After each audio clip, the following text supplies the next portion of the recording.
The cameras flashed wildly as Tony Stark looked straight at the reporters and said that classic line. In fact, I am Iron Man. The whole world watched the live broadcast.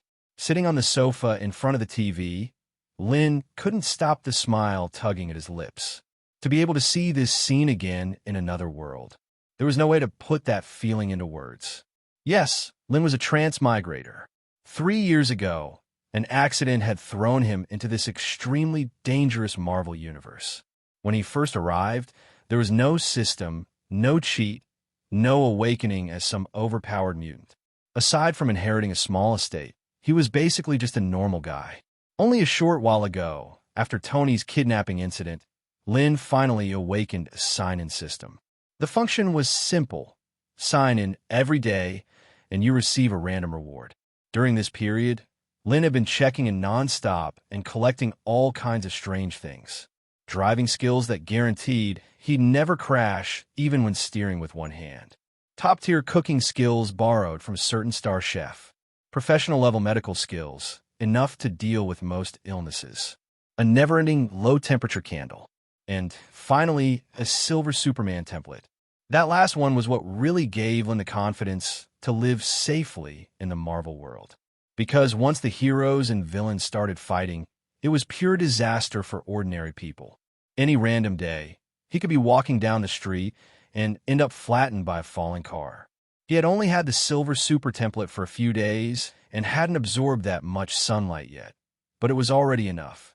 Right now, Tony Stark had just revealed himself as Iron Man. Captain America was still an old popsicle frozen in ice. As for the big purple guy in charge of universal family planning, who knew which corner of the universe he was drifting in? By the time that purple menace finally came to Earth, Lynn was confident he could swat him in seconds. It wasn't that he wanted to be a hero.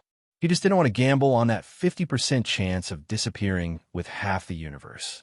As for using his silver superpowers to play superhero every day, forget it. Lynn had no such sense of justice. If he could lie down and enjoy life, why wouldn't he? Money? That wasn't a problem either. As a transmigrator, how could he not profit off the information gap between worlds? Before the system appeared, Lynn had already scoped out this Marvel world and started his own path of cultural plagiarism. Any masterpiece from his previous life that didn't exist here was copied by him. The Lord of the Rings, the Terminator series, Resident Evil, Harry Potter. One by one, these works appeared in this world as novels under Lynn's name. By now, he was already the most famous author in the country and even internationally. Not only that, but recently he'd also bought up a pile of Stark Industries stock. Now that Tony had publicly admitted to being Iron Man, Stark's stock price was about to soar, which meant Lynn was about to squeeze into the ranks of the world's top rich. Rich and powerful. If this wasn't the time to act, when was? He switched the TV to the financial channel. As expected, all the big-shot analysts who had been bad-mouthing Stark Industries just a while ago were now tripping over themselves to praise it, as if they had all agreed beforehand. As expected, experts are all the same, Lynn muttered. On the screen, Stark Industries' stock chart shot upward like a vertical line. Seeing this, Lynn smiled in satisfaction, then suddenly remembered he hadn't signed in yet today. Sign in. Sign minus insuccessful. Reward obtained. Asterisk operator, super energy suppression field, asterisk operator. Sign in successful. Reward obtained. Super energy suppression field. Sign minus insuccessful. Reward obtained. Asterisk operator, super energy suppression field, asterisk operator. Super energy suppression field. Can be deployed at Twilto Coverate Designate area. All superpowers, mutant abilities, magic, etc. within this range here for fully suppressed and cannot be used, unless the host personalizes exceptions. Super energy suppression field. Can be deployed or will to cover a designated area. All superpowers, mutant abilities, magic, etc. within this range are forcefully suppressed and cannot be used, unless the host personally designates exceptions. Super energy suppression field. Can be deployed to Twilto Coverate Designate area. All superpowers, mutant abilities, magic, etc. within this range here for fully suppressed and cannot be used, unless the host personality signatus exceptions. This is pretty good. If I lay this over my manor, it'll be a natural mutant restricted zone. Yes, there were mutants in this Marvel universe too. Not bad. Just have it cover the entire manor.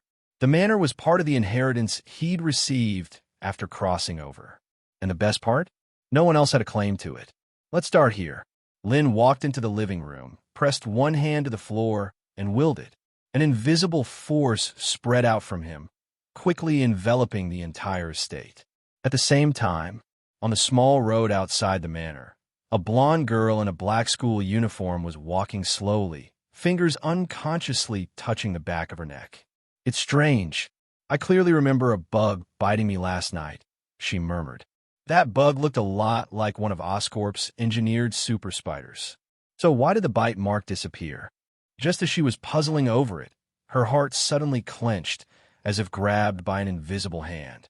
What's happening? Was that bug poisonous? Her first instinct was that the insect had been venomous and the poison was finally kicking in. Is anyone there? Help! With her consciousness fading, the blonde girl reached out and rang the bell of the nearest manor. Then she collapsed at the gate. Inside, Lynn straightened up, dusted off his hands, and nodded with satisfaction. Done. At that moment, the doorbell rang. He headed out to take a look. As soon as he stepped out of the gate, he saw someone lying on the ground outside. Who's that? He hurried over and carefully turned the figure over. The moment he saw her face, Lynn froze. She was stunning. Short blonde hair that made her look brisk and capable. A school uniform that highlighted her youth and hinted at a surprisingly good figure. Another phrase popped into Lynn's mind, perfectly matching the scene in front of him. Picking up a corpse. So, I just picked up a corpse on my own doorstep. The so-called experience of picking up a corpse was something Lynn had only ever heard about in stories. He'd never actually gone through it himself. And anyway, corpses were supposed to be picked up at night. Who picks one up in broad daylight? For a second, he even wondered if this was some kind of prank. As a half-public figure with a huge fan base, he'd seen his share of crazy. At a previous signing event, a girl had deliberately pretended to faint just so she could fall into his arms. Some extreme fans would even forget it. He understood very well. But the blonde girl in front of him clearly wasn't one of those people. She had really passed out. One of the rewards from his sign-in system was exquisite medical skills, so Lynn could tell at a glance if someone was faking. She was only unconscious, not in any real danger. Her breathing was steady and strong, completely healthy. If I leave you here, someone really will get the experience of picking up a corpse, Lynn muttered helplessly. He bent down, lifted the blonde girl in his arms, carried her into the manor, and laid her on the sofa. He had to admit her body was soft and light. Shaking that thought away, Lynn turned and went back to his room. No matter how rich he was now, he was still an author. Updates had to be delivered on time. In his previous life, nothing annoyed him more than writers who suddenly dropped their novels. He would never allow himself to become one of them. Not long after he left the living room, the blonde girl's brows began to furrow. Beads of cold sweat appeared on her forehead, as if she were trapped in a nightmare. After about an hour, her eyes suddenly snapped open. The unfamiliar ceiling and surroundings stunned her for a moment. Where is this? Just as that thought formed, Lynn, who had just finished typing his chapter, came slowly down the stairs behind her. Awake! Hearing the voice, the blonde girl turned her head. When she saw Lynn walking down the steps, she froze. You passed out at the gate of my manor, Lynn said as he approached. I brought you in. How do you feel now? Before he could finish, the girl blurted out in a nervous rush. Mr. Lynn, my name is Gwen Stacy. I'm your fan. So she really was a fan. Wait, what did she say her name was? Gwen Stacy? It couldn't be that much of a coincidence, right? Gwen herself was too flustered to notice his change in expression. She hadn't expected to faint at the door of her idol's house and then be carried inside by him. Just picturing it made her cheeks burn. With her already fair skin, the blush stood out even more. Watching Lynn walk toward her, she wanted nothing more than to crawl into a hole. I'm dead. I should never have rung that doorbell. Lynn stopped in front of her and handed her a glass of water. Can you tell me what happened? Thank you. Gwen accepted the glass and drank greedily. After being out for nearly an hour, she really was thirsty. Thank you for saving me, Mr. Lynn. In the 5 minutes since you woke up, you've thanked me several times already, Lynn said lightly. More than thanks. I'm curious why you suddenly fainted outside my manor. His calm gaze made Gwen too embarrassed to look him in the eye. He's even more handsome than in the photos online. Mr. Lynn, honestly, I don't really know what happened, Gwen admitted. The moment I walked past your gate, I suddenly couldn't breathe. Then everything went black. I barely managed to ring your doorbell before I passed out. Of course, I know it has nothing to do with you, she added quickly, afraid he'd misunderstand. Lynn didn't seem bothered. Instead, he asked, Miss Gwen, which school do you attend? I'm a student at Empire State University. You came to our school for a signing before, but I wasn't in New York that day. I missed it. Talking about this, Gwen's shoulders drooped slightly. Empire State University. Hearing that, Lynn confirmed his suspicion. The Gwen Stacy in front of him was that Gwen Stacy, the future girlfriend of Spider-Man Peter Parker. But Peter wasn't Spider-Man yet. Lynn hadn't seen a single mention of him on the news or online.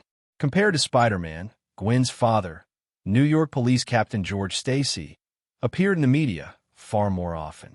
When you fainted just now, I checked you over, Lynn said. There's nothing wrong with your body. It looked like a simple case of sudden anemia. After all, 9 out of 10 girls were a bit low on blood, and every month there was always a period of HP loss. He figured it was just some after effects. You examined me? Gwen stared at him in surprise. In her mind, Lynn was a genius novelist. Since when could he do physical checkups? Wait, a physical checkup? Her face flushed even redder. Did Mr. Lynn do that kind of examination? Seeing how flustered she was, Lynn was momentarily speechless. Was education in this country really this open-minded? I just check your mental state and the blood flow in your limbs, he clarified. I didn't touch anything else. I see. Thank you, Mr. Lynn. For a second, Lynn wondered if he was hearing things. Why did it sound like she was a little disappointed? By the way, Mr. Lynn, Gwen suddenly said, could you sign something for me? I missed your signing last time. As she spoke, she pulled a copy of Harry Potter from her backpack and handed it over. Of course, it's my pleasure to sign for a beautiful reader.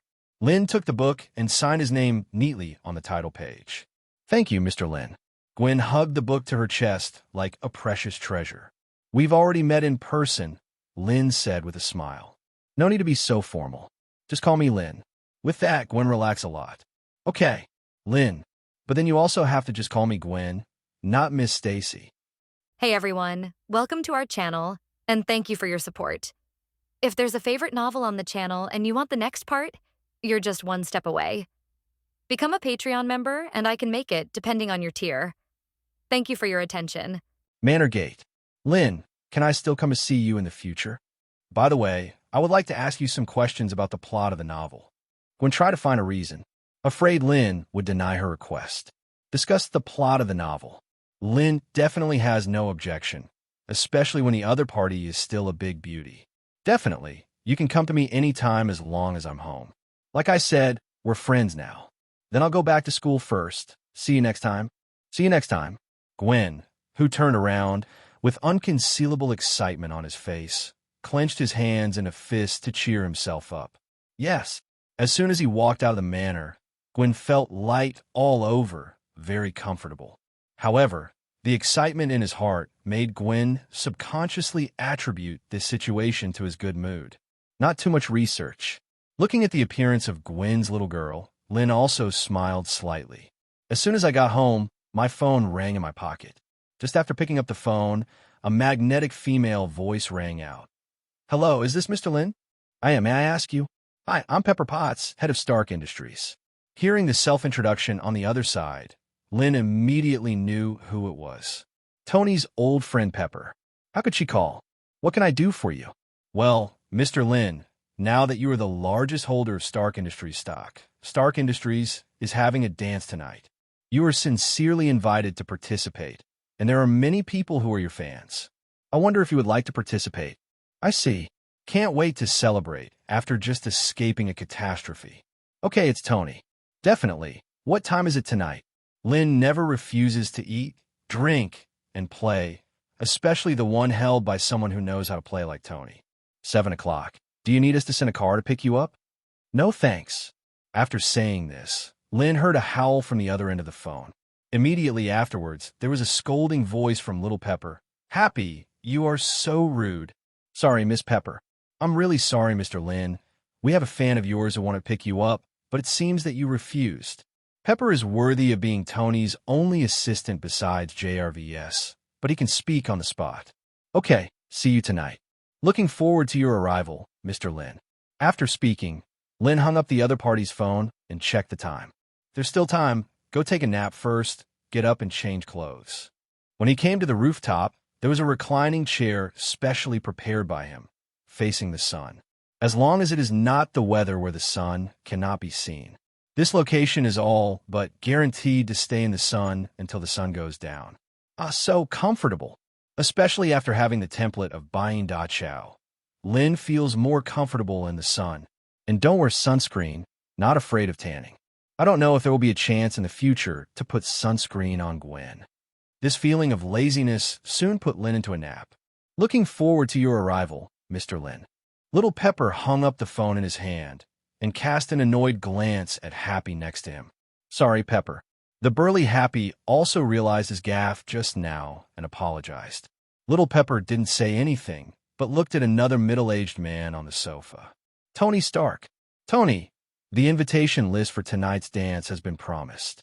Tony was holding a mirror, dealing with some blood scabs on his face, and said, You don't know how crazy those reporters are. The microphones are hitting my face. It was almost in my mouth. Happy on one side said, Just like you used to treat those female stars every night. As soon as the words fell, Tony and Pepper looked at Happy. Good guy. Can you drive this broken road? Happy immediately realized that he had said the wrong thing again, and quickly changed the subject. It seems that my car is out of gas, and I have to go to fill it up. Otherwise, I won't be able to be a driver tonight. After speaking, Happy walked out of the office without looking back. As soon as Happy left, Tony immediately explained to Pepper, You heard him say it just now. That was before. Pepper didn't bother to listen to Tony's explanation. To put it bluntly, Pepper remembers those things better than Tony. After all, she helped dispose of the garbage every time Tony finished eating. Tony, it's time for me to change my clothes. You know, women take longer to put on makeup for this kind of dance. Tony immediately stood up from the sofa. Definitely no. I'll wait for you, Pepper. Hearing this, Pepper stopped and looked at Tony. Wait for you to come back and help me choose a suit for tonight. Definitely, I've always done this. Tony looked at the back of Pepper leaving, and when he stretched out his hand to keep him, the voice of JRVS sounded. Sir, Miss Pepper has left. It's time for you to drink chlorophyll. Thank you, JRVS, for reminding me again. You're welcome, sir. Tony sighed, believing that JRVS had picked up on his ambiguity. JRVS, how is the screening experiment for alternative elements going? I haven't found a new element that can replace palladium. If the single element is not enough, I will arrange the combination of elements. While listening to the JRVS report, Tony walked to his desk and took out a small object from underneath. Then he pressed hard against the pinhole with his thumb, and the slight pain made Tony frown. A set of percentage figures was immediately displayed on the small object's display screen. 9%. Good news, JRVS. We still have time to take our time. And JRVS once again poured cold water on Tony. Sir, if you continue to use the Mark armor, it will speed up the process of palladium poisoning. It is recommended that you stop using the Mark armor until you find alternative elements. Where's my chlorophyll? On the table in the basement. Empire State University, New York City's premier university. Gwen trotted all the way on the campus and soon came to a sports venue in the school. As soon as he entered the door, he saw people from the rock band preparing to pack up and leave. Looking at them, Gwen said apologetically, Sorry, I was too late to catch up. Even Gwen didn't notice it himself. He obviously ran all the way here, but he didn't feel any fatigue, not even a breath. The members of the rock band expressed that they didn't mind seeing Gwen who had arrived late. Fortunately, it's not an important performance today. It's just a rehearsal. If you're late next time, you'll be fine to practice alone for 2 more hours, Sister Stacy file size. I should have practiced another song with you when you first came here, but it's a pity that it's the rehearsal time for the basketball cheerleading team. The people from the rock band joked with Gwen while packing their things. Gwen continued to express her apologies. At this moment, Gwen felt someone approaching her behind her, and when she turned her head suddenly, she saw a hand about to pat her on the shoulder. She knew the owner of this hand. It's Peter Parker. Hi, Peter. Gwen smiled and greeted Peter Parker in front of him, and Peter Parker suddenly became a little shy when he saw Gwen with a bright smile. Hey, Gwen. I happen to be free today, so I came to watch a rehearsal. Hearing this, Gwen immediately put her hands together and apologized. I'm so sorry, Peter. There were some unexpected situations on the way here, and it was delayed for a while. It's okay, Gwen. I came here without prior notice. Gwen elbowed Peter's chest like a good buddy. To express my apology, how about I treat you to a cup of coffee? I don't think you're in a hurry to go back to the lab right now. Peter froze for a moment, then nodded. Yes, there is no one in the lab who needs help right now. Then it's settled. Before Peter could continue to speak, Gwen turned to the members of her band and said, It's the same with you. Let's go have a drink together and reward you. Everyone in the band immediately cheered. Behind Gwen, Peter's eyes were obviously a little lost. It wasn't until Gwen called him that he realized it. Hey, Peter, let's go. Okay. Peter stepped forward, walking side by side with Gwen. Gwen continued. How was the experiment with Professor Connors going? Still the same, not much progress. But yesterday's Osborne Industrial Exhibition gave me some new ideas. I've already sorted it out, and I'll discuss it with Professor Connors in the afternoon. As soon as the Osborne Industry Exhibition was mentioned, Gwen remembered the bug bite last night. And when she was in a coma at Lynn's house, she dreamed that she had turned into a big, hideous spider. Thinking about it made Gwen feel a little shuddering. Suddenly, Gwen's whole body trembled. Dangerous! At about the same time, someone in the band yelled, Gwen, be careful! Behind Gwen, a basketball flew quickly. That direction is the rehearsal venue for the basketball team and basketball cheerleaders. Obviously a member of the basketball team. He wanted to show off in front of the cheerleaders, but he didn't expect to play off.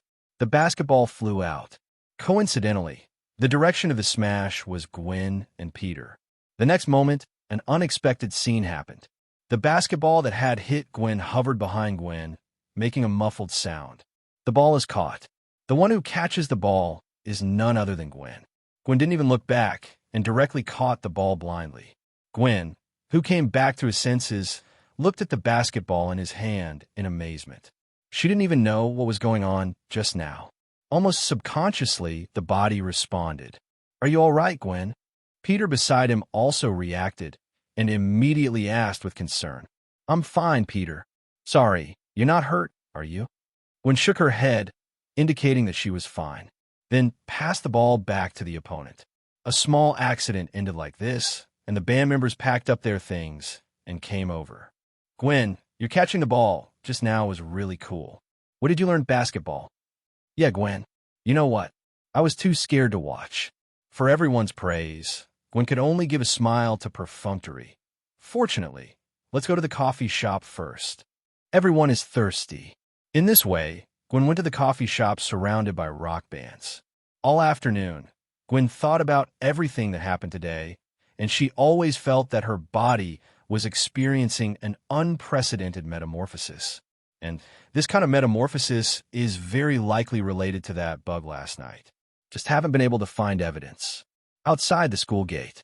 After finishing all the activities today, Gwen walked to the school gate while looking at her hands. Just as she was looking at her hands in a daze, a horn sound brought her back to reality. Looking up, he saw a black car parked in front of him and slowly rolled down the window. A blond, middle-aged man poked out from inside. Gwen folded her hands on her chest in an angry way. Dad, you scared me. Sorry, Gwen. I just wanted to get your attention, your hand. What's wrong? This blond, middle-aged man is Gwen's father, George Stacy, the chief sheriff of the New York Police Department. Gwen didn't answer George's question and got into the car directly, continuing to observe her hands. George said while driving, If you want to paint your nails, I have no objection. It's not good, Dad. Gwen didn't know how to explain it, so she made up a random reason. I just think my hands look good. Then definitely you inherited the excellent gene from me and your mother. Looking at the narcissistic George, Gwen said that she didn't want to talk and just closed her eyes and meditated. Keep thinking about everything that happened from last night until now. Thinking about it, I thought of Lynn. It would have been nice not to be in a coma at that time. Gwen didn't know why this idea suddenly popped up in her mind, and her face turned red. Boom! On the streets of central New York, a Lamborghini limited edition Poison sped past like a hurricane. Ferrari is like a spirit snake, constantly surpassing one car after another on the road. The hum of the engine is enough to detonate the adrenaline of most men. And a top luxury car can detonate a woman's adrenaline. Just like the name of this car, Poison. In the driver's seat, Lynn is holding the steering wheel with his left hand and straddling the window with his right hand. The main driver of the beautiful country is on the right. That leisurely look is not at all like racing, more like taking a leisurely walk on a deserted street. Lynn of at the moment has changed into a black suit after getting the SilverSupermantemplate. The body has also undergone earth-shaking changes. The just right muscles under the suit are enough to support the shape of the suit, while providing a gentlemanly look. There's another aesthetic feeling of violence. Soon, Lynn came to the destination of the trip and looked at the watch on her hand. Exactly 7 o'clock. After parking the car, Lynn got out of the car and walked into the ball, a glass of wine in hand. Just where he stood, he attracted many women to strike up a conversation. Many people recognized Lynn's identity at the first time, and they all came to toast and say hello. Lynn, who came here to pass the time, was also willing to chat with these people, and soon a group of young and beautiful girls gathered around Lynn. All of a sudden, Lynn became the focus of the audience. To Tony's ball, almost all the people invited were the top people in the beautiful country. Definitely, only for men. Tony has only 2 requirements for women who come to the prom: young and good-looking. Gone. Yes, just these 2. Even Lynn had to admire Tony's charisma, except for those women who accompanied their families. The others perfectly meet the 2 requirements. Even the waiters are only a little weak in this situation, and they can still fight outside. But sadly, none of these people were Lynn's type. Lynn doesn't want to go to a prom next time and meet a few like-minded people to share with her. Besides, with my current body, of the 7 or 8 girls who surround me now, none of them can bear it. Definitely, let's talk about it together. Tony, who was not far away, also noticed the situation on Lynn's side and said to Happy next to him, "That person has my old demeanor. Let's guess who he's bringing home tonight."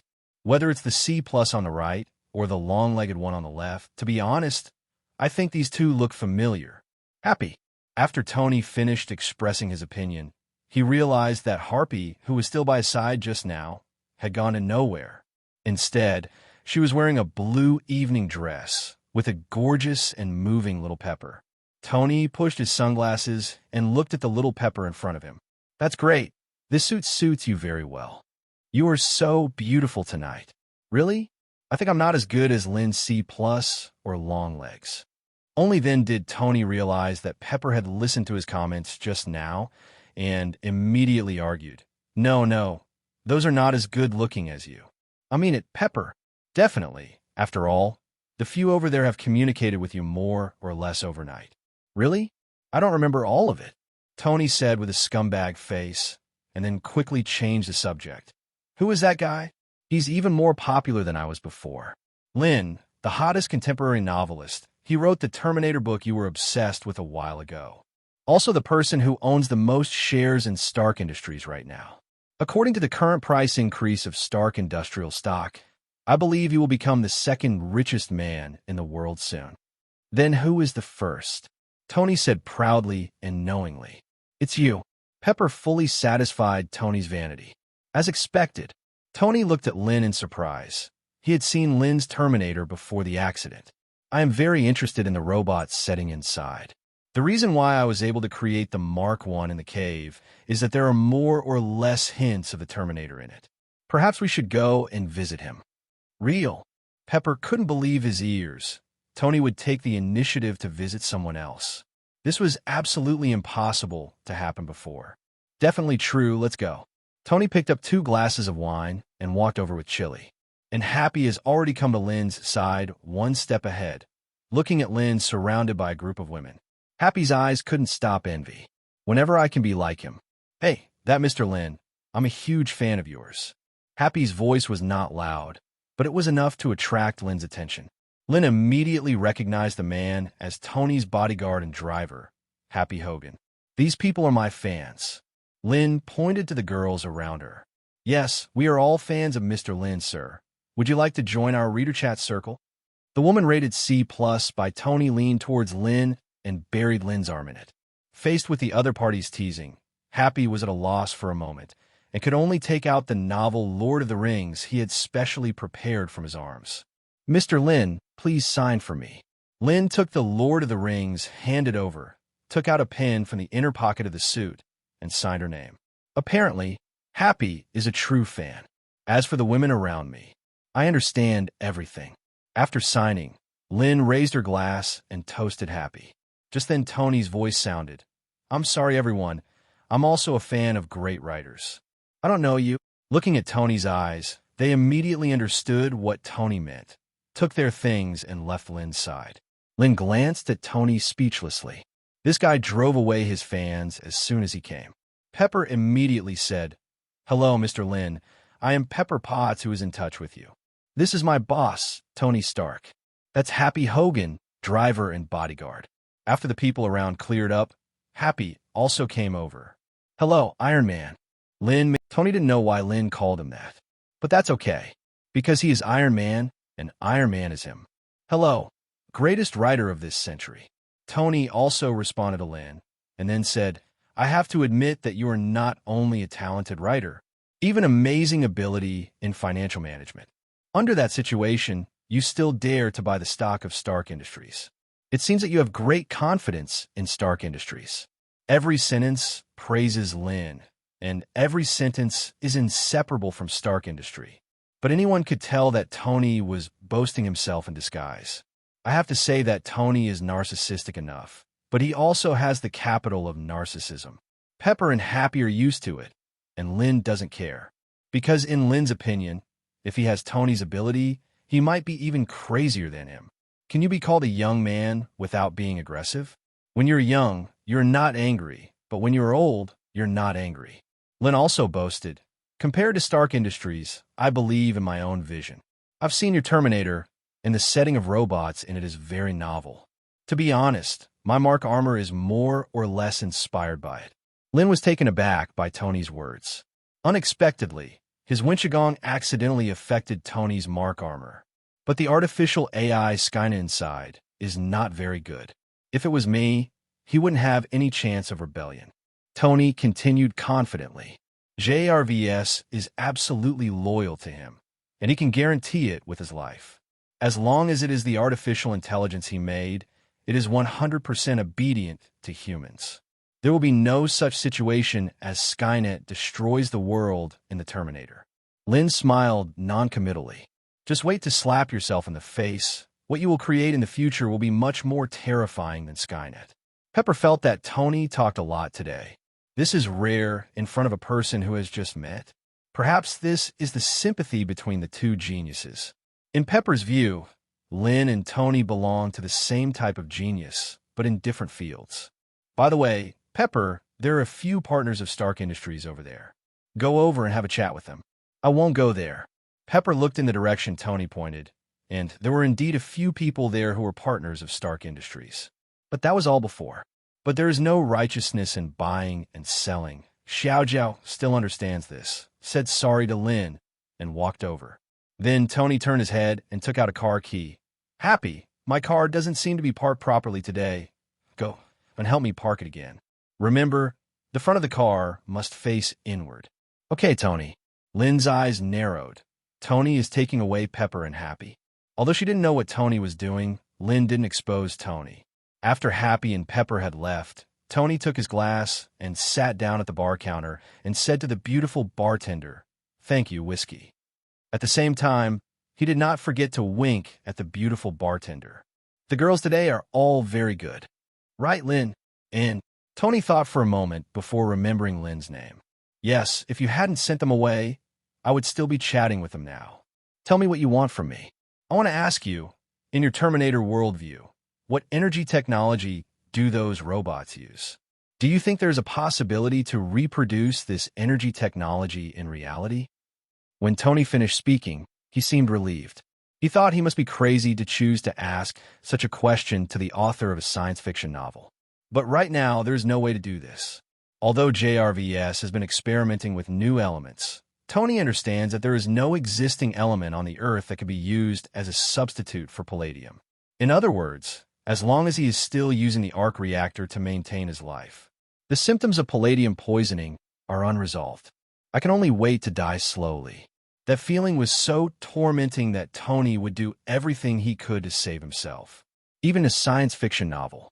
Judging from Tony's performance just now, Lynn also guessed what Tony wanted to do to him. Because right now, the only thing bothering Tony is the symptoms of palladium poisoning. In fact, the arc reactor technology you have now has far surpassed the energy technology in the Terminator. As for whether it could be realized, this question should be a matter for you, a genius scientist, not me, a novel writer. Tony's face was immediately covered with a layer of haze, and when the beautiful bartender handed him the drink, he only smiled wryly in response. As Lynn said, he already tried. The result is the same. The radioactive element used in it is still palladium. The reason why I asked Lynn is just to try to see if I can get another answer from Lynn. The results didn't make much difference. Another way of life was blocked. Thank you for answering this question for me, Lynn. Holding the glass of wine, Tony shook hands with Lynn before slipping into the crowd and leaving towards the gate. Why did I leave before I finished my sentence? Lynn was dumbfounded. Is Tony screwing up a bit? But this is not surprising. After all, Tony was tortured by palladium poisoning and completely let himself go. Transferred all the shares of Stark Industry to Pepper and gave Rhodes the Mark armor, hoping that he could inherit the mantle of Iron Man. Then he quietly waited for death. If Tony hadn't walked too fast just now, Lynn would have wanted to give him some hints. Forget it. There will be a chance in the future. If Tony goes back at this time, he should meet Mommy Phokexia, right? Lynn continued to sit at the bar, during which many people came to say hello, until a girl with fiery red hair appeared at the ball. In an instant, she became the focus of the audience. Unlike Lynn, most people at the prom show fear of the red-haired girl. They all consciously left her body range. Lynn also found that the other party was walking towards her, so that several girls who were about to come to her side turned around and left. The red-haired girl came to Lynn's side, held out her hand, and introduced herself. Hello, Mr. Lynn. My name is Jean Grey, and I'm your fan. Outside the prom, Tony put down his glass and came out, took a deep breath of the cold air outside, and loosened his tie. Happy, who had just parked the car, came over with the key. Tony, the car is parked. According to your request, the front of the car faces inward. What are you doing out there? Harry asked suspiciously. The dance has only been going on for more than an hour, and this is it. According to past experience, if Tony would leave so early, he would definitely be accompanied by an apex actress or a beautiful woman from other professions. But today alone, Tony didn't explain either, just took the car keys and gave Happy a handsome back. Go home. You can send Pepper back later. Remember to tell her that I went back alone and didn't bring anyone else. Happy touched the back of his head with a dazed look on his face. At this moment, Tony turned his head suddenly. By the way, Happy, what about the agent of that bureau? Why haven't I seen him all day today? He saved Pepper, and I haven't thanked him enough yet. Phil Coulson. Yes, that's him. I don't know. He hasn't been seen since the press conference. Tony tilted his head. Maybe he didn't speak according to the script he gave, which made him angry. Nothing to worry about. Go home first. Maybe it's because Tony has always done things like this, so Happy didn't think much about it. Walk straight back to the dance. As soon as I walked in, I saw little Pepper running out in a hurry. Happy, Tony. He said he was going home and asked me to tell you that he went back alone. Don't worry, he's really alone. Little Pepper supported his forehead speechlessly. What is he doing? Forget it. Let me preside over the next dance. Originally, for tonight's process, Everyone should have been playing for a while and let Tony talk about the future development direction of Stark Industry. But now Tony is gone. Little Pepper could only take over the mess as usual and brought Happy back to the ball. Get ready to start the next level 1 activity.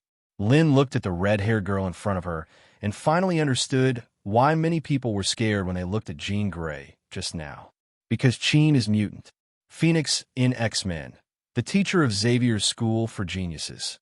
At the same time, cosmic power Phoenix Force resides on her body.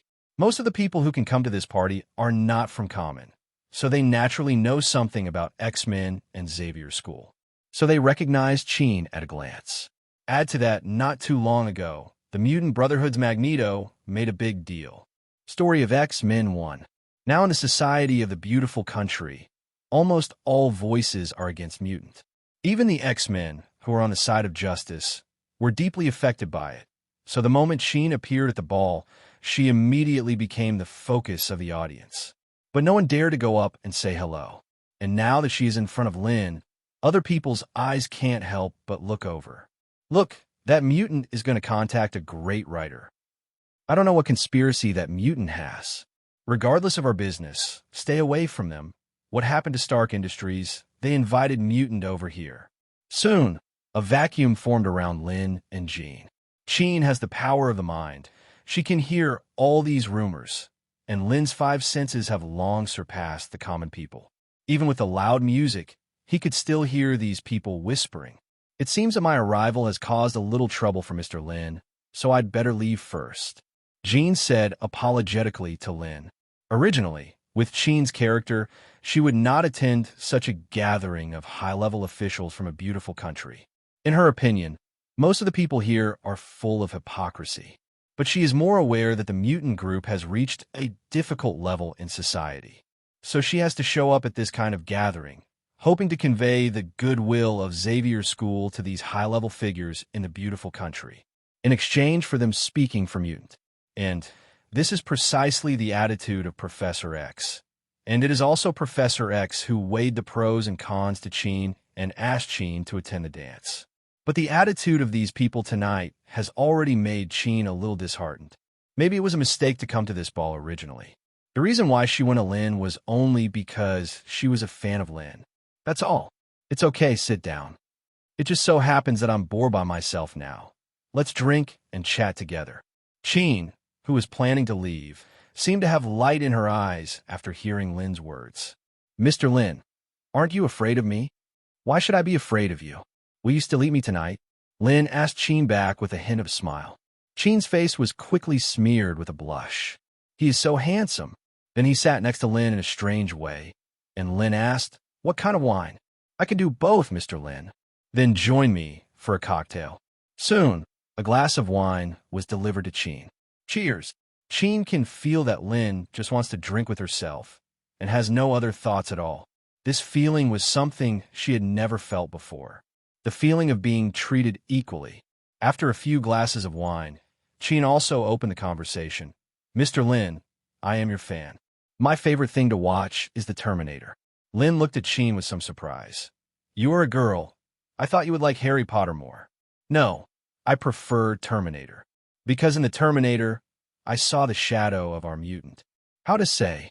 Jean looked at the common people who were 3 meters away from them and said with a smile, they're like robots controlled by Skynet. And mutant is like a human being lingering under the stranglehold of Skynet. After saying this, Jean's tone became a little sad. There is still a big difference. The humans killed by Skynet have been looking for ways to break the situation, looking for a ray of life in the apocalypse. What about our mutant? There was already a blush on Jean's face after drinking, and a mature Yugia style came over her face. Leaving aside Magneto, you under the leadership of Professor Lick the dog. Jean was obviously taken aback by this new word. Under Lynn's explanation, Jean also understood the meaning of the word and immediately retorted, Mr. Lynn, please don't say that about Professor Xavier. He's a great big shot who can dedicate himself to mutants' future. I don't deny that. Lynn held up her own and was gulped down. To some extent, Professor X is indeed a respectable person, but the way he does things is not flattering. I think he is worthy of respect, but it does not prevent me from thinking he is a licking dog. Lynn said so. Sheen stood up a little angrily. Professor X has always been the person she respects the most. If others said that about Professor X at other times, she would have already done it. But this time, for some unknown reason, Sheen didn't make a move. Maybe it was the special feeling Lynn gave him, or something else. In short, there seemed to be a voice deep in his heart telling Sheen not to do anything. Sheen stood up with anger on her face and immediately attracted the attention of most people. Everyone subconsciously took half a step back. I'm afraid this mutant will go crazy later. Look, Mr. Lynn seems to have pissed off that mutant. God, do you want to call the police? But she is a mutant. Is it really useful for the police to come? Someone has already picked up the phone, ready to call the police. Listening to the whispers of this group of people, Sheen gradually felt a little anger rising in her heart.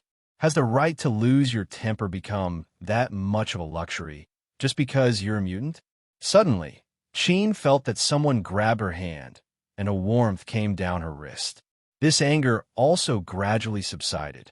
Sheen looked at the owner of the hand. Mr. Lynn, I'm sorry. I was a little rude just now.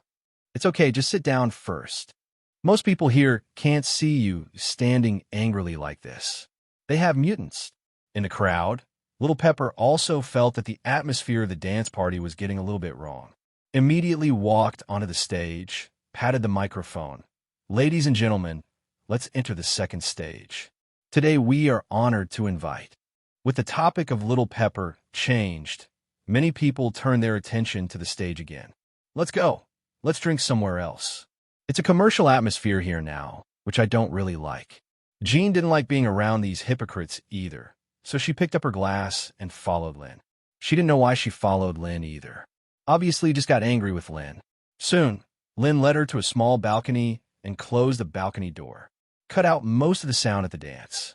The wind at night is always cool, and when the wind blows, Sheen wakes up a lot. Mr. Lynn, why do you think Professor Xavier is? Lick the dog. After speaking, Jean looked at Lynn. Lynn smiled. Isn't it? He was right in trying to give mutant a place in society, but he was wrong in the wrong way. Look at those people in there. Through the glass, Jean looked at the luxurious ball inside. After the two of them walked out, it became extremely joyful inside, to be precise. It was after she came out. Professor X's biggest mistake is to release goodwill to the wrong person, and it becomes licking. He tried desperately to please these people inside, but did Professor X think that the people inside cared? The more you humiliate and seek perfection in front of them, the more they will step on you, and the more you lower your figure, the more superior they will be. This situation has nothing to do with the gap between humans and mutants. It's just pure human nature. There's an old saying that goes well, lick a dog until you have nothing left. After hearing these words, Sheen was stunned. Lynn's words were extremely shocking to her. In the past, all she heard was Professor X's theory, and X-Men has always been doing things according to Professor X's theory. Try to release their mutant goodwill to the top of the beautiful country. But Sheen didn't realize until now that Professor X's approach is not only useless, but mutant situation is getting worse and worse. Exactly what Lynn said. Why is that? Mr. Lynn, then we should. Jean wanted to ask Lynn what they should do, but Lynn put down his glass and stretched vigorously. If you drink too much, it's easy to talk nonsense. Miss Jean Grey, you can just treat it as a small talk tonight. Don't worry too much about it. I believe that Professor X has his own considerations. Maybe he has his own plan. After speaking, Lynn pushed open the balcony door and walked back. Wait a minute, Mr. Lynn. You haven't answered me. Just when Sheen wanted to rush forward and continue to ask Lynn, a voice came from the back of her mind. It made her footsteps abruptly stop. Jean, how did it go at the dance? I feel that your mood has fluctuated. Are you okay? Professor, I'm fine. Sheen also used her spiritual ability to reply to Professor X's inquiry, and when she looked at the crowd, Lynn had disappeared. It's fine, come back first. Tonight is just for you to show your face. As long as the effect is achieved, at least let them know that we are different from Magneto. If it was before, Sheen would definitely follow what Professor X said. But this time, there was silence. Show your face. The group of people just wanted to be far away from them, as if they had met the play god. Obviously, there is only the opposite effect. Is it really what Lynn said? Lick the dog until there is nothing left. Gene, what's the matter? Gene didn't answer Professor X's words, which made Professor X a little nervous. After all, there is still a powerful force hidden in Gene's body that can destroy the world. I'm fine, Professor. I drank too much wine just now, and I'm a little dizzy. When Professor X, who was far away at the Xavier School for Geniuses, heard this sentence, his face suddenly burst into joy. Okay, some people are willing to drink with Gene. Looks like it worked out well tonight. So how are you feeling now? It's okay. I'm ready to go back. Okay, I'm waiting for your good news at school. Gene glanced at the ball inside and didn't choose to go out, but jumped down from the balcony. At the same time, Gwen stood with her feet on the ceiling in a sort of handstand in her room. Early the next morning, Lynn woke up from her big bed and looked at the empty place around her. I don't know when I can bring a little beauty back. I should have brought Gene back last night to continue discussing Mutant's future. Maybe there is no Phoenix force of awakening. Can it bear its silver body? I talked to Gene about those things last night, just to find something to talk about. What Lynn doesn't know is that just such a casual chat will bring about how much change Mutant will bring in the future. Definitely, these are things for later. After getting up and washing up, Lynn prepared breakfast for herself and went to the rooftop. Enjoy breakfast while basking in the sun. At the same time, Gwen's house. Gwen, who also just woke up, came down the stairs, looking worried. George, who was reading the newspaper, was keenly aware of Gwen's emotional changes. What's wrong? My sister file size. It's okay, it's just that I studied too late last night and didn't sleep well. Gwen knew that this kind of thing should not be told to George. While the other party could not help, it would only increase troubles. And the less people know about this kind of thing, the better. After a simple breakfast, Gwen put on her school bag. Dad, Mom, I may come back later today. You don't have to wait for me to finish eating. After finishing speaking, he ran out of the house, and George had no time to speak at all. A woman also came out of the kitchen at this time and said angrily, "A girl is very hot." It's up to you. George smiled proudly. My daughter definitely follows me. After leaving the house, Gwen took a deep breath and looked at her hands. She had tried her ability last night. It's almost like a spider. Is that dream real? Gwen remembered the dream she had when she fainted again. The dream of becoming a big spider. For a girl, turning into such an ugly monster is much more terrifying than obtaining a strange super ability. After stopping a taxi on the side of the road, Gwen told the destination of the trip. Regarding the changes in her body, Gwen couldn't find anyone to talk to, until she remembered Lynn. The taxi came to Lynn's door in no time, and Gwen paid and got out of the car immediately. As soon as he got close to the range of the manor, Gwen felt a little weak. Although this feeling is not very obvious, it does exist. Is there something wrong with my body? Gwen could only attribute the situation to her own body. Hands up, ready to ring Lynn's doorbell. How long has it been since I came to bother him again? Will Mr. Lynn think I'm an annoying girl? If Mr. Lynn knows I'm going to turn into a monster, will he kick me out? The moment she was about to ring the doorbell, Gwen was full of thoughts, not knowing how to tell Lynn what she was here for later. If it is too straightforward, will Lynn hate it? If it is too tactful, will it appear that you're too deliberate? But if I don't find Lynn, I don't know what to do when I face this strange change by myself.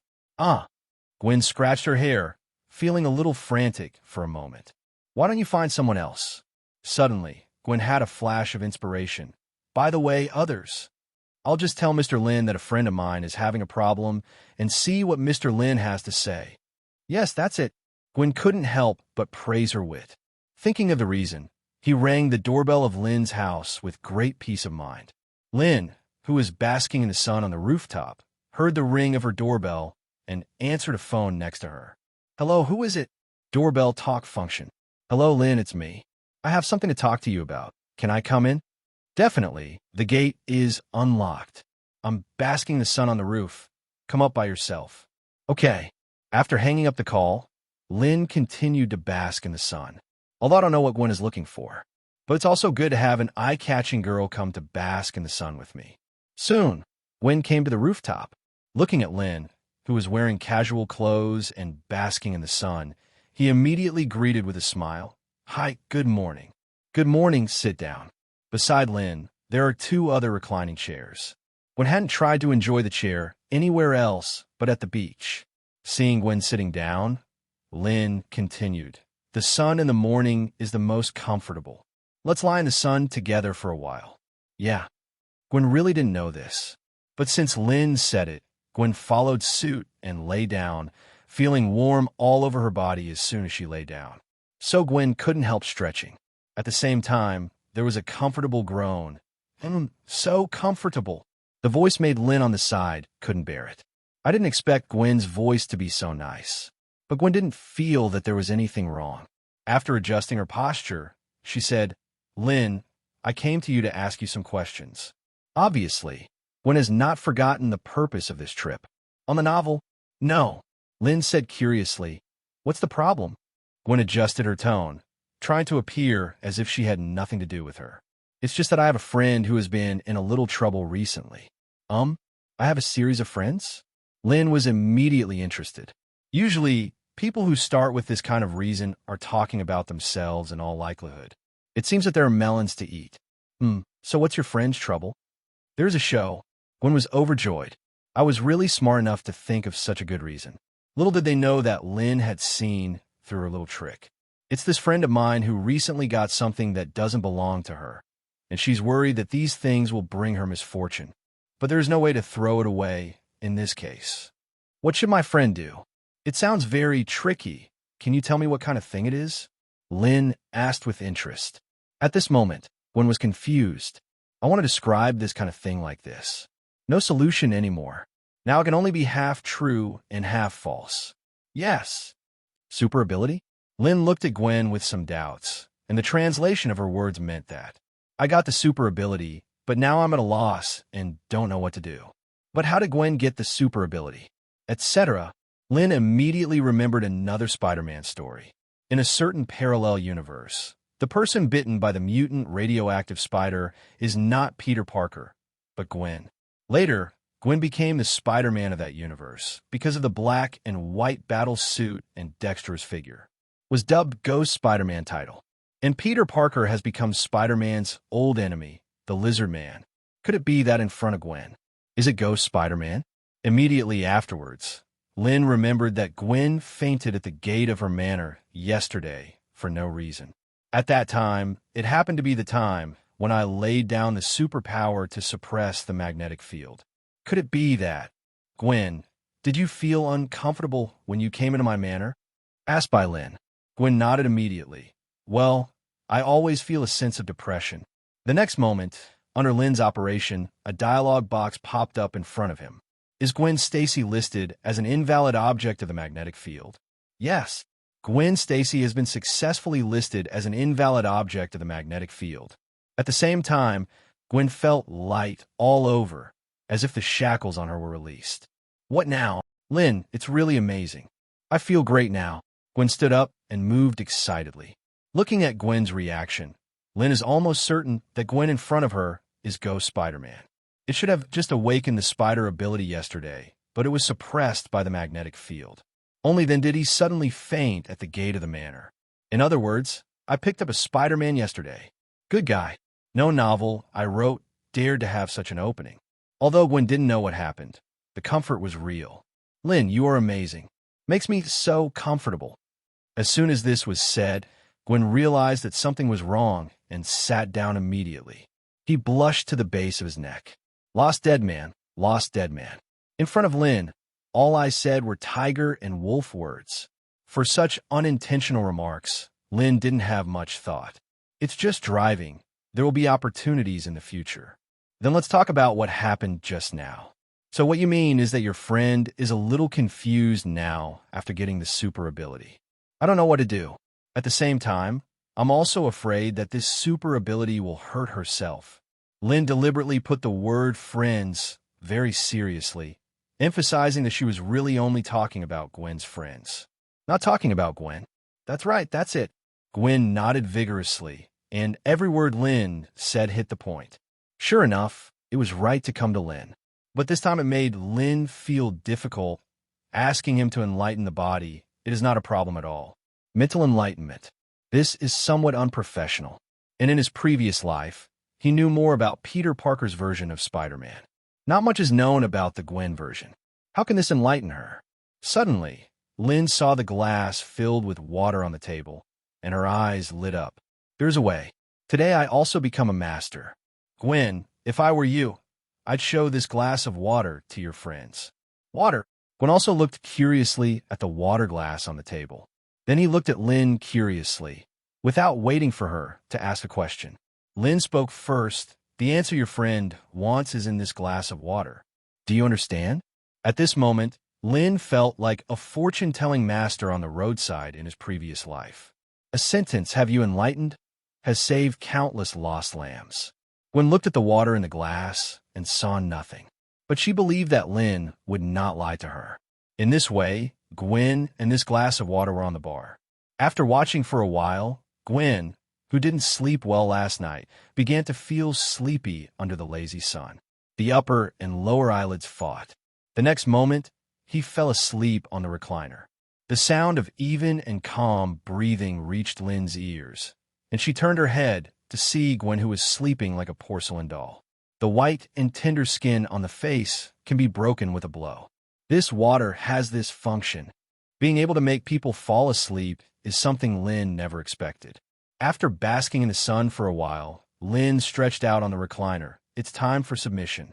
Code word to. Lynn felt a little tired at the thought of having to code for an hour every day. When this book is finished, I must go on a good trip. I didn't dare to go out for a while before. It was because I didn't have enough ability to protect myself. But it's different now. This is the confidence to be strong enough in the Marvel world. Back in the room, Lynn immediately went to work and successfully delivered the manuscript an hour later. Sent to the editor of the publishing house. As soon as it was sent, the phone's ringtone rang immediately. Lynn looked at it. It was the publisher's phone number. Came here so early today? When the phone was picked up, the editor was the first to speak. Mr. Lynn, is it convenient for you to answer the phone now? Definitely. What's the matter? Didn't you say before that you wanted to adapt your works for film and television? Let me help you pay attention to some outstanding film and television companies. Well, there is such a thing. Lynn nodded. At that time, his idea was that since it was a copy of the public, it should definitely be copied more thoroughly, and the whole arrangement of culture and entertainment should be arranged. A wonderful film and television company contacted me and wanted to talk to you about this cooperation. Look, when you are free, they will come to your house to find you. No, I don't want many people to know the location of my home. You can send me their company's address and contact information later. I negotiate a meet and greet with them myself. After a moment of silence on the other end of the phone, okay, Mr. Lynn, I will send you the address and phone number right away. Not long after, a message came. Lynn clicked to open it. Faith wants Universal Pictures? The name looks familiar. Perhaps it is really a well-known film and television company. Maybe I saw it when I was watching a certain movie. Without thinking about it, Lynn dialed the number above, and a man answered the phone. Hello, Mr. Lynn. We sincerely want to cooperate with you. I wonder if you're free to come to our company for a detailed discussion, just so we can have lunch together. It was the other party's reminder that Lynn noticed that the time was almost noon. Sorry, there should be no time now. Understood. Now is a good time to create. No, it's because my nap time is coming up. Lynn obviously felt the other party's tone paused, and then continued. Understood, a writer like Mr. Lynn needs enough sleep to replenish his imagination. No, it's just a personal habit. Click. There was a gnashing of teeth from the opposite side. Anxious. Lynn has nothing to say. We had a good chat. Why are you in such a hurry? The pretty Chinese are just too frizzy, get angry easily, and think about emptying the magazine at every turn. Not calm enough. In that case, let's make an appointment in the afternoon. Okay, then it's 3 o'clock in the afternoon. Lynn talked for a while, talked about other details, and hung up the phone. When I hung up the phone, there was a loud noise over there. It was obvious that the phone was dropped directly. Lynn shook her head calmly. I have a bad temper. If the meeting in the afternoon doesn't work, we'll have to switch to a film and television company to cooperate with. Get something to eat first, and take a nap after eating. After Lynn stretched on the chair, she yawned and walked towards the kitchen. On the roof, Gwen had woken up and continued to look at the water on the table. Suddenly, a gust of wind blows. While making Gwen feel refreshed, it also caused ripples on the water surface of the water glass. In an instant, a light flashed in Gwen's mind. I see. Lynn means to let me treat everything with a normal mind, just like this glass of water. Like this glass of water, we must adapt and change the environment. Put in a cup, it's the shape of the cup, and put in a bowl, it's the shape of the bowl. The only constant is that it will always be water. Thinking of this, Gwen's thoughts became clearer. Awakening super ability is the storm I encountered. I shouldn't be so decadent. I have to learn to adapt to this super ability. Familiar with this super ability, and then control this super ability, and then use it to do more things. Gwen's eyes gradually became firmer. After I figured it out, I no longer felt confused when I first came to Lynn's house. By the way, where's Mr. Lynn? On the other deck chair, Gwen didn't notice Lynn's figure, and then a scent came from it. Gwen twitched her nose lightly. Smell good. Following the direction of the fragrance, Gwen walked to the kitchen and saw Lynn busy in the kitchen from the back. Are you awake? Yes. Are you doing something delicious? Gwen couldn't help but twitch her index finger in the smelly kitchen. She swore that she had never smelled such a sweet smell. Lunch. I also made you a portion. Sit down first. You'll be fine soon. Gwen nodded excitedly, obediently went to the table and sat down. Soon, Lynn came out with 2 plates of fried rice. Gwen looked at the fried rice in front of her. Every grain of rice was crystal clear, full, and distinct. The color of the side dishes above also complements the golden rice. This is not a piece of fried rice, but a rare work of art. Let's go. Then I'm welcome. Gwen couldn't bear it long ago, picked up the spoon, and took a sip directly into her mouth. At the moment of the entrance, Gwen's eyes seemed to light up. Lynn, this is really delicious. I've never eaten something so delicious. Lynn nodded definitely to this compliment. Little Master's cooking skills can't be summed up in a simple sentence. If it's delicious, eat more.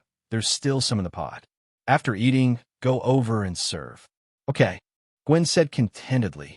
While eating, I did not forget to continue to say, Lynn, I understand the meaning of that glass of water. Lynn's actions froze. What can this understand? You mean to let my friend, if you want to maintain a normal mind like water, you should also accept your own changes like water. Am I right? Yes, I understand very well. What else can Lynn say? He gave full marks for reading comprehension. Just a glass of water can make Gwen realize this philosophy of life. If this is placed in the Renaissance period, high and low are all famous philosophers. Unfortunately not. With Lynn's compliment, Gwen felt that the rice in her hand was even more delicious. Couldn't help showing off a few more mouthfuls. Lunchtime passed happily like this. Lynn, thank you for your hospitality. I still have a rehearsal in the afternoon, and I need to hurry over there. Unknowingly, Gwen also got closer to Lynn and even changed their address. Lynn, on the other hand, doesn't care about the title. When I saw that Lynn was not disgusted, Gwen also chuckled inwardly. It was only then that Lynn remembered that Ghost Spider-Man Gwen was not as quiet as common Gwen, but a rock music lover. Serve as the most impactful drummer in the band. Okay, I just want to go to the film and television company in the afternoon. Talk to them about film and television adaptation. Really? Your novel is going to be adapted into a movie? Lynn nodded, and then continued. It's not settled yet. We'll find out after we talk in the afternoon.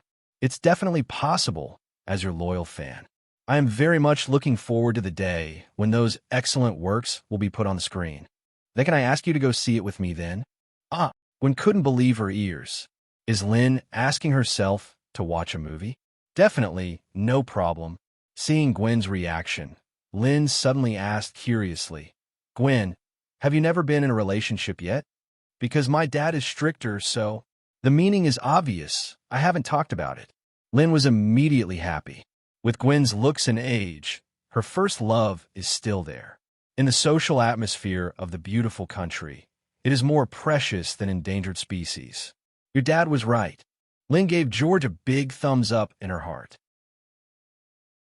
JRVS, How is your system vulnerability self-examination going?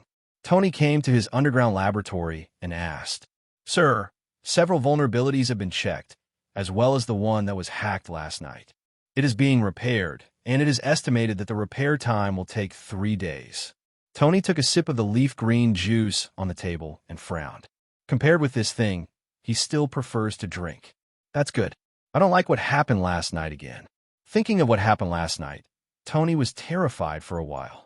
Fortunately, the braised egghead who invaded his house did not have any malicious intentions, but came to invite him to join some magical boy alliance. It seems to be called such a name. He can't remember, but the identity of the other party is still remembered. Director of S.H.I.E.L.D. That's Phil Coulson's head.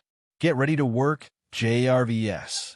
When I woke up in the morning, I had a new armor inspiration in order to deal with some emergencies.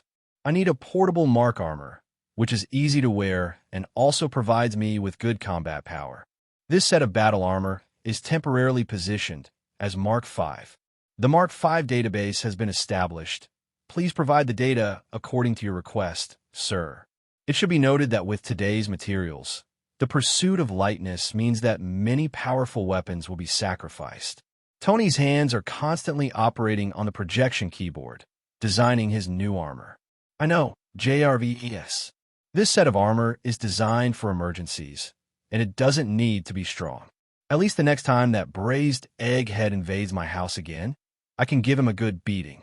Without the Mark armor, Tony would not naively think that he would be the opponent of the S.H.I.E.L.D. director. Understood, sir.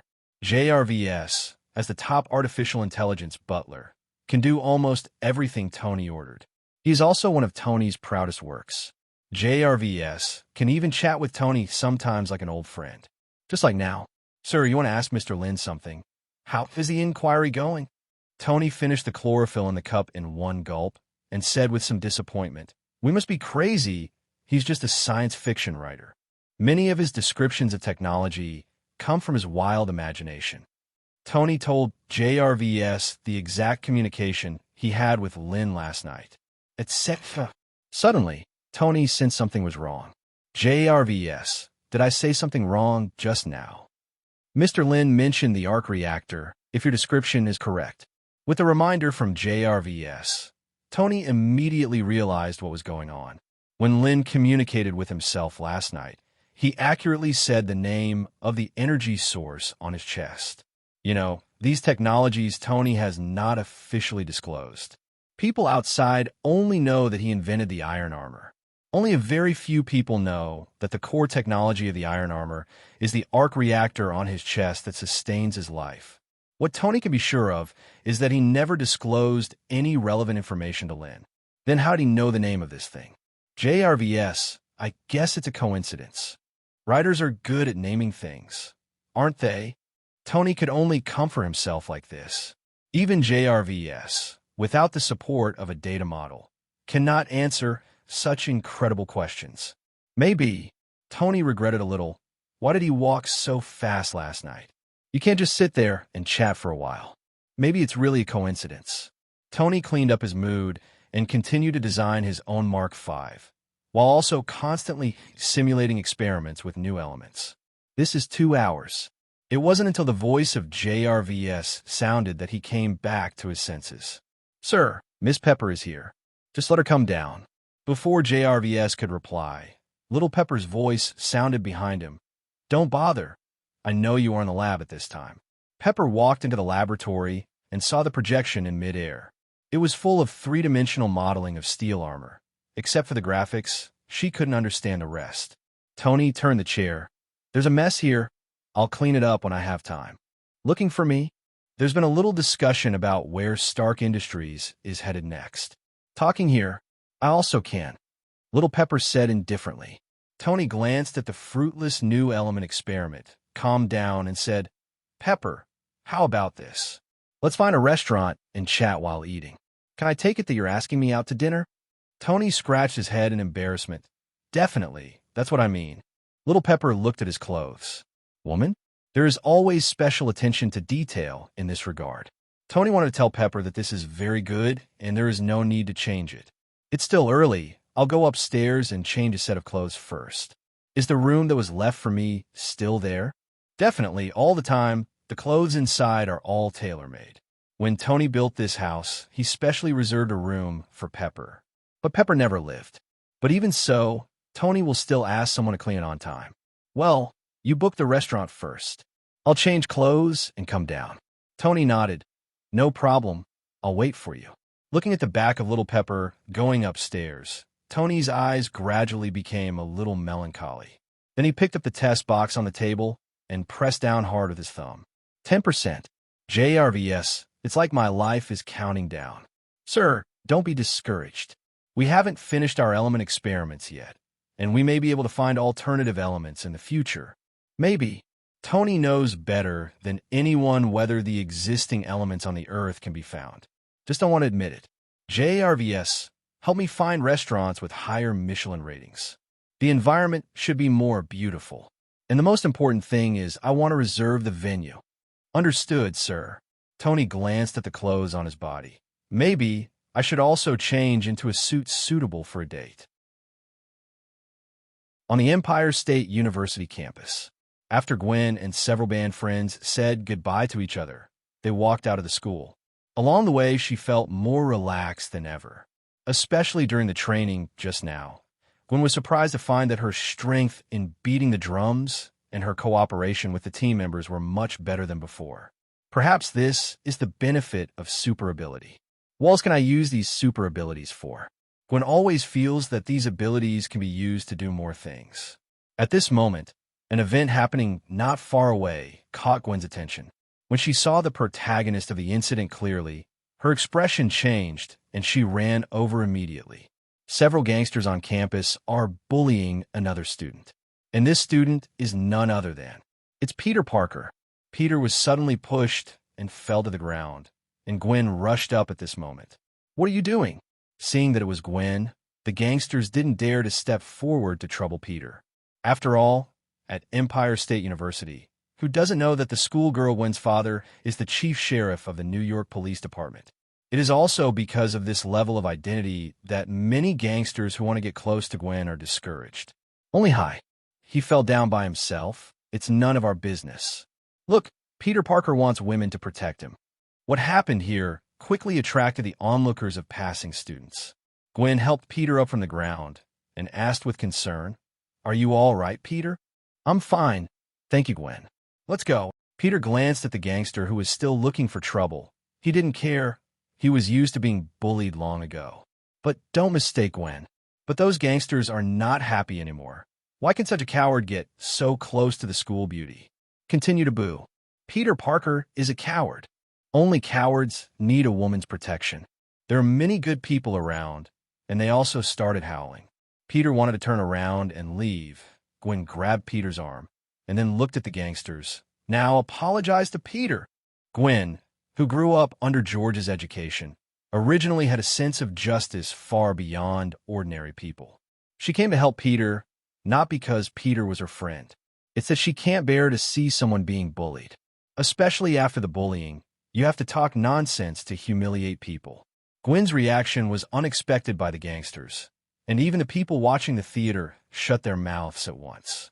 Because at this moment, Gwen's aura was too strong. Only Peter beside Gwen continued to speak. "Gwen, forget it. I'm not hurt. Let's go." Gwen glanced at Peter.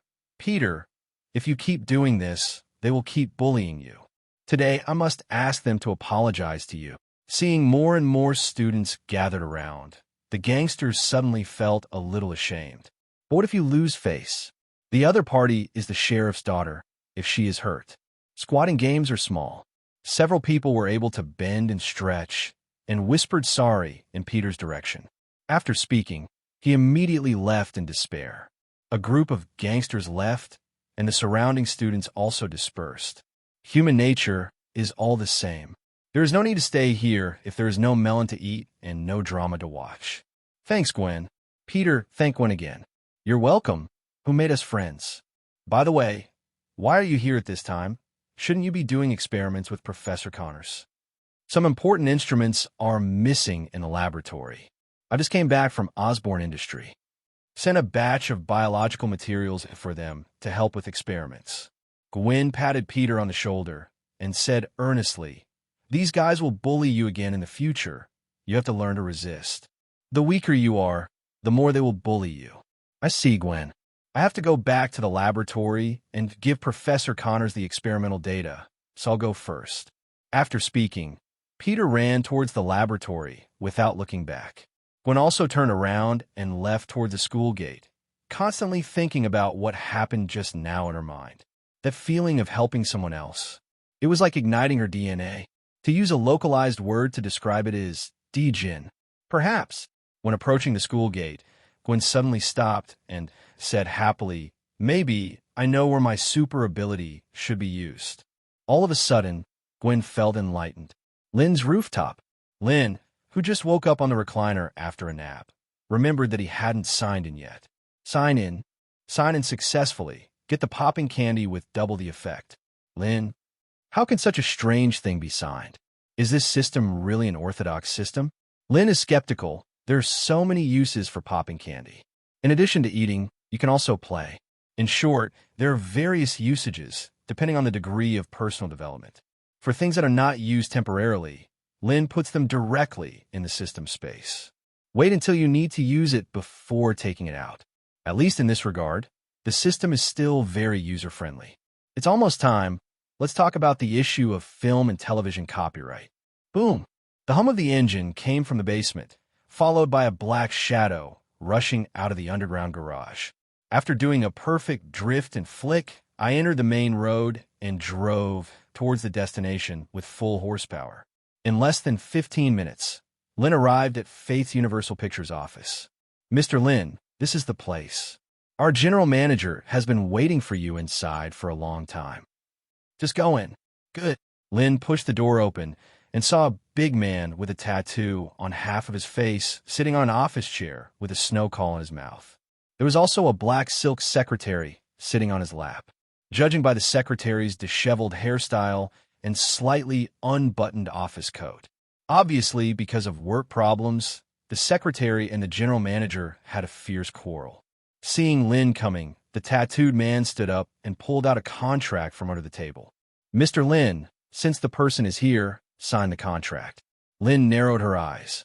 "You have to sign a contract before even talking?" Seemingly seeing Lynn's doubts, the tattooed man explained. "After discussion by our board of directors, we decided to purchase all your novels at a high price of $10. What do you think?" As soon as he finished speaking, 7 or 8 thugs in black suits came in outside the door and surrounded him. Lynn understood. This is an attempt to forcefully buy and forcefully sell. It turned out to be a black company. How humble he was when he was tricked to come and talk. How powerful he is now. "Then what if I don't want to?" Lynn smiled teasingly. "Don't want to? Brothers, take good care of this great." In the office, Lynn stepped on the head of the big tattooed man condescendingly. As for those thugs, they were all useless at the moment. All limbs were twisted and paralyzed on the ground. Even if it is sent to the hospital now, it will only end up with a lifelong disability. Lynn never shows mercy to those who make trouble for her. And the female secretary was squatting in the corner, trembling at the moment. She couldn't believe what happened just now. She just blinked her eyes. Those elite thugs lay on the ground in a strange posture, and the general manager was thrown down and stepped on when he wanted to run. "You, who the hell are you?" the tattooed man asked in horror. They hit the iron plate this time. "Writers of novels. From now on, what do I ask, and what do you answer? Say one more nonsense, and your end will only be worse than others." The tattooed man's expression changed suddenly, and he looked at a subordinate not far away from the corner of his eye. "It's too awful. Is there still a person like that?" The tattooed man swallowed. "Mr. Lynn, you ask, who is the board of directors you were talking about?" Hearing this question, the tattooed man wanted to cry, but he had no tears. Why was he so mean-spirited? You have to add lines to yourself. It's all right now. He can't afford to offend both sides. My patience has a limit. Lynn didn't talk nonsense. With a little force on his feet, the tattooed man let out a painful wail. He even heard the sound of his skull breaking. I said, both sides can't afford to offend, but if this side is offended now, it is really certain to die. It's a big deal to run away if you confess over there. Feeling the pressure on his head decrease, the tattooed man instantly felt like he had narrowly escaped death. Mr. Lynn, my boss is Kim Bin. Jean Bin. Hearing Lynn's doubtful voice, the tattooed man thought that Lynn didn't know Jean Bin and immediately explained, Jean Bin is the name of our boss on the road. His real name is Wilson Faith, and everything that happened today was ordered by him. In order to survive, the tattooed man uttered all he could say. Kim and Lynn definitely know each other. The underground emperor of New York City, the leader of the largest gang organization in the beautiful country. In front of the media was Wilson Faith, a charity businessman. It is no exaggeration to say that all the black industry chains in the entire beautiful country are controlled by his shadow. It seems that Jean didn't see the value of these novels after they developed into a one-stop entertainment industry. Not only the boss of the gangster, but also his business vision is so unique. No wonder I felt familiar when I first saw the name of this company. Then where is he now? Since it was the other party who provoked him first, Lynn would not be polite to him. Not to mention that he is the boss of the largest gangster in the beautiful country. Even being the boss of the biggest gangster in the world doesn't make much difference to Lynn. I don't know. Lynn believes that the tattooed man is not lying this time. As if he was afraid that Lynn would kill him if he disagreed with him, the tattooed man continued. Mr. Lynn, I have the contact information of boss Jean Bing. I was going to call him to report after the signing was successful. The phone is here. While talking, he took out a black phone from his trouser pocket. At the same time, he called Jean Bing very sensibly. After this set of actions, none of them are superfluous. Flowing clouds and flowing water. Lynn couldn't help being a little disrespectful to him. Sensible. As soon as the phone was connected, a steady middle-aged man's voice came from the other side. How is it? Is the matter settled? How dare the tattooed man dare to speak? It's done, but I got them done, Lynn said in an extremely arrogant tone. Jean Bin on the other end of the phone realized that it was not his subordinate's voice and immediately guessed what was going on. Mr. Lynn, it seems that I underestimated you. Stop talking nonsense. Where are you? Jean was obviously taken aback. He didn't expect Lynn to seek revenge so directly.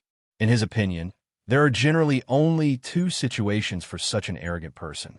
One is really powerful and not afraid of oneself. The other is that the brain is not working well. Before he actually met Lynn, it was difficult for him to tell which type Lynn belonged to. In case he is a powerful hidden mutant, can solve on subordinate so easily. It is mutant without a doubt. It will be a bit of a loss for him to offend a powerful mutant. Mr. Lynn, I didn't think carefully about this matter. It's better like this. If you have any requirements, just ask. I remember an old saying in the East, which is called many friends and many roads. The big tattooed man couldn't believe that these words came from Jean Bing's mouth. Jean Bing is admitting cowardice? Lynn smiled faintly. Jean Bing's words were farting. If it weren't for his strength, it's hard to say whether he could walk out of this office alive. Kim's attitude at the moment is not that he is admitting a mistake. It's just that the situation is out of his control, and it's just a temporary show of weakness. Sorry, I don't like making friends. Okay, it's not like I haven't killed a mutant before. If you dare to come, try it. Even if you find me, you may not be able to kill me. Maybe you will take your own life. After all, Jean Bin hung up the phone directly. Under Lynn's gaze, the tattooed man immediately dialed the number again.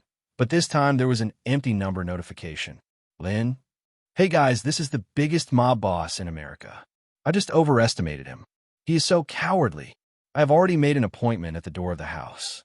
You actually hung up the phone after saying harsh words. Lynn almost laughed out of anger. Mr. Lynn, I really don't know where Boss Kim is now. Boss Jean Bing, and we are on the phone. The tattooed man tried his best to excuse himself, hoping that Lynn could hold his feet high and spare his own life. Lynn was too lazy to continue talking nonsense with this kind of person, so she kicked hard and directly passed out the pain of the tattooed man.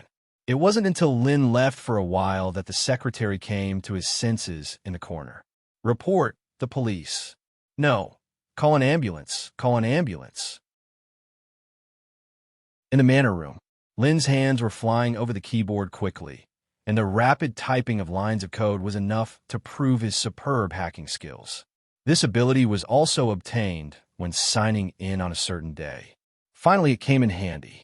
If you want to say who cares most about Gene Bing's position, it must be the police, Interpol, and the FBI. As long as they hack into their system, it is not difficult to find all the information of Gene Bing. Done. With the last line of code typed, the program runs perfectly. Then just wait for the results. Let's have a meal first. Before I knew it, it was time for dinner. This time period is also the off-duty time for most people. NYPD. After a busy day, Director George stood up from his chair, picked up his coat, and walked out of the office contentedly.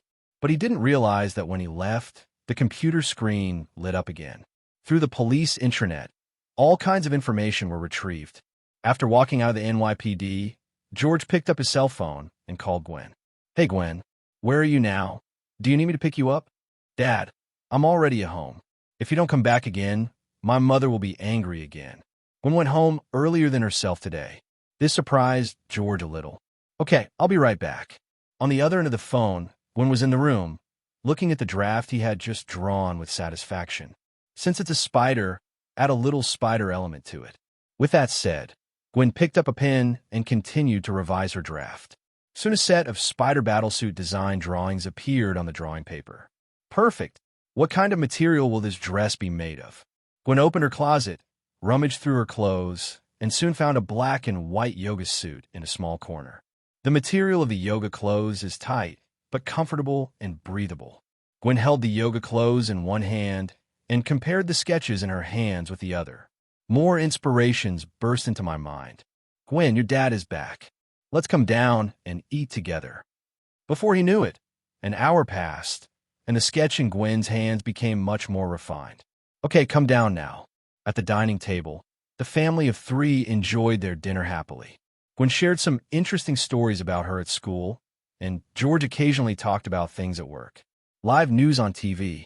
This is George's habit, to ensure that he can receive social information as soon as possible when he is resting at home, especially some information that requires them to call the police. For example, last time, the Stark industry fought internally, and two armors hit the streets of New York. George received the message on TV and immediately dispatched the police to minimize the loss. But tonight in New York City, it was calm. There was no big disturbance. The real-time news is all about politicians. Even George couldn't help complaining. These guys only show their faces when they need to win votes. I talk a lot, but no one actually did anything. For a practical man like him, the most despised is this kind of politician who draws big cakes. But George is not a politician, but a police officer who is fighting on the front line. Mother and daughter Gwen smiled at each other. Obviously, the two of them have heard this kind of complaints too much. Immediately afterwards, George's cell phone rang at his waist. When he heard it, George's face changed suddenly. How could this be? Okay, I'll come over right now. Dad, what happened? George put on his coat. The intranet of the police station has been hacked, and it seems that the database of the intranet has been moved. Technicians are checking now.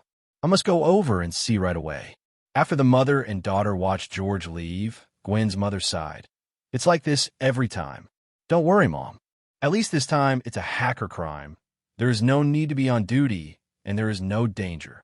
Right? Gwen's mother nodded in agreement. At least you don't have to be as frightened as before. Mom, I'm full too. I'm going back to my room first. Okay, I'll warm you a glass of milk later. Thank you, Mom. Gwen kissed her on the cheek and went on to finish her spider battlesuit. In front of the computer, while searching for information about spiders, Gwen was thinking about how to design her own battlesuit. Suddenly, a picture attracted Gwen's attention. The content of the picture is a spider hanging itself upside down from a tree with a cobweb. Cobweb. The other side, Lynn looked at the content on the computer that had been sent back. Almost all of Gene Bing's current information is on it, including where Gene is now. Apex gangsters like Gene Bing are under the surveillance of the police 24 hours a day. It's actually here. After confirming Gene Bing's address, Lynn drove there. Just eat enough, just in time to exercise and digest. Night. Lynn's poison, The carbon fiber material of the whole body seems to be integrated directly into the night. If it weren't for the position lights that were still on, it wouldn't be much different from stealth in such an environment. Soon, Lynn came to a hillside on the outskirts of New York City. Below that is a factory area. Around the factory area, there's still many people patrolling back and forth. It can be seen that this should be one of Gene Bean's strongholds. Even though it is night now, Lynn can see everything below at a glance. At the same time, Lynn also activated the see-through ability. As expected, the so-called 3 caves of the cunning rabbit. What's more, a gangster like Gene Bing who has made countless enemies must have a relatively safe hiding place in many places. For example, in the underground of this factory area, there's a small room made of junzuna, and several people are gathering in it right now. One of them has the strongest figure. His whole body is full of muscles, with almost no fat visible. This person is Gene Bin, if you don't count the supernatural powers of mutant. Gene Bing's strength is already at the top level that common humans can achieve. Including his fighting skills, it is also the top in the world. Even ordinary mutants may not be Gene Bing's opponent. This is also the reason why Gene Bin is confident when facing Lynn. But what he didn't expect was, Lynn's strength has far exceeded his imagination. After finding the position of Gene Bin, the next step is to do it. Boss Gene Bing, the New York Police Department has been watching me too closely recently. There are several batches of goods on hand that can't be sold at all. Gene Bing is the boss, so is our side. Gene Bin, who was sitting on the main seat, watched his confidants constantly complaining to him. While talking, a few people got into an argument because of the misery. Okay, he just spoke in a light tone. The people in the safe room became quiet with interest. George, that guy, is just trying to get some evidence. Recently, you all keep a low profile. It doesn't matter if you earn less money. Don't get in trouble when the time comes. With Gene Song speaking, this group of talents calmed down. But there was still a younger brother who said indignantly, Boss Gene Bing, isn't he just a bureau chief? Why should we be afraid of him? It's a big deal. I'll find someone to do him. Gene Bing looked over coldly, and the little brother immediately shut his mouth obediently. The others also looked at him with admiration. Are you teaching Gene and the boss to do things? Gene didn't bother to explain the pros and cons to this short-sighted person. Anyway, you all give me some peace during this time. If something happens, I will get in. Don't blame me for not thinking about brotherhood. As soon as these words were uttered, the younger brothers immediately felt that the temperature in the safe room dropped a few degrees. Understood, Boss Gene Bin. Everyone said in unison. By the way, Gene Bin is the boss. Didn't I say today that I'm going to get all the copyrights of those most popular novels? How about the plan? The younger brother who was closest to Gene Bing smiled lewdly and said, It's time to choose the heroine. Brothers can also have fun. Speaking of this topic, the eyes of other people also became active. They live this kind of life of licking blood, and they want to be happy. They have played with all kinds of women. This is the big star. They haven't tried it yet. So when I heard that Gene Bing was going to open a film and television company and win the copyrights of the most popular novels, these people are already imagining a better life in the future. In this capitalistic environment, it's not too normal to hide the rule. Unfortunately, Gene Bin's answer was different from what they expected. I miscalculated on this matter. Miscalculation? Everyone looked at each other in blank dismay, not knowing what Gene Bing meant by this sentence. From then till now, in their view, as long as it is gold and wants something, whether it's money or women, all can be easily obtained. Gene Bing glanced at the few people present and sighed in disappointment. They're all guys who can only think with their lower body. That guy named Lynn is most likely a mutant. Those younger brothers who went to buy his copyright have all been abolished. A boy with a bad temper immediately said, Boss Gene Bing, do you want me to hire a killer to kill him? Mutant only. Who here hasn't got a mutant's blood on their hands? Those dangerous guys shouldn't exist in this world. Recently, George has been watching us closely, so don't. In the middle of speaking, the safe house suddenly remembered the alarm, which shocked everyone except Gene Bing. The red warning light in the corner made Gene Bing frown. Immediately pressing a small button on the side of the seat, a monitor dropped from its ceiling position. The monitoring screen of the factory area appeared on it, but the scene inside made everyone wonder if their glasses were wrong. All the people he brought lay on the ground. Whether it is life or death is completely unclear. These are all their carefully selected security forces. Even if the army comes, it is absolutely impossible to silently attack them all like this. But this scene actually happened. Boss Jean Bing, is someone calling in? What do we do now? Jean Bing also frowned, completely unaware of what happened. If it weren't for the multi-layer insurance preset by myself, I'm afraid that even the siren wouldn't sound. The younger brothers in the safe house have already started to get a little nervous. What are you panicking about? No one knows the entrance to the underground complete house except me. No one can find here. Just wait and see what's going on outside. Several people were given a shot in the arm in an instant.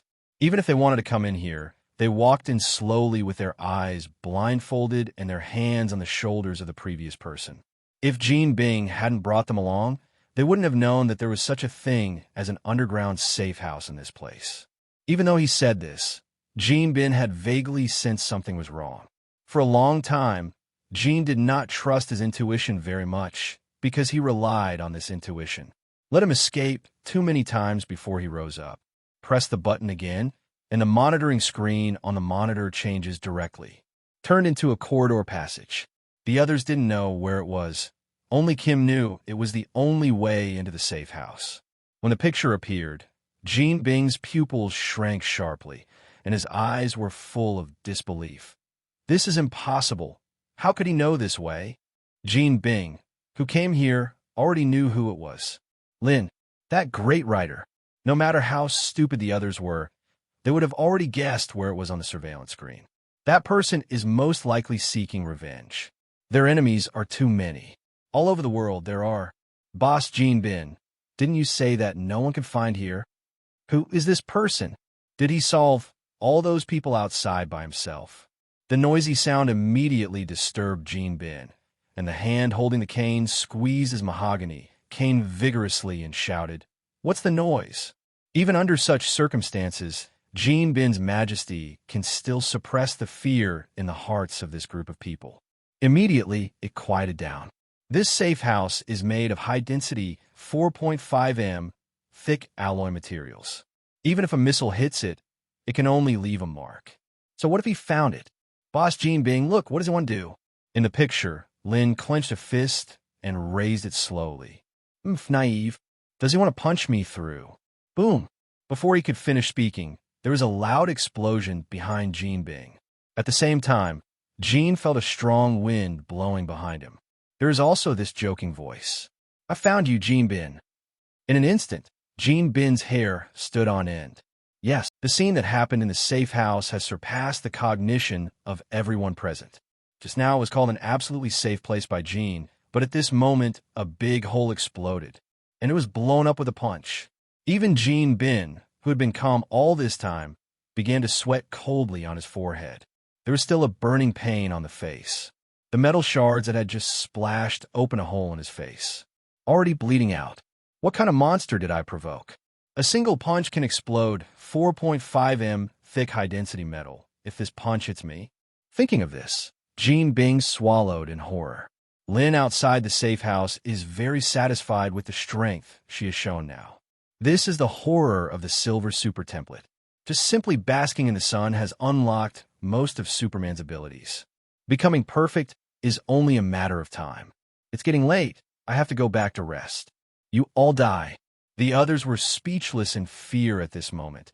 If they had weapons in their hands, they might be able to be more courageous. But before entering the safe house, all weapons were confiscated. Even if he is a confidant, Jean Bing cannot fully trust him. Now, they can only pin their hope of survival on Jean Bing. Boss Jean Bing, what do we do now? Is this guy really human? Even if it's a mutant, it's too outrageous. However, Jean Bing's actions at the next moment stunned everyone, including Lynn, who was about to start, also looked at Jean Bing with great interest. What do you mean? Are you begging for mercy? For a short while, Jean Bing knelt down in front of Lynn like a devout believer. Mr. Lynn, I am very sorry for the offense today, and I'm willing to compensate you for all losses, as long as I can do it. All the younger brothers behind Jean Bing felt unbelievable. The underground emperor of New York who was fearless. Now I actually admit it. Is this still the Jean Bing they knew? The development of the matter was also a bit beyond Lynn's expectation. He thought that Jean Bing would still struggle, but he just knelt like this? Give me a reason to let you go. I believe that a living faith is more useful than a dead faith. Once I die, the whole of New York will be in chaos, and there may be unsightly people who will provoke you in the future. You think I'm afraid? Jean Bing lowered his head again. Definitely not, but it will be troublesome for you after all. Lynn smiled, and this was to show his use value in exchange for a chance of survival. I have to say that there is indeed something for Jean he to be able to sit in this position. You are very smart, and you managed to persuade me. As Jean Bing said, once he died, the entire underground world of New York City would be in chaos. At that time, there will definitely be more or less troubles coming to the door. Lynn is not afraid of trouble, but hates trouble. With his current wealth and status, it would be a joke to say that no one is watching the underground world. There are too many outlaws. The news of the rich being kidnapped and extorted is not uncommon. Leaving a gold tie can prevent most of the troubles in the future. Obviously, this is a worthwhile deal. So Lynn doesn't want to kill Kim now. This is the willfulness of mastering absolute power. The power of life and death is all in one's own thoughts. Seeing Lynn let go, Jean Bing immediately breathed a sigh of relief, and some blood returned to his pale face. Lynn continued, "You are a smart person. You should also know that I have always kept a low profile. So everything that happened today, I don't want word to spread." "Understood, Mr. Lynn. I promise that apart from you and me, no one will know what happened today." The meaning is already obvious. Those younger brothers also felt the killing intent emanating from Jean Bing. "Boss, I won't say anything. I assure you and Mr. Lynn, what happened today is death." The next 2 minutes were unilateral massacre. With Jean Bing's strength, killing this group of people would be like sheep joining wolves, and soon the last surviving little brother was picked up by Jean Bing by the neck. In the process of suffocation, he begged for gold over and over again and let himself go. Jean Bing, "Boss, I must not." The last person died, and Jean threw the body in the corner like throwing garbage. When Jean Bing turned around, Lynn was no longer there. Follow-up threats that don't require any words. Contempt is the biggest threat. Survived. As if relieved of a heavy burden, he sat down on the ground, panting heavily. How could he still have the majesty of an underground emperor? The back is full of cold sweat. Jean Bing vowed that if he was given another chance, he would not go back and provoke this monster no matter what. After leaving the factory area, Jean Bing once again summoned his men and burned the whole place with a torch, completely destroying the corpses and wiping out all traces. At the same time, it also released a signal to the underground world. Anyone who dares to find trouble with Lynn is against him. Under the shroud of night, New York City, which appears calm and peaceful on the surface, is actually undercurrents surging. NYPD, within the technology division.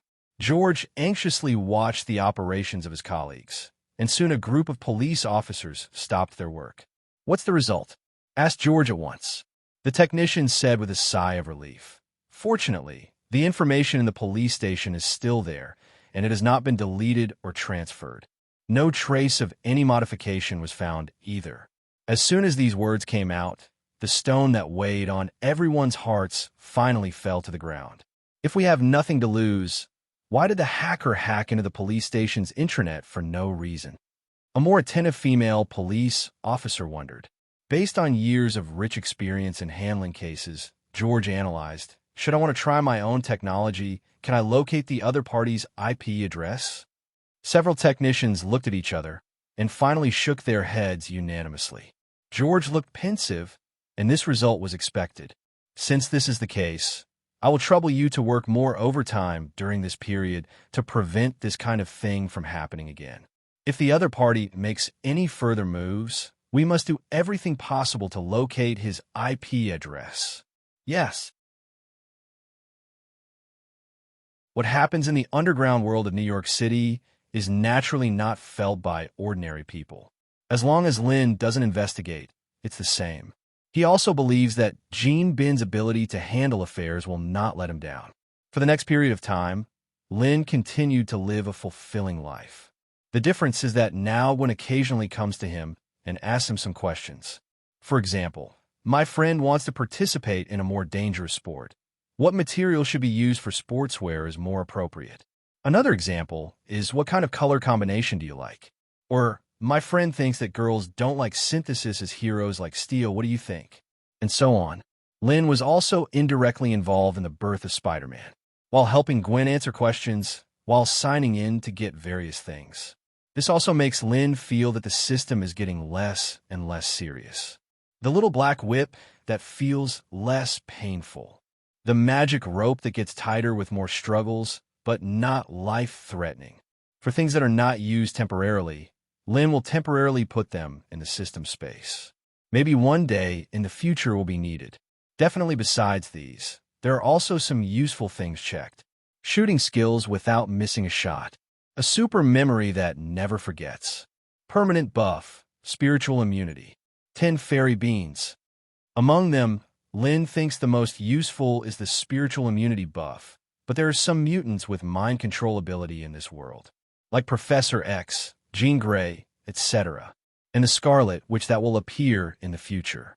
With this buff, most of the abilities of these people can be immune. Even the spiritual power after Phoenix Force Awakening can be completely immune. This is the most perverted.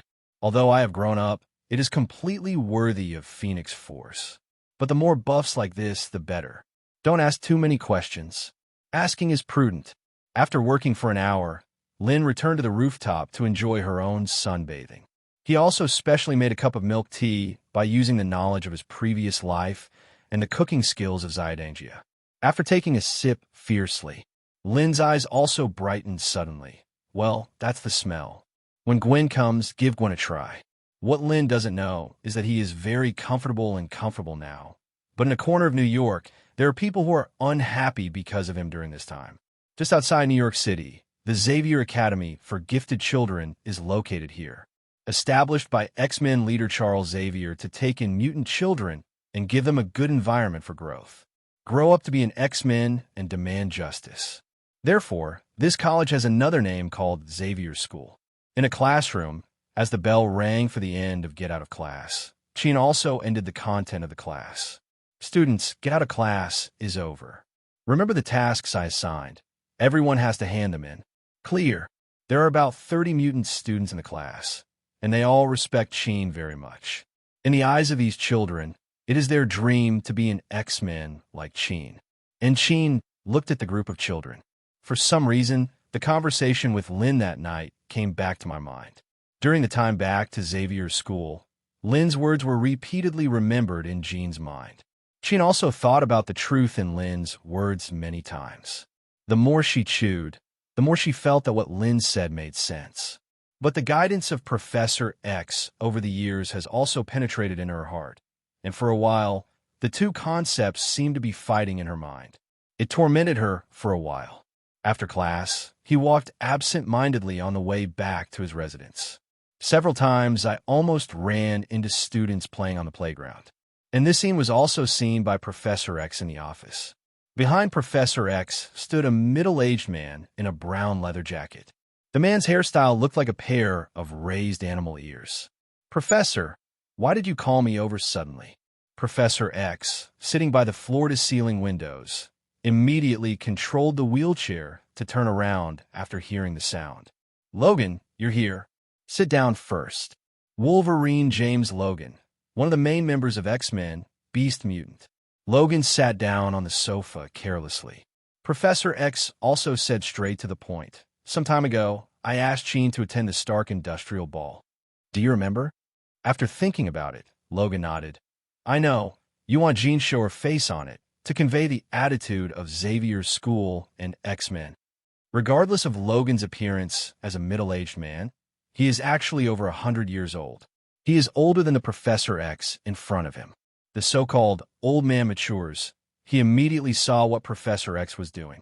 Professor X nodded slightly. "Did that do anything?" Logan asked, and Professor X shook his head, then nodded and said, that night, Sheen should have had contact with some high-class people.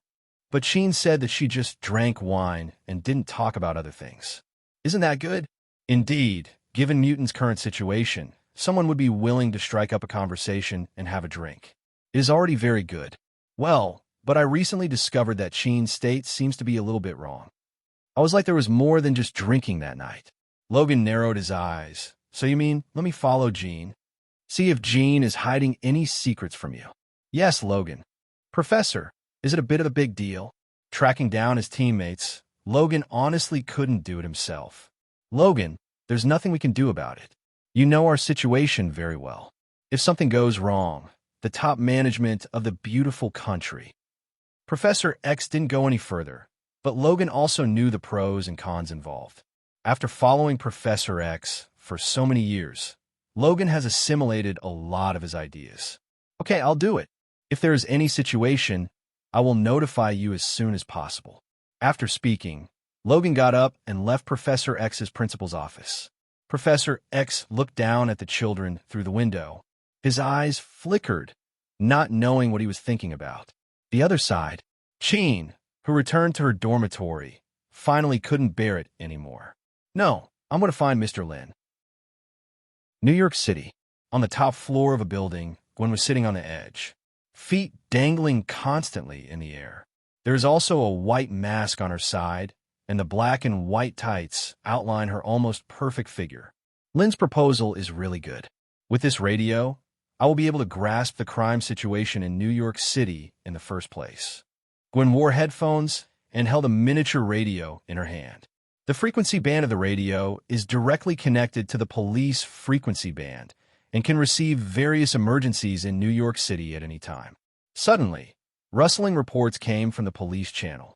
Police number 35,128 report, there is a robber who robbed a jewelry store with guns and weapons on his body. Running from the central street to the slums of the 5th block, calling for support to intercept. Call for support interception. Gwen picked up the mask beside her and put it directly on her head. The mask is very close to the face, and it also outlines Gwen's delicate jawline, but because it uses international-level breathable materials. So breathing is also very smooth. After putting on his equipment, Gwen stood up and fell forward with open arms. Wow! The weightlessness of the extremely rapid fall made her adrenaline soar. Incomparably exciting. When the height of the landing was about the same, Gwen pressed her 2 fingers to the palm, and a white cobweb shot out from the wrist. Immediately afterwards, Gwen was like the most dexterous monkey in the forest, swinging vines in the steel jungle. That vigorous figure quickly attracted the attention of many people. Look, what is that? Looks like a person. Have you ever seen people fly? How come they look so much like Tarzan of the Ape? On the way, many people raised their heads and looked at the figure passing by at high speed in midair. Someone picked up a phone and recorded it, posting it on social media. Many people are wondering what this is. Almost at the same time, there are more and more posts like this on TG, which arouse more and more discussions. Gwen, as the main character, is definitely unknown now, because she was rushing to finish her first crime fight. At the same time, in a publishing house on the streets of New York, Sheen walked down from above. Through the mind control of the editor, Lynn's residential address was successfully obtained from the other party. Just as she was about to hail a taxi from the side of the road to go to Lynn's side, Sheen XIN raised her head with a feeling. I saw a figure skipping quickly from midair. Sheen's face suddenly changed. What's the matter with that mutant? Isn't it afraid of accidents with such a high profile? Obviously, Sheen subconsciously classifies humans with special abilities as mutants. When Sheen came back to her senses, she wanted to remind the other party not to be so high profile through her spiritual ability. Gwen had disappeared from her view. If he used his ability to catch up, it would only cause a bigger commotion. Forget it. Let's go to Lynn first. Gwen flew over the city and quickly swung towards her destination. Soon they came to the area of the 5th block, and after a slight observation in the air, they found the figure of the robber. After all, there was such a big commotion, and several police officers were chasing after him, which was really conspicuous. It seemed that he found that he could not escape. The robber immediately took a little girl on the road as a hostage and put a gun on the little girl's head, scared the little girl into crying. "You all don't come here. Let me go." The police immediately formed a circle and began to negotiate with each other. The policeman hiding in the dark continued to call for support. On the right side of the situation, he is holding a hostage. It's a little girl. On the other end of the intercom, a man's voice sounded immediately. "I'm George. Stabilize the scene immediately. Stabilize the gangster's mood, and make sure not to provoke him. I'll be there right away." "Understood, Chief George." The street immediately cleared a large area, and the robbers stood in the center of the crowd. In addition to the police officers, there were also many onlookers who were eating melons and watching the show. Everyone took out their mobile phones to take pictures. No matter how the police tried to persuade them to leave, it was useless. Everyone has a fluke mentality, thinking that the criminals will not hurt themselves if they have a hostage in their hands. Seeing that there is no persuasion, the police officers do not want to waste time on this group of onlookers. Continue to delay with that gangster. You can ask for anything, and we will try our best to satisfy you. You put the little girl down first. Go away, go away. The black robber constantly threatened the police officer with the little girl, and the crying of the little girl made him extremely annoyed. "Shut up, stop crying, you white pig." The words "white pig" came out, immediately aroused the disgust of most people present. They all began to insult the robber. The situation gradually developed out of control, and the police officers were completely out of control. "Damn you guys. Even if it's death, I'll drag you guys back." After speaking, he pressed the safety on the pistol, ready to pull the trigger. "No, my child." At this critical moment, a white figure skipped by, and the robber who was about to pull the trigger found that he couldn't move. There's an extra layer of white on it. Cobweb. "Hey, I now suspect that you are bullying children. Can this cute little girl be hugged for me first?" The voice behind him scared the robbers immediately. When I turned around, there was nothing behind me. The next moment, he felt a lightness in his arms. "What about the hostages?" At this moment, Gwen stood in front of him, comforting the crying little girl with her arms in her arms. "It's okay, sister hug." "Who are you?" Gwen made a thoughtful movement. "It seems I haven't named myself yet. Give me back the hostage. This hostage is the key to his survival." "Is this possible?" Gwen shot the cobweb again from the wrist, which directly stuck to the robber's foot, and the robber who lost his center of gravity fell directly to the ground. Gwen shot out several cobwebs again, directly fixing it to the ground. "Okay, the bad guys have been dealt with. I'll take you to find Mom." When the police officers saw that the robber was subdued, they rushed up immediately. Gwen handed the little girl back to her mother. I don't know who applauded first, and there was thunderous applause and whistles in the crowd in an instant. Where had Gwen seen such a battle? Immediately swung cobweb, left the place. "Ma'am, here we are." The taxi driver spoke to Cheen, who was sitting in the back row. At the same time, he pointed to the manor outside the car.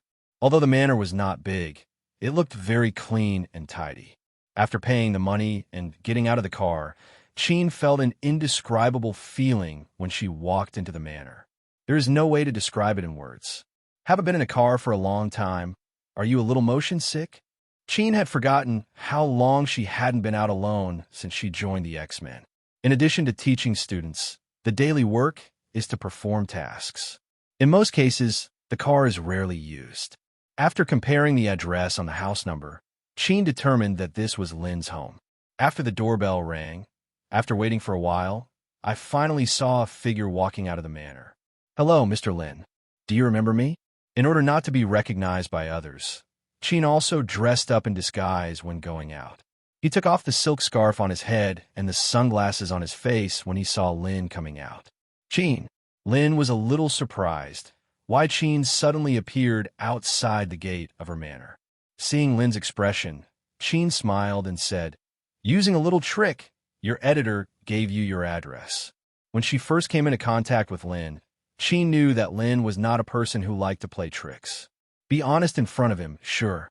Lynn can also guess what method Cheen used. "Come in." Lynn opened the door and invited Cheen into the manor. At the same time, he also helped Qin solve the magnetic field suppression on his body.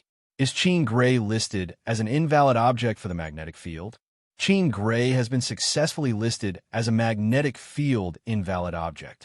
The biggest difference between Qin and Gwen is that one is spiritual ability and the other is physical strength. So when stepping into the range of the manor, the feeling was not as obvious as Gwen's. So after Lynn lifted the magnetic field suppression, for Qin, the indescribable feeling disappeared. It doesn't have much of an impact. Compared to this, what surprises Qin even more is that now she can't see through Lynn at all. Lynn suddenly felt a sense of mystery. How is this going? Although Qin was very surprised in her heart, she didn't ask directly. What if this is the other party's secret? Led by Lynn, Qin entered the manor. On the roof. Have a drink. I could do both, Mr. Lynn. This is the first time Qin came to someone else's house as a guest, and she seemed a little at a loss. Okay, wait a moment. Lynn also probably guessed the reason why Qin came to find her. The few words she said after drinking that night were obviously taken to heart by Qin. After a while, Lynn took out 2 cups of milk tea from it. Come. Qin took the hand, and the cold touch from the cup made her nervous heart calm down a lot. At the same time, he couldn't help asking curiously, Mr. Lynn, what is this? It wasn't your usual coffee, nor did it look like some sort of alcoholic drink. It was the first time Qin had seen such a drink. Milk tea, my original drink. Try it. Qin opened her small mouth curiously, took a sip from the drink tube. Bark. As soon as the ice-cold milk tea was sipped, Qin could feel all the taste buds on the tip of her tongue burst open. Not only that, but the sweetness of the milk tea immediately calmed down her nervous heart. Delicious. Finish off in one bite. Qin Ma couldn't wait to give the highest evaluation. What kind of coffee and what kind of wine did you drink before? Compare it with the cup of milk tea in front of you. They're all weak, okay? Realizing his gaffe, Qin immediately explained, I'm sorry, Mr. Lin. It's the first time I drink such a delicious drink, and I can't help it. It's okay. It's human nature to enjoy delicious food and marvel at delicious food. Lynn also took a sip herself. Delicious. Mr. Lin, I'm actually here this time. I want to continue to discuss with you the problem at the ball last time. Why do you think Professor Xavier's idea has failed? Will mutant really end up with nothing? Facing Qin's question, Lynn just smiled lightly. It seems that you have been thinking about this question all this time. Qin nodded vigorously. It may be a bit of an exaggeration to say that T does not think about food, but not much more. You will come to me today. You should have your own answer in your heart. If Qin still insisted on Professor X, she would not come to Lynn. Knowing how to find Lynn means that Qin has begun to agree with Lynn's words in her heart. During this time, Qin thought a lot, especially watching the kids at Xavier's school during class. Professor X has done so much, but these children can only stay in Xavier's school. Can't go anywhere else. Facts are also constantly telling Qin that Professor X's set of ideas is useless. Even if Qin didn't want to admit it, the reality would slap her hard. But Mr. Lin, if Professor Xavier's ideas don't exist, why don't we go to the mutant brotherhood way? To force humans to accept us? Lynn shook her head. Magneto and Professor X, they are two extremes. The two of them, no matter who they are, will end up the same. One only wants to lick, the other only knows to kill. To some extent, Magneto's method is the optimal solution. But it's a pity that Magneto's strength is not strong enough to shake a superpower. To put it bluntly, people are addicted to food. A super god alone cannot win a game. Mr. Lin, I don't understand. Qin felt that her brain was not enough. Obviously, Professor X and Magneto represent the two survival concepts of mutant. If these two concepts will eventually lead to the demise of mutant, does that mean that mutant has only a dead end in the end? Lynn didn't criticize Qin for being able to understand her meaning immediately. After all, the limitations of living environment since childhood created the limitations of life.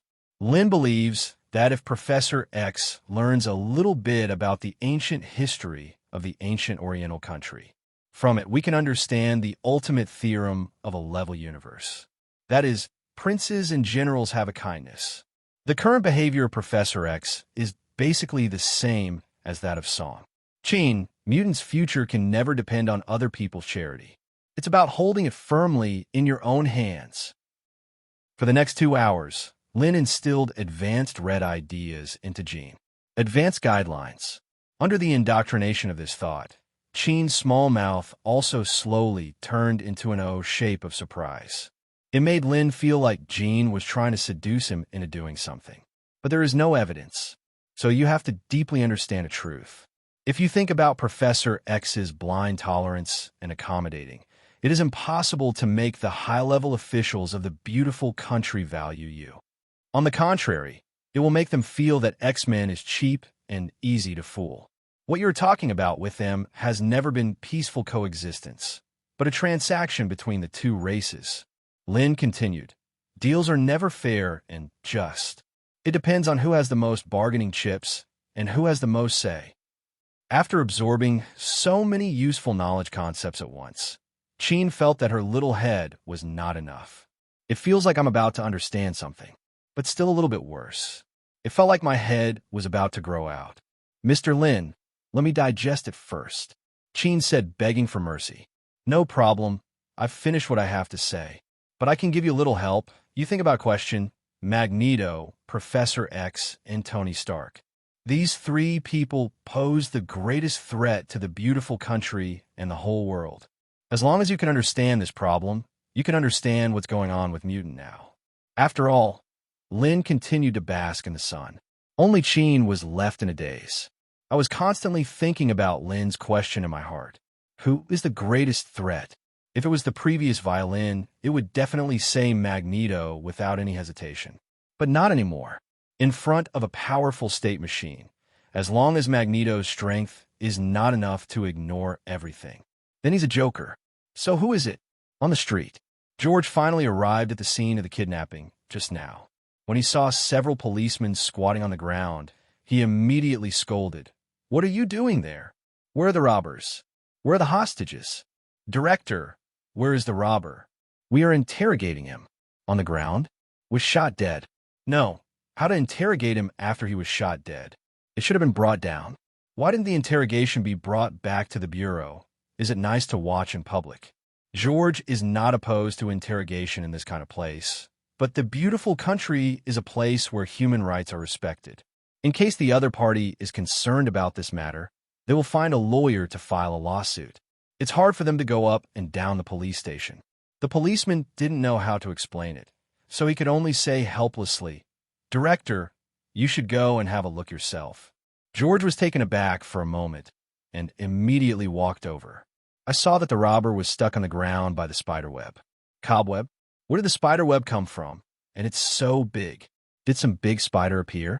George looked puzzled at the police officer in charge of the scene, who immediately took out a mobile phone. Director, look for yourself. George took it over, and the picture above was a video of a girl in a black and white leotard bravely rescuing a hostage. At the same time, the prisoner was stuck on the ground with a spiderweb. Who is this?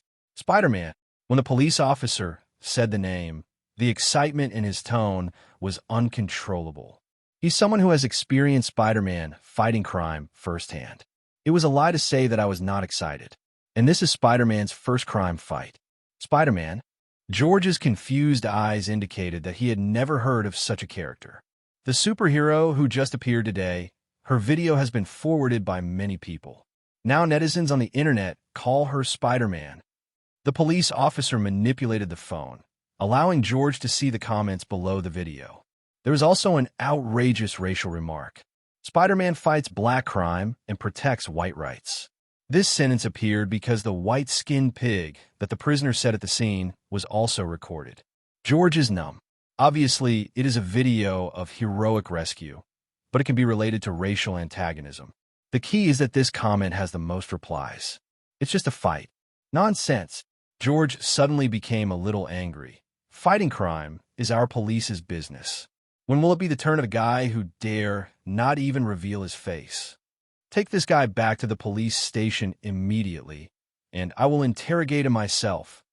But the head, those spider webs can't be torn apart at all. If you can't tear it apart, use a saw to cut it. Yes, in fact, it was the masked vigilante that George hated the most. In his view, these people are just venting violence in the name of fighting crime. Spider-Man, I will definitely catch you.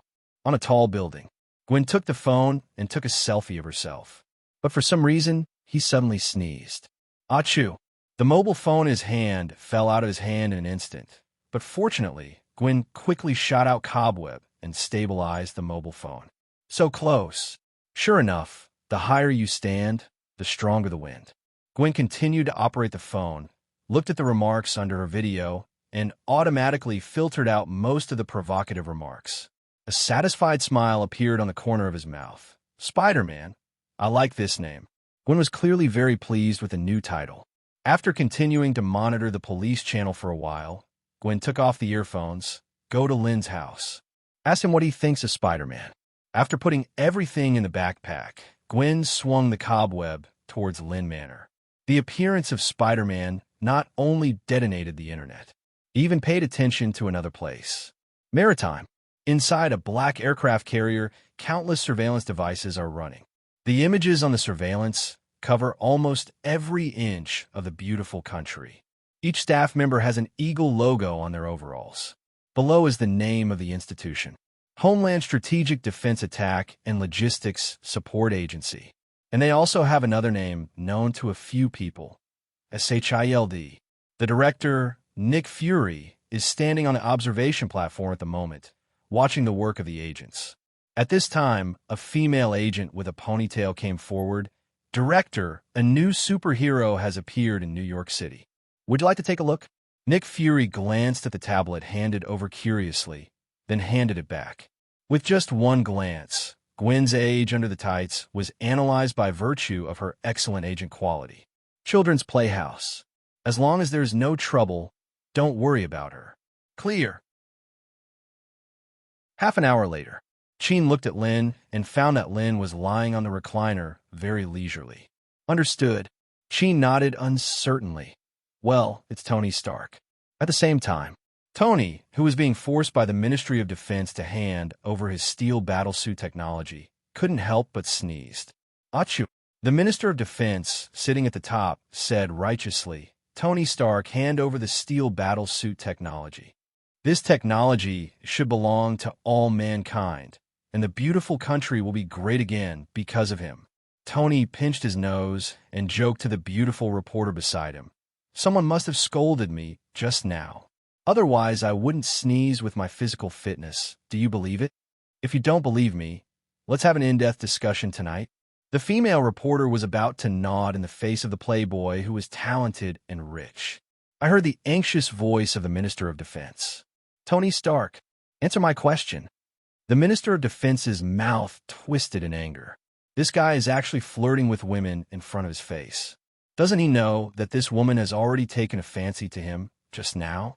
No matter what, today he must be forced to hand over the core technology of the steel battlesuit, armed to the beautiful country's own army. At that time, the beautiful country will once again become the only superpower in the world and will no longer be restrained by the ancient Oriental country and the bear country. I didn't hear it clearly just now. Please say it again. The Minister of Defense repeated it obediently. Tony pretended to be stunned. What? Mine is not a weapon. I don't sell it. To be precise, that's my prosthetic. Not a weapon. You call the thing that can shoot out the palm cannon at any time and release hundreds of millions of joules of flight energy as a prosthetic limb. Tony Stark, that's obviously a weapon. Don't make excuses. Okay. Then can you prove that my thing is a weapon? Tony didn't even look at the other person and continued to tease the girl next to him. The Secretary of Defense immediately said, "Let Justin Hammer in." As soon as the words fell, a middle-aged man in a suit walked in with his eyes floating like Tony's. This guy Tony knows. He is an arms dealer just like him before, but the arms he sells are all inferior products. When the Stark military industry was still there, they could only sell it secretly to the black market. After Tony closed Stag Military Industries, the Ministry of Defense approached them to place an order. As soon as Justin Hammer took the stage, he praised Tony's father, Howard Stark, as the father of the military industry. At the same time, he also showed off his company's technology. claiming that they are also researching armor technology and have already had success. I hope Tony will share his technology. Go hand in hand with them.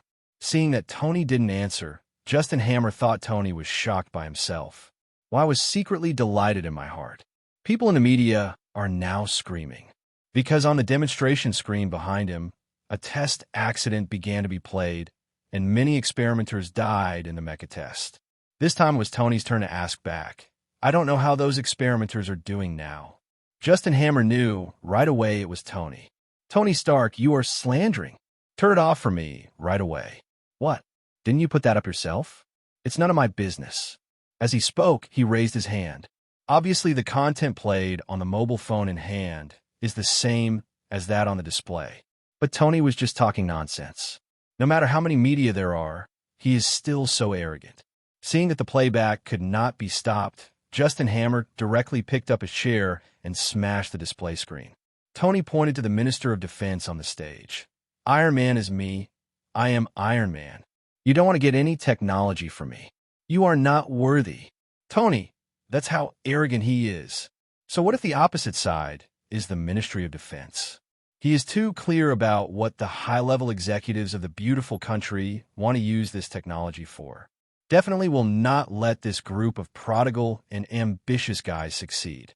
Tony blew kisses to everyone present, and the angry Minister of Defense yelled at him behind his back. The media quickly recorded the scandal of the Minister of Defense. It will soon be the hottest news in the country. In the manner, Lynn nodded, satisfied with Sheen's answer. Then you should also understand why Tony is living so well now. Understood, Mr. Lynn. Thank you for telling me these truths today. No matter what happens to Mutant in the future, you are our friend. Lynn waved his hand. I only tell you this as a friend. I don't care about others. Do you understand me?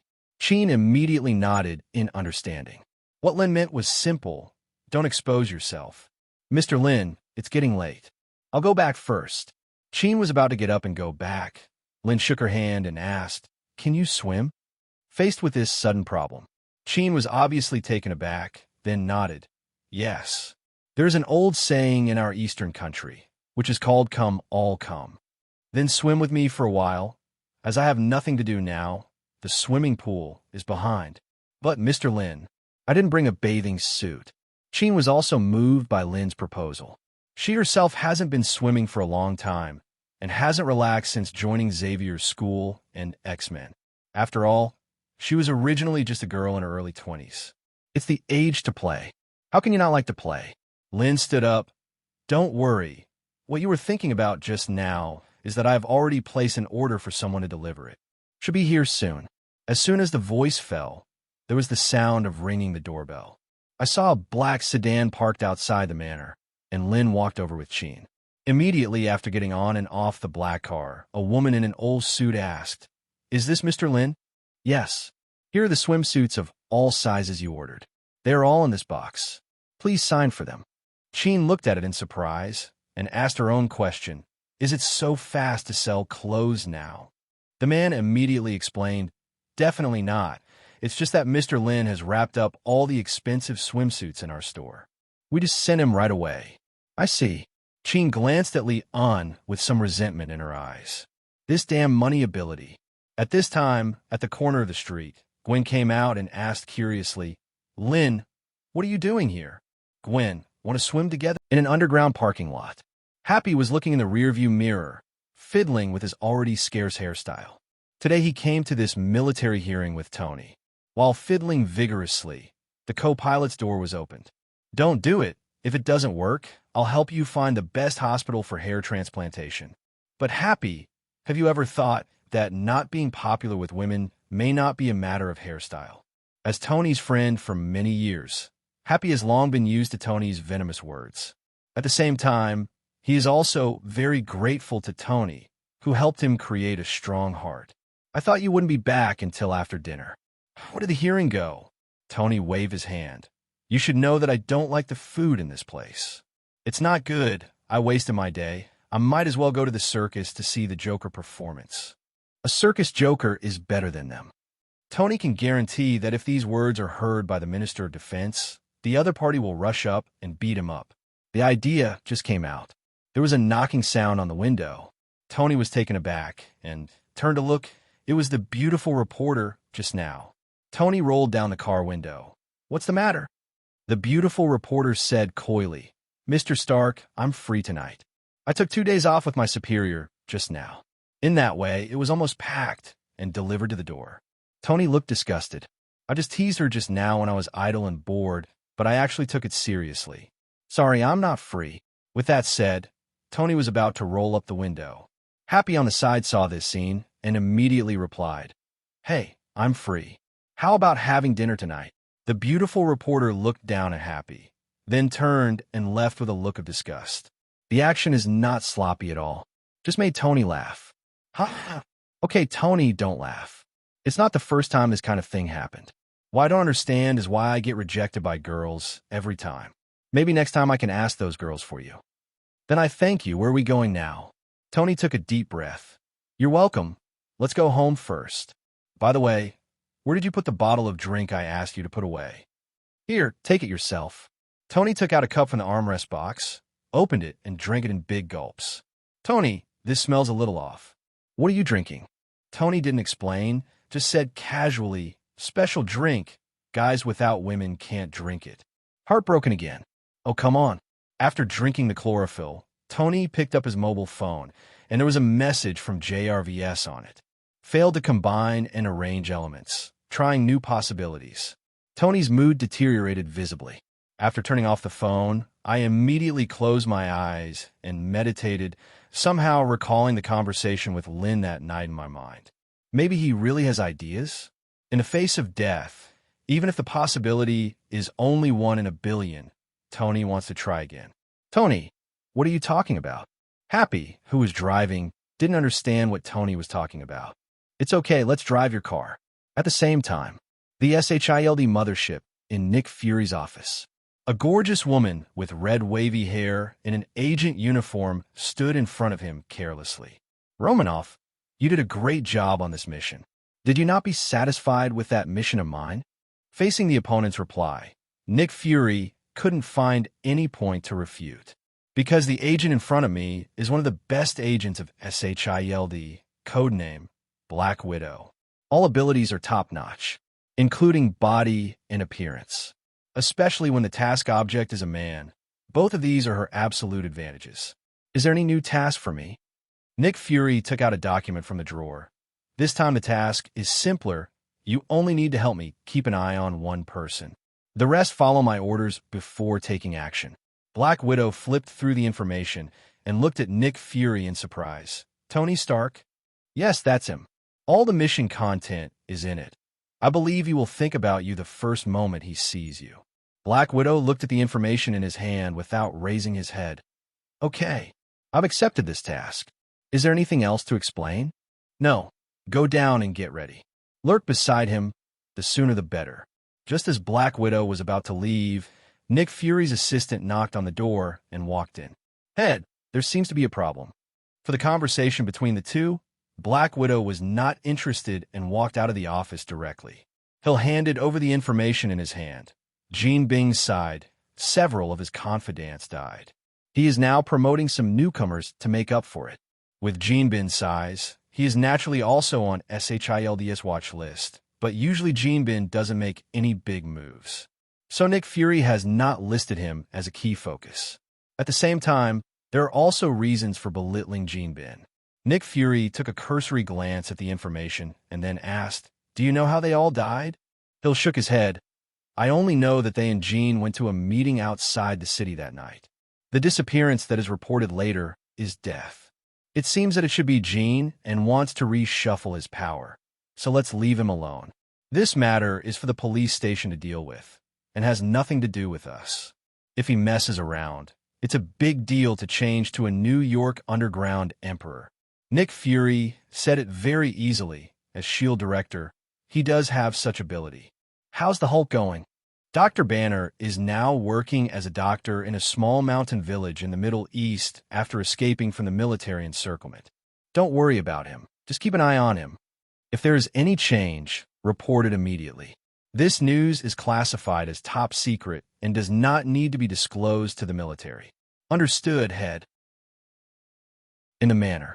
Lynn, who had just changed clothes, looked at the scene in the swimming pool that was enough to make people nosebleed.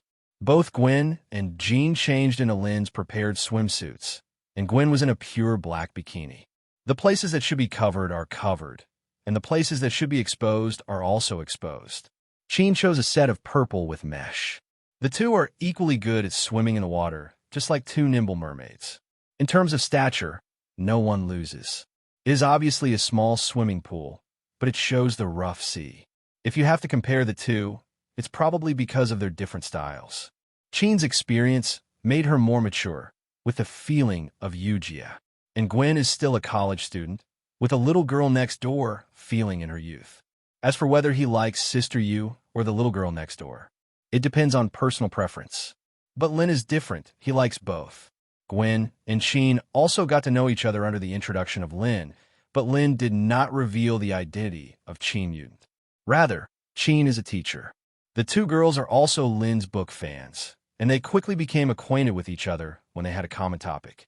Gwen saw that Lynn had come out wearing a towel and said with a smile, "Lynn, come down and swim together." Swimming in this weather is really comfortable. Jean, who was beside Gwen, also said, "Mr. Lynn, come down quickly." "Okay, come right away."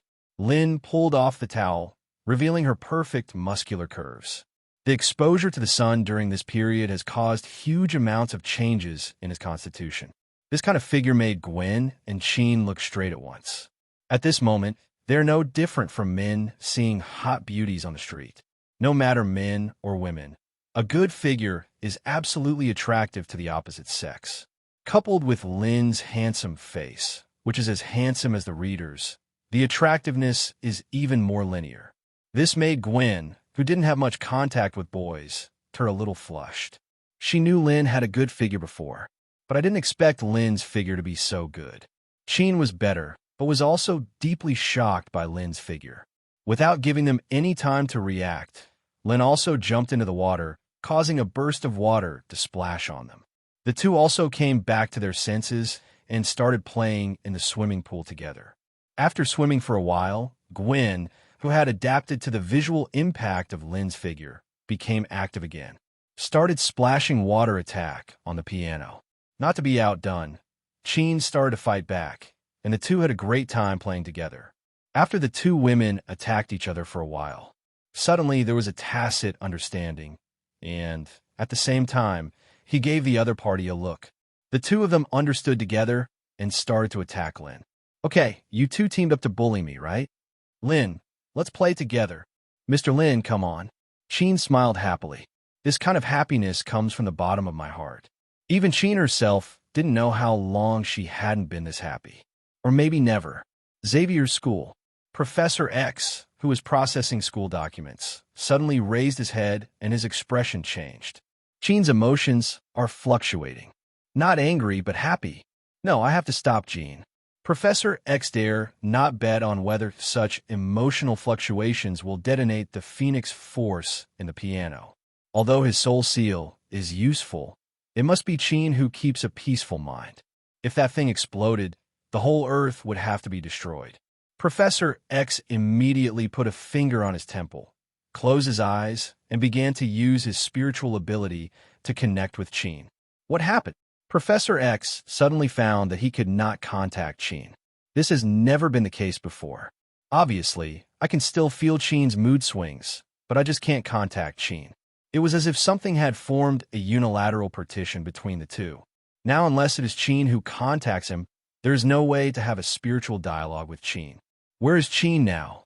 Professor X immediately activated his psychic ability again and contacted Wolverine. Logan, who was wandering on the street and slowly getting ready to go back to Xavier's school, suddenly heard the voice of Professor X. "Logan, where are you now?" "Professor, I'm going to go back and report to you about Jean." Logan is very dissatisfied with Professor X's method of directly invading other people's hearts, but there is no way to resist it. "How do you know where Jean is now?" "At his friend's house. That's how it looks to me." Logan then told Professor X what he had just seen, but Professor X doesn't care about this kind of thing now. "Logan, trust me. Now go and bring Jean back before the final big mistake is made." Logan knew Professor X wouldn't mess around with this kind of thing.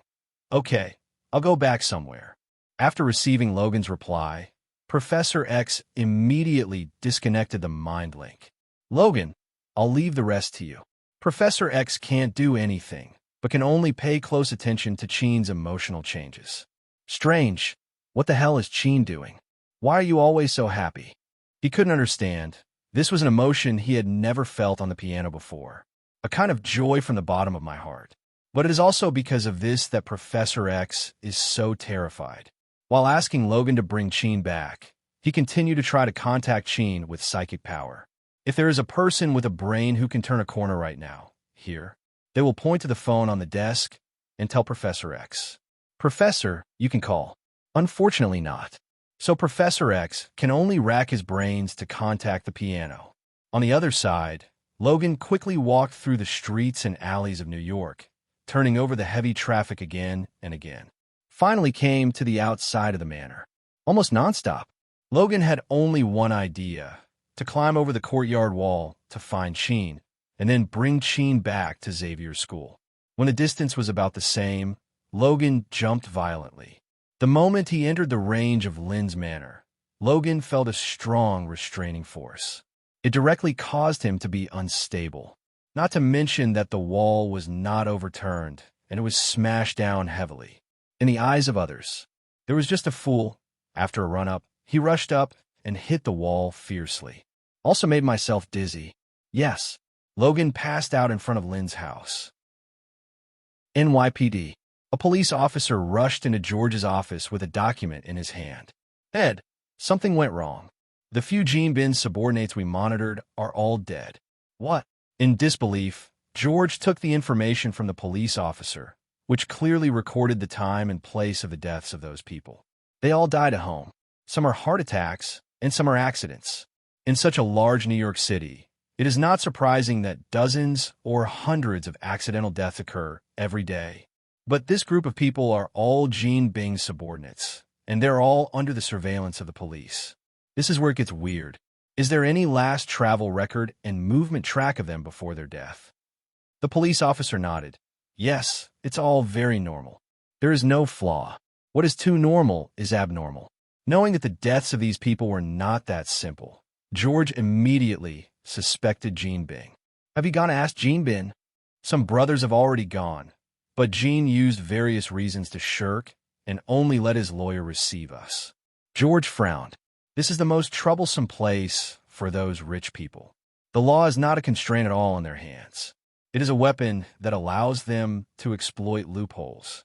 It is completely impossible to bring down a rich man in the beautiful country without enough evidence to kill him. Looking at the death list above, George knew that it was pointless to investigate like this. He's been dealing with Gene Bing for so many years. The opponent's handling method is too clean. Brothers who are staring at these people should withdraw. Just leave Gene and the people around him. If there is any problem, report it immediately. In addition to these, there is another thing that I think deserves attention. George groaned suspiciously, and the police officer handed over a piece of information again. Boss, do you know a writer named Lynn? George nodded. It's very famous recently. Even Gwen is her fan. Why did you mention this person all of a sudden? You will understand after reading it. After reading through the documents, George's expression was full of incomprehension. Why does Gene not protect Lynn in such a high-profile way? When we discovered this, we also studied it for a while. I also checked some information about Mr. Lynn and found that his foundation is very clean. I haven't had any contact with Gene, and we don't even think the two of them know each other. The analysis of the police made George even more confused. A person like Gene Bing would protect someone he didn't know? So we came up with a very reasonable suspicion. Tell me, Gene is a fan of Mr. Lynn and may be chasing Mr. Lynn's novel. George immediately looked at the police officer. That look seemed to say, "Are you kidding me?" The policeman greeted him with a nod of incomparable affirmation. Because Mr. Lynn's novels are really good, many people in our bureau are fans of Mr. Lynn's books. Go out and continue to investigate the reason for me. George didn't want to continue talking with him. What is the analysis of this? Gene Bing is a gang leader who kills without blinking an eye and knows to do bad things all day long. Will protect a writer in a high-profile way for a few novels. Suddenly, the police officer looked at George with a very surprised expression. "Boss, you haven't read Mr. Lynn's novel, have you?" George was speechless. "I really haven't read it. First of all, because I was originally very busy at work. The second is that he is really not interested in novels, even works of this phenomenal level. But George also has his own pride if you say you haven't seen it. Wouldn't he be told by other people in the bureau that he couldn't keep up with the trend? I definitely have seen it. Why are you still here? Don't you need to work? Go investigate now." Yes, anyone can see that George is being stubborn. After the police officer left, George continued to look at the information in his hand. After half an hour of analysis, George also had reasonable doubts. Could it be that Lynn's novel? Is it really that pretty? Inside Xavier's school, after Professor X tried many times but still couldn't contact the piano, he finally stopped doing useless work. I don't know if Logan found Sheen. Don't make any mistakes. Professor X, who was worried, continued to activate his psychic ability and prepared to contact Wolverine Logan. But the next moment, Professor X was stupid. Logan has also contacted a lot. What's the matter? Professor X is in a hurry. These two people are his most capable subordinates. Sheen naturally does not need to say. Wolverine also made great achievements in X-Men.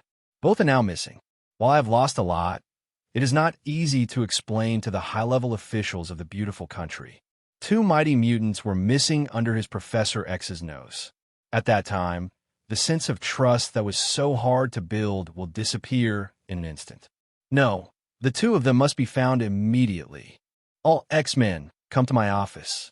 Professor X activates his psychic ability and summons all the X-Men in Xavier's school to go. 10 minutes later, members of the X-Men gathered in the principal's office. Cyclops, Storm, Rascal, and Iceman are all here. "Professor, what do you want us to do?" Everyone in Xavier's school has great respect for Professor X. The situation is urgent now. Both Sheen and Logan, who were sent out by me to perform the mission, are missing. What? Everyone in X-Men looked at each other in blank dismay. Some couldn't believe what Professor X said.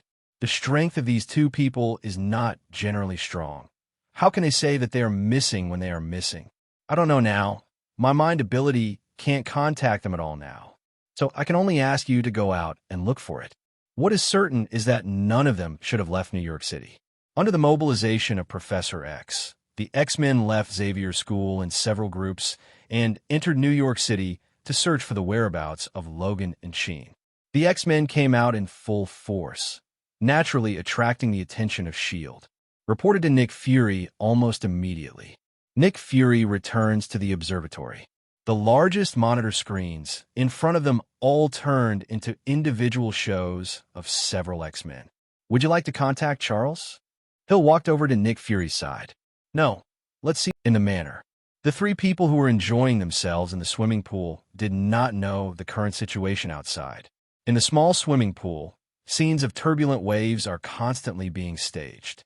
Lynn had had enough fun by the pool while tasting the milk tea she made, looking at the beautiful scenery in front of me. Satisfied, she took a sip of the milk tea, and Lynn sighed, "This is life." Gwen, who had had enough fun, also walked ashore. Her wet body matched with a black bikini, and her wet blonde hair added an indescribable sense of temptation. "Lynn, what are you drinking?" Gwen glanced curiously at the unknown drink in Lynn's hand. Mr. Lynn made the milk tea himself. It's very delicious. Sheen, who was wearing a purple plain gauze swimsuit, also went ashore, and her red hair was still falling into the water. The two wet beauties stood in front of Lynn like this. "Have Sister Sheen drank." Girls' close friendships are that simple. After doing something happily together, you can develop into good friends worthy of sisters. Well, Mr. Lynn brought it out to entertain me when I first came here. There was still the taste of milk tea in Sheen's mouth. There are 2 other glasses on the table, both just made by Lynn. "This cup belongs to you. Just finish swimming. Let's add some water." Gwen took the straw in her mouth and sucked hard. As soon as the cold milk tea is in the mouth, it seems to open the door to Gwen's new world. Lynn, this is delicious. It's much better than coffee, and it's sweet. Gwen was talking almost as she drank. You don't have to be so anxious to drink it if it's delicious. No one will compete with you. Gwen didn't care and continued to sip the milk tea in her hand. Soon, Gwen Xian finished half of the full cup of milk tea. Compared with Gwen's carelessness, Qin looked much more refined and just took a few puffs lightly, but also drank nearly a quarter of the amount. Sister Qin, Lynn is so kind to you. I have been here so many times, but I have never had milk tea. There was actually a sour taste in Gwen's tone. Lynn waved her hand helplessly. I just made this thing today. Snort.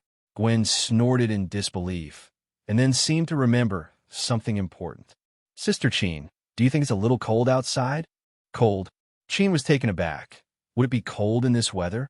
And when you showed off the milk tea just now, the iced milk tea didn't feel cold after drinking it. Gwen smiled mischievously, picked up her own towel and put it on her body, and thoughtfully helped the piano to approve it. Then he took the hand of the piano, and then took the hand of Lynn and pulled them into the room together. As he walked, he said, "It's cold outside. Let's go inside and sit. Don't wait until you catch a cold." She didn't know what Gwen wanted to do. Maybe it was really cold. Lynn smiled slightly, but guessed it. After returning to the room, several people sat down on the sofa together, and the two girls chatted about the topic of the novel. The content of the chat made Lynn a little speechless, because he is the author of these books, but he can't get into the topic of the two of them. It's so boring to chat like this. Let's turn on the TV and watch today's news. Gwen sees it poorly. Do young people nowadays still like to watch the news? Qin said with some surprise. My dad is a police officer, so occasionally I care about the news. Gwen immediately turned on the TV and tuned to the news channel, and the news she expected appeared. There's a picture next to the host. The one on the picture is none other than Spider-Man, who is popular all over the internet today. The moment Qin saw this, Qin's pupils shrank subconsciously. Oops, that mutant is exposed. And it was on the news. Qin couldn't help being a little nervous and clenched her fists for fear of hearing bad news about mutant. But the following report really surprised Qin. A mysterious superhero who suddenly appeared in New York City, known as Spider-Man. Next, let's listen to the interviews brought back by frontline reporters. May I ask what you think of Spider-Man? She was a hero and saved that child. Those cobwebs are really cool. I love Spider-Man. What Qin didn't expect was that almost all the interviewers showed love for that mutant. How is this going? Could it be that this group of people has changed? Definitely not. Jean thought again of what Lynn had said to herself. After the interview was over, the news picture in front of him was all over again, and the old TV face Tony Stark appeared on the TV. The host accompanied the text and said, Iron Man Tony Stark angered the Minister of Defense, and the Minister of Defense cursed. Hammer Industries researchers are dead or alive. On TV, the Minister of Defense obviously broke his defenses and output a lot of words starting with F to Tony. The scope affected all of Tony's family. That way, not to mention that he is the Minister of Defense, others would think it was that bald shrew who was cursing the streets. And Tony completely ignored the other party and walked away in a cool way. This scene also brought enough shocking effect to Qin. Without Lynn's teaching today, Qin would simply think that Tony is too crazy. But now Jean understands that Tony has crazy capital. You can try Professor X instead.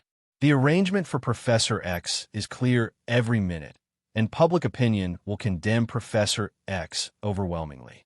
Where's the one-sided support for Tony like now? The future of muting must not follow the path of Professor X. It must be replanned. This idea completely took root in Qin's mind. What do you think of that Spider-Man just now? Is she handsome? Is she powerful? Gwen looked at Lynn and Jean with bright eyes. Lynn and Qin nodded at the same time. In order to prevent the two of them from seeing the flaw, Gwen resisted the excitement of being affirmed in her heart, trying to hold back a smile. Jean has psychic powers and quickly noticed Gwen's abnormality, but she simply thought that Gwen liked Spider-Man. Didn't think much about it. It's dinner time. Qin, do you want to have a meal here before going back? Lynn looked at Qin. Needless to say, Gwen would definitely stay. She loves Lynn's cooking. The atmosphere here made Jean feel unprecedented ease and joy, and she nodded involuntarily. Definitely, I have this honor. Gwen immediately said, Sister Jean, you won't regret this decision. The food made by Lynn is super delicious. Just talking about it already made Gwen think about it. Is it really that delicious? New York City streets. The disguised Storm and the little rascal had already blended into the crowd, looking around from time to time as they walked. Hope to find Jean and Logan among the crowd. New York City is so big. We don't have any clues. Where can we find it? Little Naughty said with some dissatisfaction. Professor X asked them to come out to find someone, but they didn't give any clues. Is this how to find someone? With such a tight schedule, they couldn't immediately send a message to use other forces. Seeing that Storm ignored him, Little Naughty continued to say, could it be that the two of you sneaked off somewhere for a private meeting? After all, Logan, such an attractive man. Storm looked at the little rascal speechlessly. Clean up all the dirty thoughts in your head. The current situation is that the professor can't find them with his psychic ability. Something must have happened. The two have been with Professor X for so long, and they know how powerful the super ability of Professor X is. In the absence of special equipment, monitoring in New York City is not a problem at all. If you use that device, Professor X can invade the minds of people all over the planet in an instant. It is no exaggeration to say, as long as people are still on the Earth, there is nothing that Professor X cannot find. But now Jean and Logan just can't find it. So from Storm's point of view, there's a high possibility that something happened to the two, and it was more of a bad luck kind. Storm's nervousness didn't infect the little rascal. It was more like the rascal was out shopping. Soon, other reports came from Storm's earphones. I didn't find any clues about Jean and Logan. Where are you? Neither do we. We have already visited the 6th block and the 11th block, and there is no clue of the two of them at all. Suddenly, Little Naughty half-jokingly said, why don't we call Jean? This sentence was immediately despised by all teammates. People who can't find the sole ability of Professor X. Will it be useful to make a phone call? Stop playing. Let's keep looking. Perhaps we can find someone from Brotherhood. Storm pressed his earphones and spoke to several other teammates. When everyone heard it, they immediately felt that it made sense. There aren't many people in the world who can handle Jean and Logan, and the Mutant Brotherhood is one of them. What's more, the X-Men and Mutant have always been at odds. I think I should report this to the professor first. The sound of Cyclops came from the earphones. Storm thought for a while and said, no, if it's really related to Mutant Brotherhood, the professor may have to reconsider. We infiltrated right up to the Mutant Brotherhood and got them out. Before things were settled, Storm already wanted to do something to the Mutant Brotherhood. After hearing Storm's proposal, the others also felt that it made sense. They know the character of Professor X too well. Good. Make an appointment first. My side. Soon, all the X-Men members came to Storm, who was beating up some gangsters in an alley at the moment. Cyclops and the others knew at a glance that these gangsters considered the two of them as people who could strike up a conversation. Go away. Threatened by Storm, the gangsters ran away immediately. We need to have a solid plan, Cyclops said in a low voice. Little Rascal shook his head, then took out his mobile phone. You guys make a plan. I'll see if I can get through to Jean's call. Why not call Logan's? Because Logan is an antique. He basically doesn't bring a mobile phone with him when he goes out. It's something everyone at Xavier School knows. A few people didn't bother to care about the Little Naughty and began to make a plan to invade the Mutant Brotherhood. Little Naughty searched for a while and finally found Jean's contact information on the phone and dialed directly. She also just tried without any hope. Okay, that's it. Split into 2 teams. One team faints, and one team goes inside to find Jean and Logan. Quick battle. Must be rescued. Jean, where are you now? Lil Naughty got through the phone and asked excitedly. The X-Men, you look at me, I look at you. Call up. Really? Cyclops suddenly felt that it looked like a few of them were sitting here and making plans seriously. Like a fool, Storm didn't believe it, thinking that the little rascal was lying to them. He snatched the mobile phone from the Little Naughty hand. I can't even find the professor's spiritual ability. How can I find a phone number? Monroe, I'm fine. I can go back later. On the phone, The voice of Cheen really came out. Cheen sat at the dining table and had just enjoyed a pleasant dinner, her eyes full of apology while holding her mobile phone. Have fun by yourself. This group of brothers and sisters have suffered. After confirming that Cheen was fine, Monroe continued to ask, Jean, is Logan with you? Logan.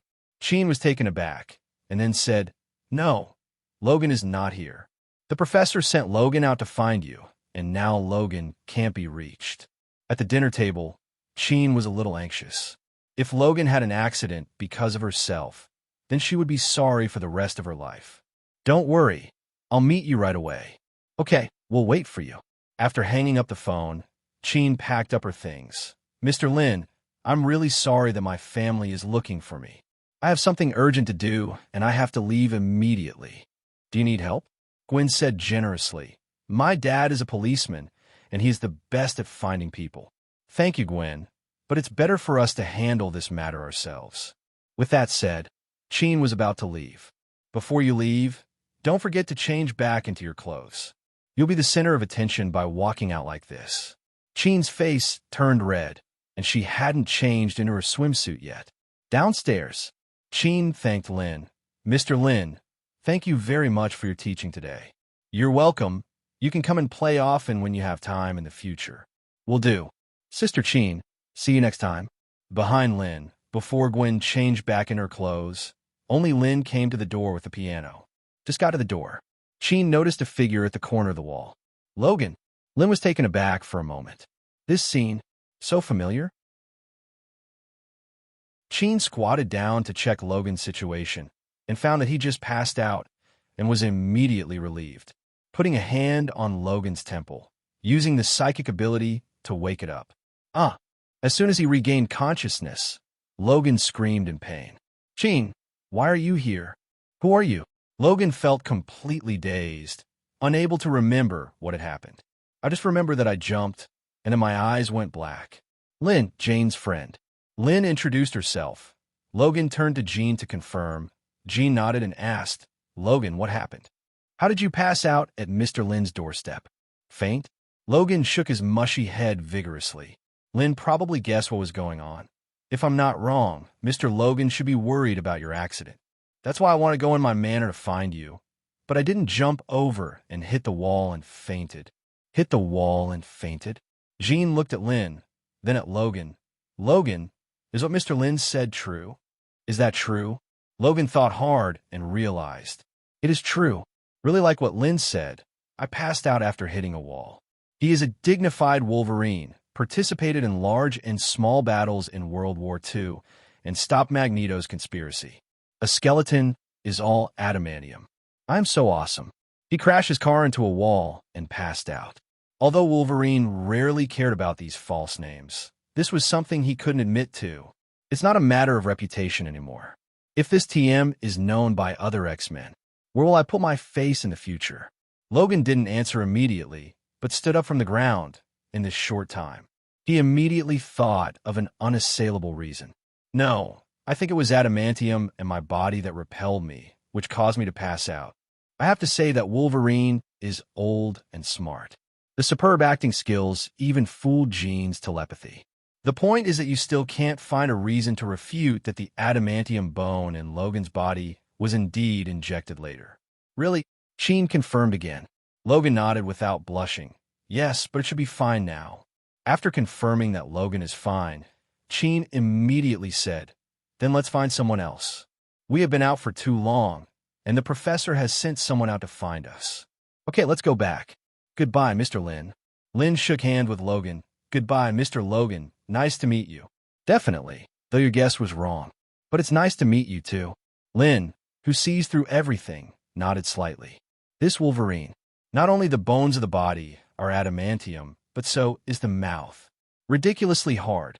After watching the two leave, Lynn also turned and returned to the manor.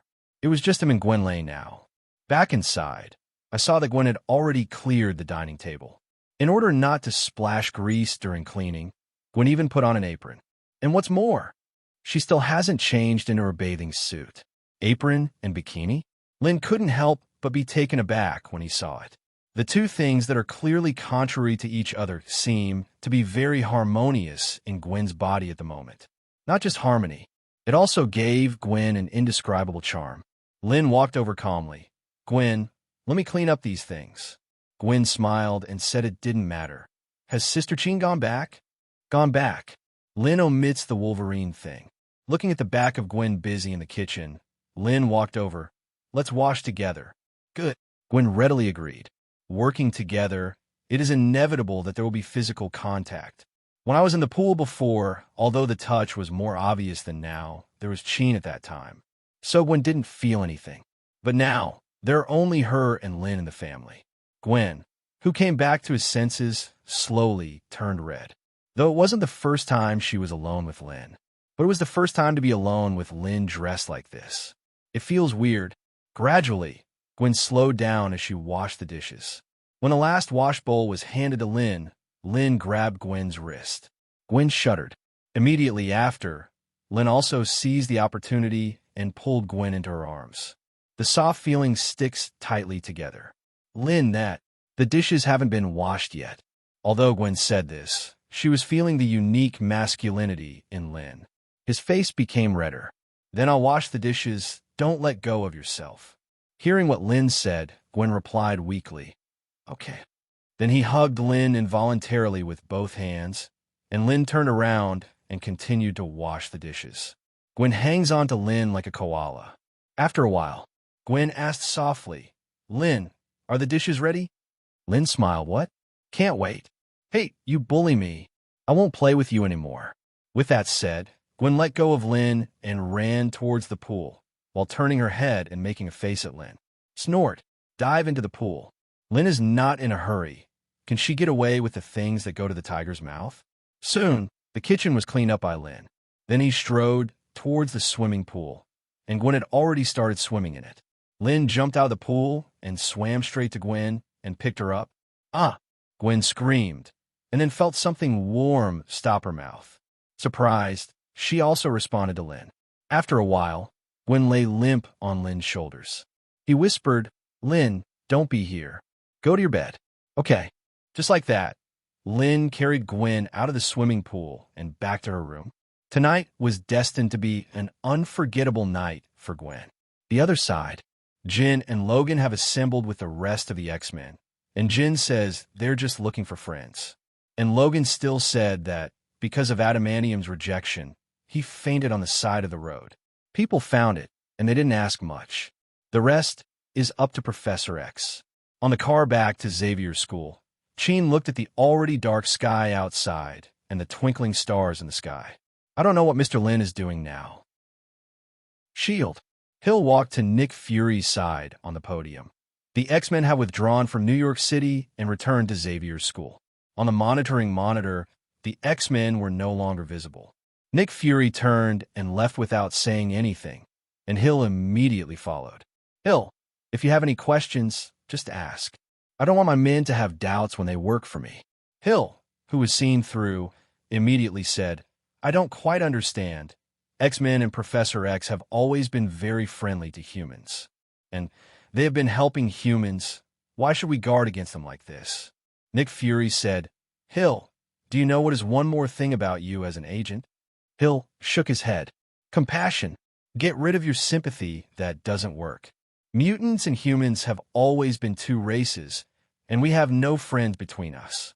There are only two outcomes in the struggle between races and races. If you want to coexist peacefully, mutant is not qualified." After speaking, Nick Fury took the elevator back to his office. Hill is left alone to think alone. Xavier's school, principal's office. All the X-Men are back, and Professor X is finally relieved to see that Sheen and Logan are safe and sound. "How did you find them?" He was very curious. He couldn't find his own telepathy. Why the X-Men brought him back not long after they went out. The others were immediately embarrassed to say it. "Do you want to complain about Professor X? Is your telepathy not as good as a mobile phone?"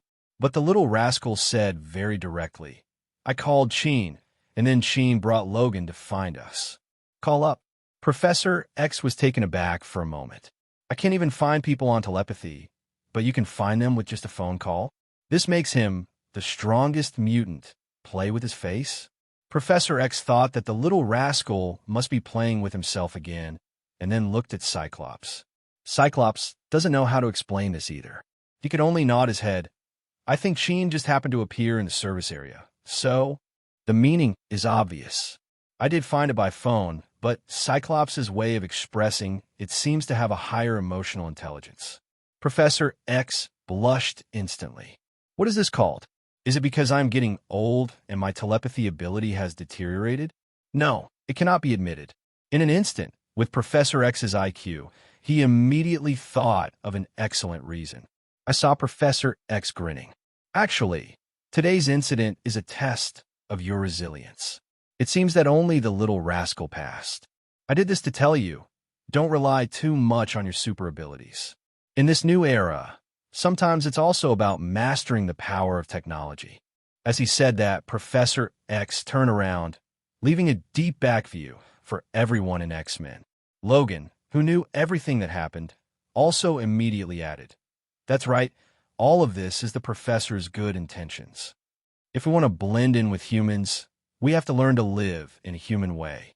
Professor X, who turned his back to everyone, was also taken aback. How did Logan save face today? Sheen looked at the two people who sang the oboe with some doubts. Is it really? The other X-Men usually trust Professor X extremely, and now they all believe what he said. I knew Sheen was going to find a friend today, so I set up such a game. The purpose has been told to you. Go down first if you gain anything today and write a mission report. Professor X dismissed everyone like homework. Logan was instantly relieved that no one had asked him why he fainted. This wave of my own with Professor X is simply seamless. Soon, everyone left Professor X's office, except for Jean. Professor X is flustered and curious. The panic is whether Jean has seen through his lies, and whether her own image will collapse in Jean's heart. What is curious is where Jean went today, and where she can hide from her telepathy. But the words were released just now. Even if he was curious, Professor X was too embarrassed to ask. She could only turn around slowly, looked at Jean, and asked kindly, "Jean, why don't you go back and rest?" Jean took a deep breath, and then said, "Professor, I want to talk to you about the future of mutant." Mutant future? This topic immediately made Professor X's expression serious. What do you think about our current situation? He thought that Sheen had found a solution to the current predicament. Maybe she really made a great friend that night. If it's the kind of talker, Professor X would like to visit him now and express Xavier's school's highest kindness to him. No, not the current situation. It's just that mutant situation has never changed. Sheen took a deep breath and said slowly, "With all due respect, Professor, if you continue like this, you will only push mutant to perish." Professor X never expected that Sheen, who had been obedient to him before, came back after going out for a while and started to oppose him. But for so many years, the concept of affinity has long been ingrained in the psychology of Professor X. It's not something that Sheen can change with just a few words. "Sheen, my idea is not good. Do you want to destroy human beings like Magneto? Did you go to the Mutant Brotherhood? What did they tell you?" Professor X's face also turned gloomy. At the same time, the power of the mind also began to unfold, forming a small storm in the principal's office. Sheen also released her own spiritual power at the same time, and the two forces fought against each other in the middle of the office. The door of the principal's office was also pushed open at once. Several people from X-Men also rushed back. There's been so much movement here that it's impossible to say they haven't noticed. "Jean, Professor, what are you doing?" Cyclops couldn't believe the scene in front of him. He was fine just now, but now he wanted to fight. Jean ignored the X-Men behind him, but continued to speak. "Professor, whether it is you or Eric, your actions will push mutant to its demise." "What did you say?" Professor X originally thought that Jean wanted to learn from Magneto, but she did not expect that she opposed all the two mutant leaders tonight. This made Professor X a little confused. All of a sudden calmed down. The impact of the two psychics. Gwen's house. George parked the car and opened the door, only to see his wife waiting for him at home. Gwen hasn't come back yet? At this point in the past, Gwen usually came back. If she hasn't come back, it means that the school has experiments or some organizational activities that she needs to participate in. Isn't Gwen back yet? George asked out of habit. Mother Gwen came out from inside and took George's clothes. Your daughter is not a child anymore, so you don't have to stare at her every day. At her age, it's time to fall in love. Hearing this word, George felt a little uncomfortable. But this is the reality, and he has to accept it. Gwen's mother went on to say, she called back and said that there are other activities at school today and she needs to help. I'll be back later tonight. George was relieved to hear that Gwen would be back. Just don't spend the night outside. Let's eat first. At the dining table, George remembered today's case while eating. Did you clean Gwen's room today? Not yet. Wait a while. What's wrong? I need information on a case. Are there some Lynn's books in Gwen's room? You mean that great writer? Mother Gwen asked curiously. Well, that's it. You help me bring out one of his books and put it back after reading it. Those books are Gwen's treasures. You must be careful not to damage them. Otherwise, you know the temper of your precious daughter. Rest assured. George gave her a reassuring look. After eating, Gwen's mother took a book and handed it to George in the room. George glanced at the title of the book and couldn't help but read out, A Song of Ice and Fire. The name is quite creative. On weekdays, George often reads files and materials and has long practiced the ability to read 10 lines at a glance without missing important content. Soon, George was deeply attracted by the fascinating worldview. Originally, I just wanted to take a rough look and verify the colleagues in the Bureau's guess about Gene Bin. As a result, I never expected it and brought it in for myself. This is 2 hours. Until the last page was turned, the feeling of stopping abruptly after seeing the most exciting part made George feel like ants were crawling all over his body. Glanced at the cover, and this is just the first one. At this time, his wife walked up to George and patted George on the shoulder. Aren't you going to take a bath? I just came back not long ago, and I'll wash it when I'm about to go to bed. Gwen's mother gave him a look like a fool. Check the time yourself. 2 hours. When George saw the watch in his hand, he exclaimed instantly, It was absolutely impossible for me to read a novel for 2 hours. I have never looked at those major case files so seriously in the Bureau. Gwen's mother joked in a very timely manner. It seems that this novel is very good. No, definitely not. I'm not reading a novel. George immediately denied it 3 times. I'm here to investigate a case. Recently, there's a case related to this writer named Lynn. Oh, is it so? Definitely. You know me, I never like these kid things. In order to get rid of his relationship, George reluctantly threw the book in his hand on the sofa. That's Gwen's favorite book. If she finds out about it, you'll be finished. George picked it up right away, then realized how late it was. Gwen hasn't come back yet. I'll call Gwen. Okay, remember to take a shower. George picked up his cell phone and called Gwen. Over the phone, Gwen was sitting on Lynn's body with a slightly painful expression but a hint of expectation.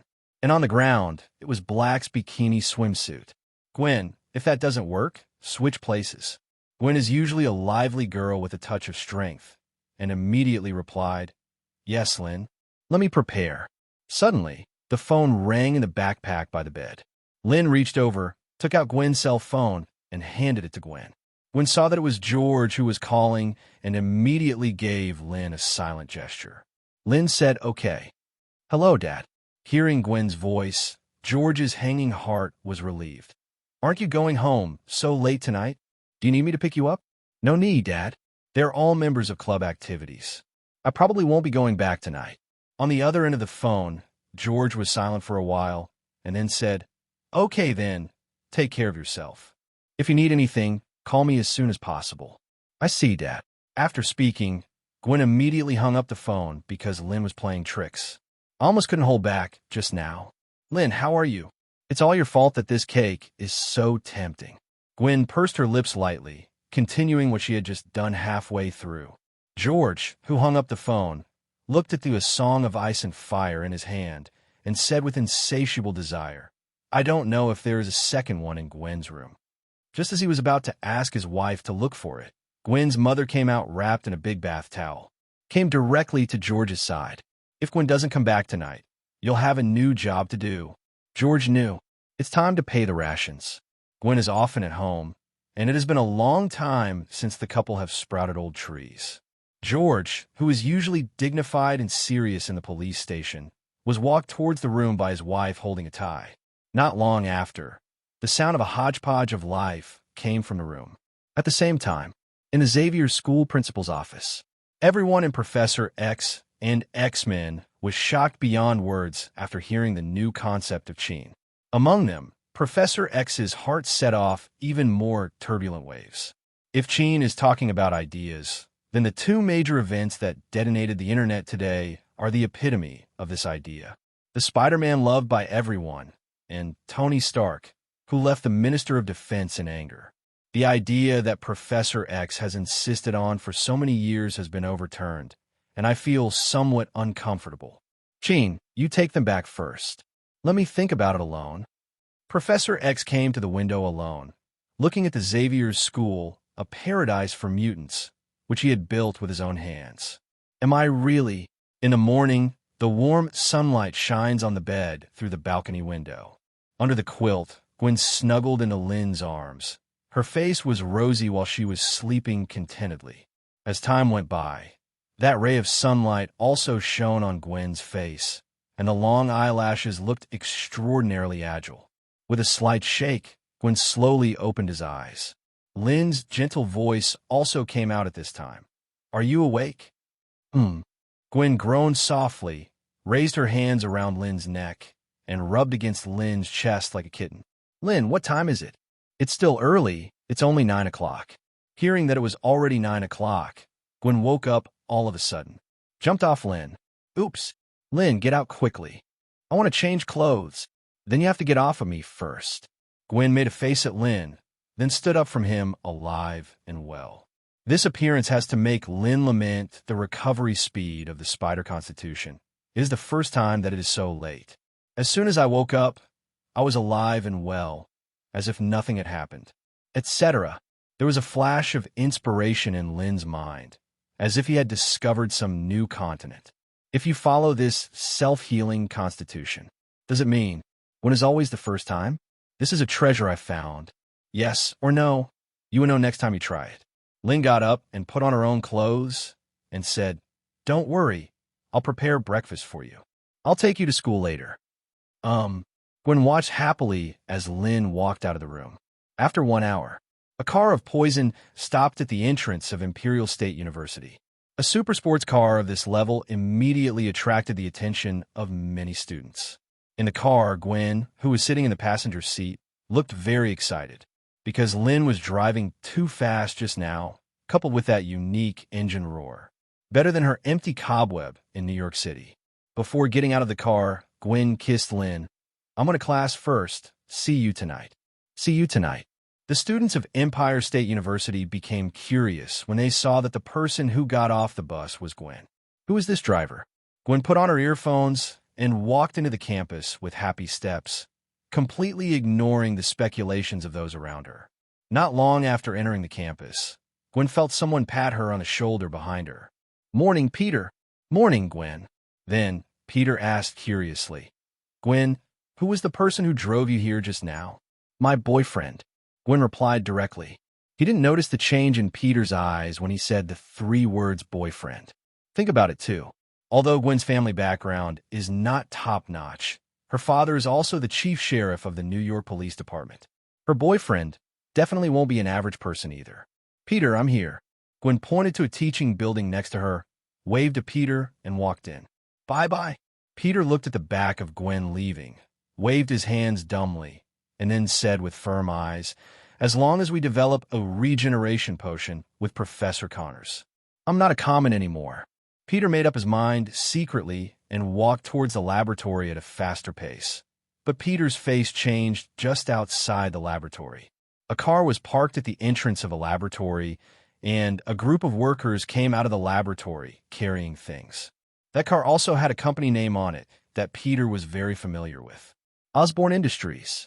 Suddenly, a bad premonition rose in Peter's heart. The research funding for him and Professor Connors has always been supported by the Osborne industry. Could it be that Peter took 3 steps and did 2 steps, and immediately ran into the laboratory. Stark Industries. Pepper was holding a resume in her hand, and in front of her stood a well-dressed, red-haired woman. Natasha Romanoff, your resume is perfect. I believe you can do the job of an assistant. Thank you, Miss Pepper. Black Widow nodded with a smile. Then when can I join the job? You can join now if you want. No problem. After getting Black Widow's reply, Little Pepper pressed the phone next to him. Happy, please come in. After a while, Happy opened the door and walked in, just about to say hello to Pepper. He immediately noticed Black Widow, and his eyes straightened. He walked over directly and introduced himself with his head held high. Happy Hogan, Mr. Tony Stark's driver. And bodyguard. The last 3 words were intentionally heavy. Before coming, Black Widow had checked the information of everyone around Tony, and Happy in front of him was no exception. So, she knows how much hot pie weighs. But she knows better how to deal with and capture men. Satisfies Happy's vanity directly. Mr. Hogan, you look very strong. Mr. Stark will be very safe under your protection. Listen. Immediately, Happy felt that he was extremely tall and stalwart, and even his voice became magnetic. Actually, I'm still a master of fighting. A good-looking girl like you should learn more self-defense skills. I'll teach you when I have time. The Little Pepper on the side interrupted. Happy, this is my new assistant. Take her to go through the entry procedures. No problem, my pleasure. Please follow me. Happy took the resume from Pepper and threw a wink at Black Widow. Little Pepper propped his forehead speechlessly. Never mind. Not Tony anyway. After leaving the office, Black Widow flattered Happy and took off completely. Why? I didn't see Mr. Tony Stark today. At this time, Harpy had completely trusted Black Widow. I don't know, he told me not to pick him up today. They said they were going to find a great writer, but who knows? Great writer? Black Widow froze for a moment and searched through all the information in his mind in Tony's circle of friends. It seems that there is no such number 1 person at all. After sending off Gwen, Lynn returned home after a lap in New York City. After working as a code farmer for an hour, she came to the recliner she carefully prepared. Sign in successfully, get artificial intelligence, Red Queen. Remarks, this version is absolutely loyal to the host and will not be invaded. To load into the network, the host can wake up at any time. Good thing, Lynn immediately became interested and then picked up the mobile phone beside her, the Red Queen. The phone screen instantly went black, and countless red digital codes flickered on it to form the image of a little girl. The little girl slowly opened her eyes and made a voice. Master, the AI Queen is here to serve you. Looking at the Red Queen on the phone screen, Lynn always felt a little awkward. Then I discovered the problem. When I watched movies before, the Red Queen was always projected 3-dimensionally. Now, it is on the screen of the mobile phone, definitely looking a little obedient. After the red, order some equipment to install at home, so that you can appear at home in the form of projection. In the future, you will be the artificial intelligence steward of this manor. Okay, Master. Suddenly, the Red Queen on the phone looked towards the direction of the manor door. Master, there are guests coming at the door. Immediately afterwards, the screen on the phone screen changed to a surveillance screen at the gate of the manor. A silver and white convertible Audi parked at the door. There was only 1 person in the car, and that was Tony Stark. What is he doing here? Lynn thought about it, and probably knew the purpose of Tony's coming here. When I chatted with Tony last time, I deliberately left a loophole for Tony. It seems that he found out. But judging from the monitoring screen, Tony still looked a little tangled. Don't worry about him. Let's talk when he wants to come in. Okay, Master. By the way, Queen Hong, there is no need to buy that set of equipment. Someone will deliver it to your door later. Money is not easy to earn, and if you can spare it, you will leave it. The Red Queen didn't understand what Lynn meant. But no matter what order Lynn gave, the Red Queen would obey unconditionally. Understood, Master. Change the environment for you first. Lynn walked back into the room, took out a laptop, opened it, and put it on the table. Red Queen, come over to the notebook. On the laptop screen, the figure of the Red Queen appeared immediately. Lynn nodded in satisfaction. This look is much more pleasing to the eye than when she was on the phone. It will be even more perfect if I get a set of equipment from Tony later. Manor Gate. Tony was sitting in the car, still hesitation about whether to go in and ask Lynn this question. Sir, do you have any concerns? No, definitely not. I'm just a little motion sick and need a break. Tony is a dead duck, but JRVS is an apex artificial intelligence, and this Audi has also been modified. Sir, after the scan, you don't have any symptoms of motion sickness. On the contrary, your hormone secretion is strong now. Obviously, your heart is struggling. Tony, who was seen through, said bluntly, JRVS, next time you're so smart, I will cut off some of your functions. That will make me sad, sir. Tony took another look at the manor. He asked JRVS to find out this address, and the pride in his heart made him wonder whether to go in or not. I am the leader in this regard. Now I am asking a novel writer for advice. The pride in the heart and the life that is about to end due to palladium poisoning. Tony took a deep breath and immediately chose to be alive. After getting out of the car, Tony straightened his suit and rang the doorbell. I'm Tony Stark. The doorbell rang immediately. Mr. Tony Stark, you can come in directly if the door is unlocked. Girls, it seems that the information searched by JRVIS is wrong. Mr. Lynn does not live alone. And a maid. Tony wanted to say hello. It's a pity that the Red Queen ignored him at all, and Tony, who felt bored, opened the door and walked in. As soon as I walked downstairs, I saw Lynn relaxing in the sun on the second-floor rooftop. He's so laid back. Tony thought of his inner torment recently, and then looked at Lynn basking in the sun. Alas, people are more popular than Dead Man. Hope to find a solution here at Lynn today. Otherwise, you can start preparing for the funeral. In fact, Tony was already working on it. Coming here today, his heart is not very hopeful. Just a last-ditch effort. As soon as he came to the second floor, Tony unceremoniously sat on another recliner and imitated Lynn to lie down. The warm sunshine made his impatience feel better all of a sudden. You are such a great writer. Don't you need to update your novel? Your readers are waiting. Lynn replied with a smile. Good things don't taste good after one bite, so take your time. Tony nodded in agreement. Where's the maid just now? Can I ask her to bring me a cup of coffee? I'm a little thirsty right now. That's Tony's character, and Lynn definitely won't mind. But the Red Queen said, Sorry, Mr. Tony Stark, I don't think I can bring you coffee. If you need it, you can go directly to the bubble. The sound came from the laptop on the table, and Tony sat up from the recliner in shock and pointed the laptop in his direction. The image of the Red Queen immediately appeared in front of him. Hello, Mr. Tony Stark. My name is Red Queen, the Master's assistant. Who is the owner? Of course, there is no need for the Red Queen to introduce it specially. Tony knew it all with his ass. The Red Queen. Is this the artificial intelligence Red Queen in your Resident Evil novel? That's right. Lynn didn't deny it, because she is really the Red Queen in Resident Evil. I thought it was made up by you. I didn't expect you to be as smart as me and able to write such an excellent artificial intelligence.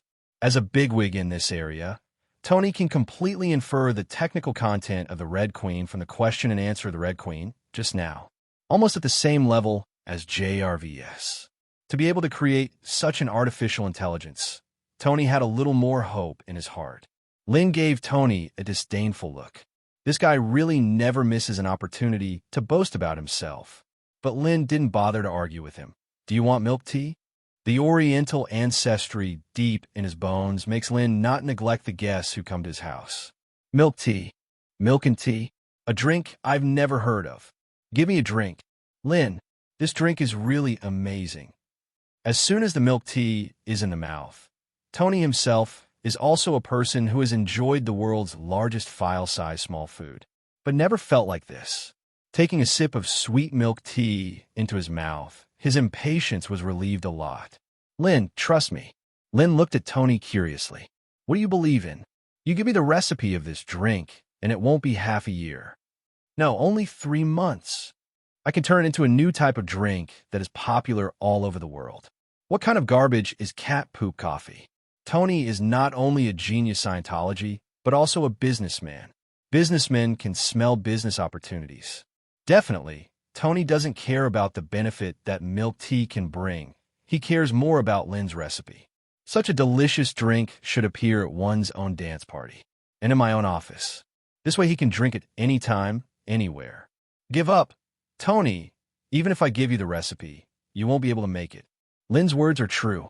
This kind of milk tea is only made by him in the whole world. Tony understood that Lynn refused. Okay, but when I leave later, I hope you can give me 2 more glasses. I want to take it home and give it to my friends. I don't believe they ever drank either. I have to say that Tony has no choice at all when it comes to treating his friends. It's just 2 cups of milk tea. Lynn nodded without hesitation. Tony, let's get straight to the point.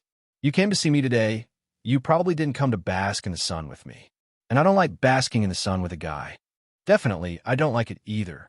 Tony put down the milk tea in his hand and no longer hid it. I think you should be very clear about my current physical condition. Palladium poisoning. Remember to call me when you are eating. At least we know each other. A friend.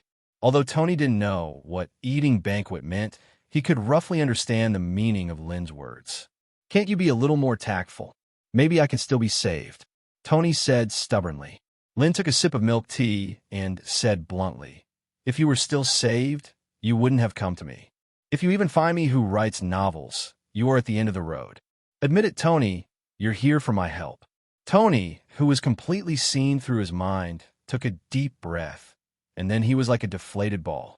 In front of Lynn, the last bit of pride in him was gone. Okay, I admit it. I have asked JRVS to try all possible combinations of elements, and I can't find any new elements that can replace palladium at all. I did my best. Tony waved his hand. When these words were spoken, Tony not only did not feel unhappy, but his whole body relaxed a lot. You can also take a sip of milk tea. Red Empress, do you think I can still be saved in this situation? Tony asked curiously again. There is no help. We can only wait for death. Tony's mood, which was just a little bit better, turned into a bad mood again. This queen is worse than JRVS. So, is there anything you can do to help me? Definitely, but I want a set of the most advanced projection equipment, produced by Stark Industries. I want to project the image of the Red Queen. It goes without saying how awesome Stark Industries projection equipment is. The mysterious guest used those drones to directly deceive people all over the world. With Lynn's affirmative answer, Tony's eyes lit up instantly. As long as the problem of palladium poisoning can be solved, let alone a set of projection equipment, even 10 or 100 sets will not be a problem. I'll have someone send it over right now. Tony acted resolutely. Don't worry, I want to customize the whole house according to my house. Queen Red, send the layout of the room to JRVS. Okay, master. Soon, JRVS received the picture sent by the Red Queen, and under Tony's instruction, the whole house customization started immediately. What Lynn wants is that the Red Queen can move freely around the house like a person, rather than a cold, artificial intelligence. Okay, now tell me your solution. If I remember correctly, Mr. Howard Stark had a concept of a future city a long time ago. At the same time, I also used this as a blueprint to make an architectural model. Yes, that model is now in Stark Industries. I haven't looked at it. Tony hasn't touched anything from Howard since he died. Where it was at the beginning, it remains where it is. Even though it was later renovated by Stark Industries, it was still put back in place. Also changed it with cloth. Why did you suddenly say him? Everyone in the world knows that I don't deal with him. Lynn smiled slightly. You can speak hard now. Go back and take a good look. It contains the answer you want. And there's also a gift left by your father. What? Tony didn't believe it. But what Lynn said was convincing, and it didn't seem like she was lying. After getting the solution, Tony got up immediately. Where's my milk tea? It's in the refrigerator. Take it yourself. Because Gwen and Sheen both like to drink it, Lynn makes a lot and puts it in the refrigerator in order to be able to drink it every time she comes. Tony went over and saw that there were more than a dozen cups. Lynn, then I'll take 3 cups. I haven't had enough. When he said this, Tony still had unswallowed milk tea in his mouth. Another foodie. Lynn didn't even bother to talk to him. Soon, Tony went back to his car with a drink, and as soon as he got in the car, Tony told JRVS, use the latest projection technology to make projection equipment for Lynn. We must pursue the most extreme sense of real experience. Good sir. After fastening his seatbelt, Tony continued. JRVS, find all the materials and video records about Stark Industrial Future City. Get everything ready and wait for me to go back to the laboratory. Okay, sir. In a burst of speed and passion, Tony came to the office of Stark Industrial Pepper. This used to be his office. It's just that the little Pepper is given now. As soon as he entered, Tony saw a red-haired, sexy beauty in the room. Hi, new assistant? Pepper nodded, and also noticed what Tony was holding. What is that? Milk tea, good stuff. As he said that, he took a cup for Pepper when Happy also walked in, and Tony gave him a cup. 1 cup for yourself. 3 cups are divided. And Happy generously gave his cup to Black Widow. You will regret this. Tony, it's just a drink. I never regret anything I've done. Wait, what happened to your throat? In the office. Happy looked at the other 3, sipping milk tea with relish. That way it's like taking drugs. Especially Tony, who usually doesn't like drinks and drinks wine like plain water. Actually drinking's so high. Happy swallowed. Tony, is it really that delicious? Definitely. I said you'd regret it. No, I won't. Even though he said this, Happy walked to Black Widow as if he was courteous. With a unique voice, he said, Natasha Romanoff, I actually don't mind having the same drink as you. Happy, do you need me to find a doctor for you? Happy ignored Tony's concerns. Sorry, I've finished drinking. Finished? How long has it been? So many drinks have been finished. Happy looked at it and saw that it had completely bottomed out, a milk tea cup that didn't even have scum left. Now he can be sure. This is a new drink called milk tea. It must be delicious. Black Widow was also extremely shocked in her heart. As an Apex agent, her heart was already as cold as ice. But when I drank this milk tea, I seemed to have regained the original touch. The feeling almost made her cry. Fortunately, relying on the psychological quality of Apex agent, he held back abruptly. Okay, I'm done. Happy, Natasha Romanoff, come with me. Happy looked at the backs of the 2 women leaving, and originally wanted to follow immediately, but turned around immediately. Tony, where did you buy that thing? I'll go buy a few more glasses. I'll buy you a drink later. I told you you'd regret it. Tony continued what he had just said. Calm me on. Well, I really regret it. Tell me where you bought it. Exclusive secret recipe, which no one else can buy. Happy wanted to continue asking, when he heard Little Pepper shouting, Happy! Come on, Miss Pepper. After everyone left, only Tony was left in the office, and the expression on his face immediately became serious. Go to a corner of the office, where there's a big thing covered with a cloth.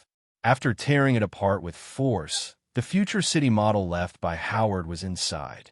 Is there really something you left on it? Old man, looking at it, Tony's eyes gradually became a little strange. It seems that there's really something on the road. Tony was driving a sports car, and what the co-pilot placed was a disassembled model of a future city. Meanwhile, in a women's restroom, Black Widow contacted Nick Fury using the communication device. I got in touch with Tony Stark. How about it? As stated in the information, he has already shown symptoms of palladium poisoning, and it seems that the poisoning is very deep. Even through the communication equipment, Black Widow can feel the insidiousness of Nick Fury at the moment. All his subsequent movements must be reported to me as soon as possible. Good. After walking out of the women's toilet, Black Widow involuntarily looked in another direction and saw a figure floating among tall buildings. Spider-Man. Really interesting. On the glass outer wall of a high-rise building, Gwen listened to the police communication channel with headphones. It seems that New York today is very safe. Nothing at all. Will Spider-Man lose his job on the second day of his job? The New York citizens below also saw the figure of Spider-Man and took out their mobile phones to take pictures and record them, then upload it on social media. Some people have even started to act as the eyes and ears of Spider-Man, ready to report crimes to Spider-Man at any time. Soon, another case of armed robbery appeared on the police communication channel, and Gwen passed by as quickly as possible. He rushed into the jewelry store, quickly dealt with all 4 or 5 robbers, and then used the cobweb to hang them up. Wait until George arrives with the police. The clerks in the jewelry store were already cleaning. Hey, officer, that's a gift from Spider-Man to you. George walked over to look at some stupid thieves tied up by cobweb, and there was a note on it. "You're welcome, sir. Your friendly neighbor, Spider-Man." At the signing place, a stick figure of Spider-Man head was also drawn. It looks very cute, but George couldn't be happy at all, angrily tore up the note in his hand, and said loudly, "Take people away. Close the team. Damn Spider-Man. Mind your own business." After wandering around the city for a while, Gwen arrived not far from Lynn's manor. Find a place to take off your spider battlesuit.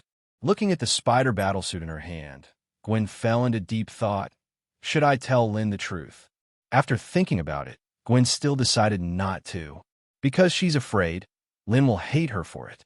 So she wanted to confess her identity as Spider-Man after Lynn was mentally prepared. When he just walked to the gate of the manor, the intercom next to him rang, which startled Gwen. "Welcome back, Miss Gwen." "Boo." Gwen looked curiously at the intercom next to her, and the Red Queen replied, "I am the AI Red Queen, the Master's AI butler. You can tell me to do whatever you want at any time." "Red Queen? AI butler?" Gwen looked puzzled. Why hadn't heard Lynn mention it before, and walked to the rooftop with a skeptical attitude. "I'm home," Lynn greeted with a smile on the recliner. "Lynn, what is that AI butler?" Lynn pointed to the laptop on the table and said casually, "I just made it, an AI system." "Wow, she's so cute." "Hi, my name is Gwen Stacy." "Hello, Miss Gwen. I am the Red Queen." Sure enough, girls like these things with cute appearance. It seems that after the Red Queen is projected, the two of them can get along very well. Even the Red Queen can be a powerful assistant to Spider-Man like JRVS. After a pleasant exchange, Gwen got a call from George asking if she would be home tonight. Cook delicious food at home tonight. And this is actually all George's one-sided words. If Gwen didn't come home, he might fall apart tonight. Gwen immediately agreed. "Lynn, I'm going back tonight." Lynn stood up and said with a smile, "Then we have to cherish the rest of the time." Gwen's fair and tender face flushed suddenly. "Is it here?" "It's also possible." The night was hazy. Not far from Gwen's house, Lynn's car stopped. "Lynn, just stop here. If my dad sees you, he will ask questions about this and that again. He will interrogate you like a prisoner." Lynn smiled understandingly. "If it weren't for George's careful care, I might not have eaten this first meal." At the same time, another thing was confirmed. Self-healing constitution. Really self-healing even for the first time. Before getting out of the car, Gwen kissed Lynn on the cheek again. "Next time if you dare to play tricks again, I won't kiss you. Looks like a little girl." After seeing Gwen coming home, Lynn flicked her tail perfectly and left near Gwen's house. Not long after Lynn left, in the green belt not far away, two vertical animal pupils looked towards Gwen's house. After a while, it disappeared into the night. Gwen returned home and found George sitting on the sofa and watching something intently. Without making a sound, she quietly walked to George's side. The scene in front of her was beyond her expectation. George is actually watching A Song of Ice and Fire, and judging from the content above, this is the second part I've seen. After watching George turn several pages in a row, Gwen whispered, "Dad, look good." "Nice." As soon as George answered, he turned his head and saw Gwen smiling. Immediately put the book together. I just want to see what kind of books you usually read. You need to find a common topic between adults and children." Gwen smiled. "If you like to watch it, you like to watch it, and I won't despise you. Because Lynn's novels are really good." George wanted a nod in agreement, but his inner self-esteem as an adult prevented him from doing so. He could only pretend to be unfathomable and said, "Well, it's really good. A very good novelist." Cut. Gwen sees through, but doesn't tell the truth. At this time, Gwen's mother came out of the kitchen, and her face became much rosier. "I feel good too." When he saw Gwen, a trace of disappointment flashed deep in his eyes. Gwen didn't notice. George did. Suddenly couldn't help shivering. Can't afford to provoke. If Gwen doesn't spend the night at home in the future, he must go to the police station to work overtime. Even if there is no overtime, you have to change shifts with others. A few more times, I am afraid that my old bones will not be killed in the line of duty. It's falling apart. Gwen walked to the dining table first, although the food on it was far from Lynn's craftsmanship. But after all, It was my mother's question. Gwen liked it too. The family ate happily, while George watched the real-time news on TV while eating. It didn't take long to see reports from Spider-Man. George wanted to say something, but think about it or forget it. Don't take the emotions at work home with you. George has always believed that this is the greatest respect for his family. At the dinner table, most of the conversations are about homework. However, halfway through the meal, George's personal phone rang, and he picked it up to see that it was a call from a colleague on duty from the police station. As soon as he picked it up, an anxious voice came from the opposite side. "Head, something happened at Empire State University." "What did you say?" After the report over there was finished, George's face became ugly. Turning to look at Gwen, "Gwen, did you meet Parker today?"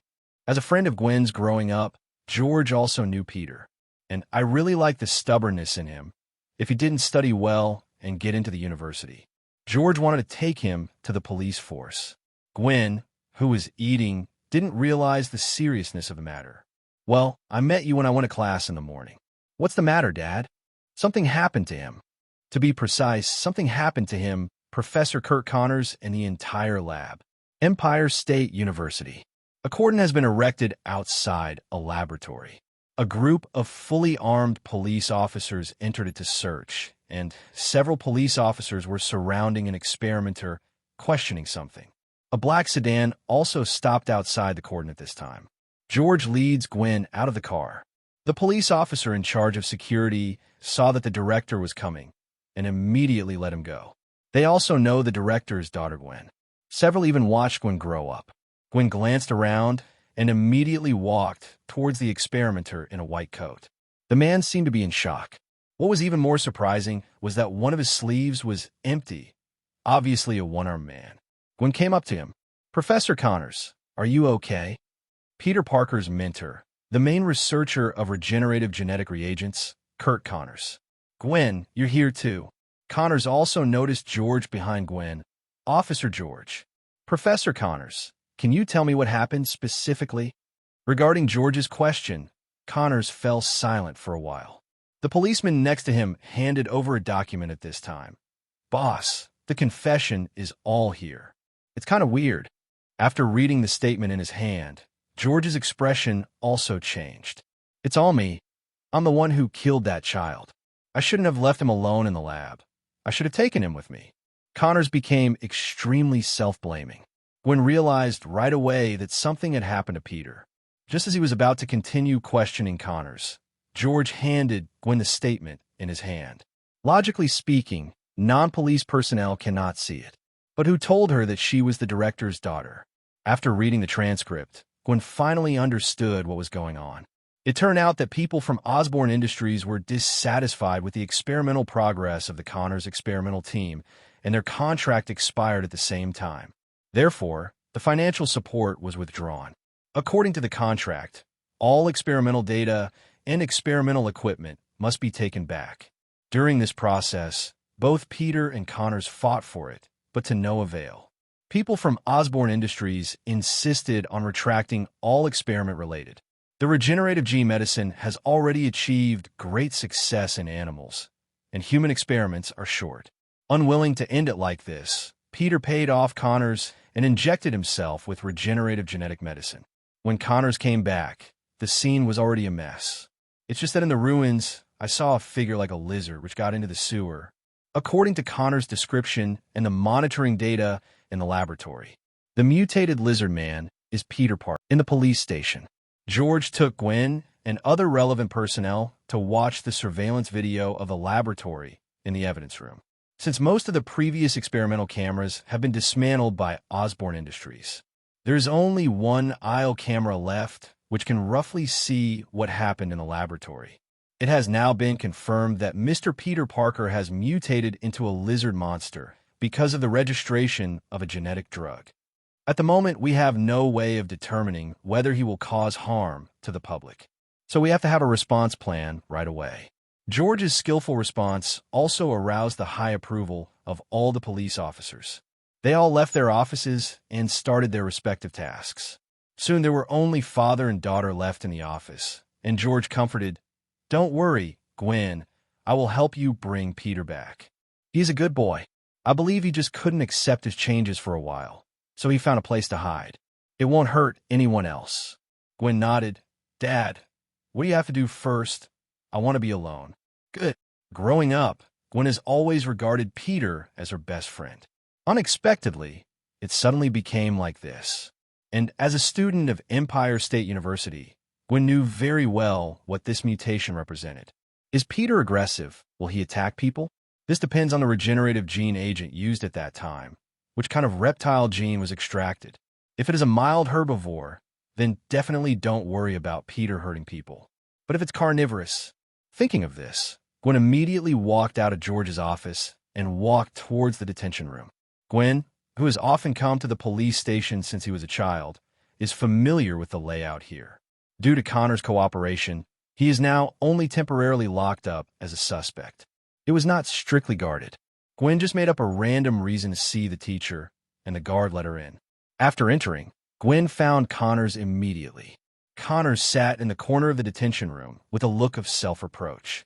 That look, there's also the look of a top excellent biologist. Professor Connors, I have one thing I need you to answer me. Gwen, I've said all I need to say. I'm sorry, Peter.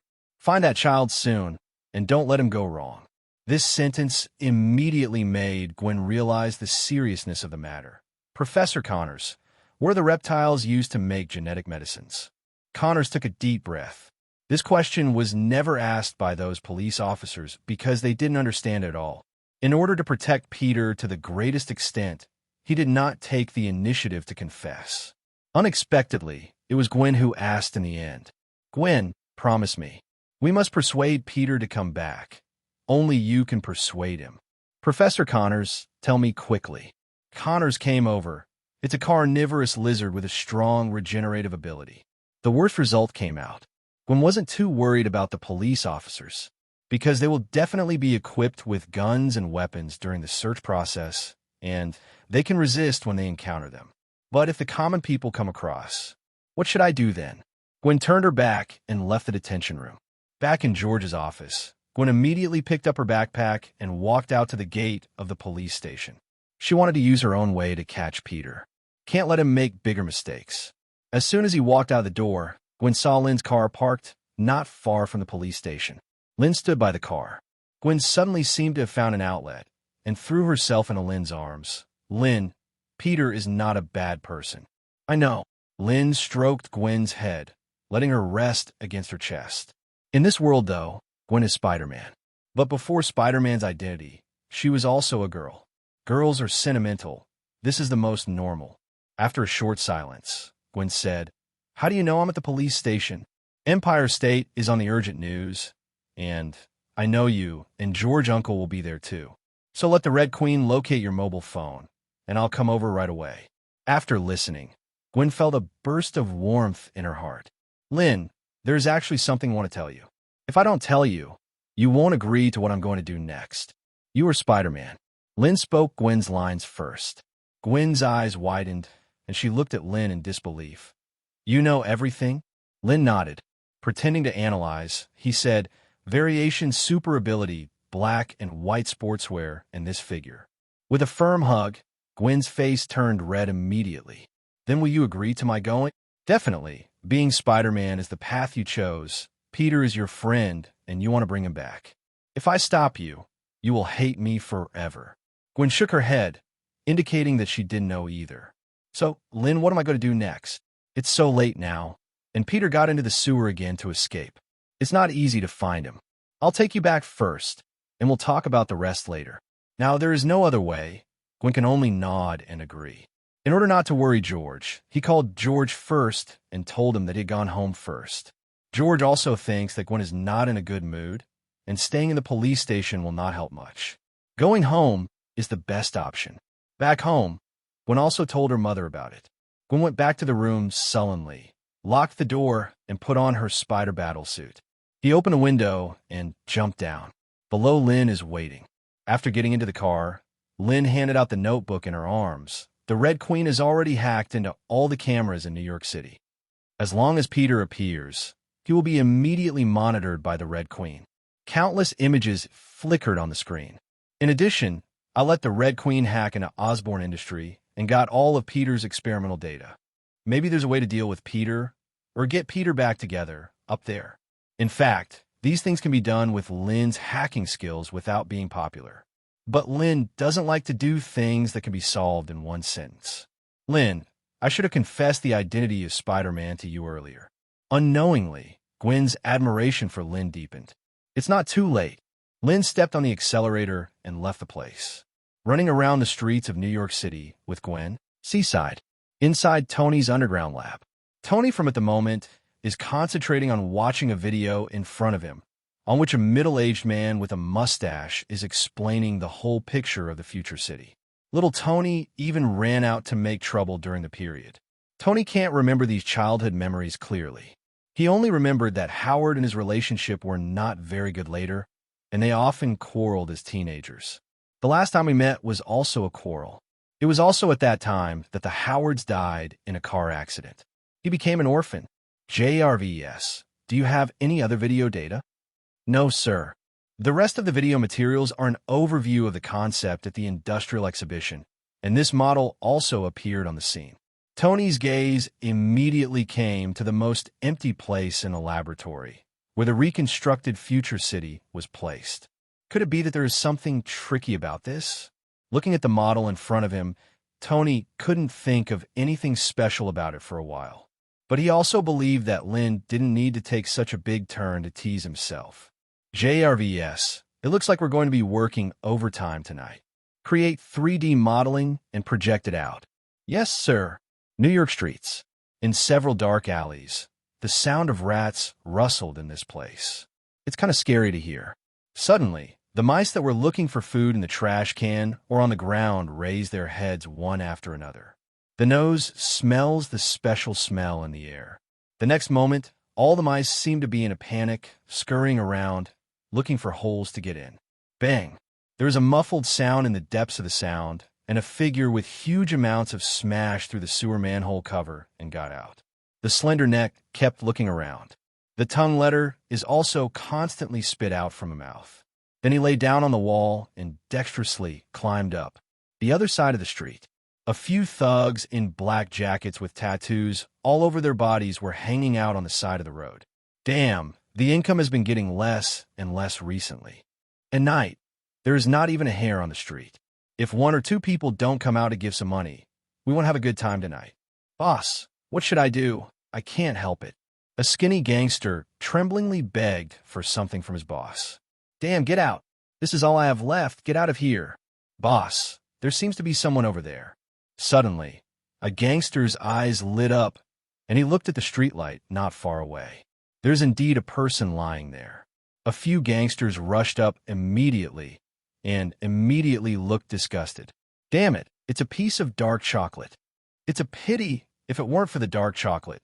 Not only will I have money tonight, but I will also have fun. Damn, what nonsense. Why don't you check if she has any money on her? Several people immediately groped around the woman, and sure enough, they found some money in the wallet. Damn it, you still come out to drink when you're so poor. Brothers are sorry for your wallet. When the leader was about to make a move, the younger brother behind him gave him a tug. Boss, this is a piece of dark chocolate. The leader slapped him directly on the face. You fucking, do you have money to eat?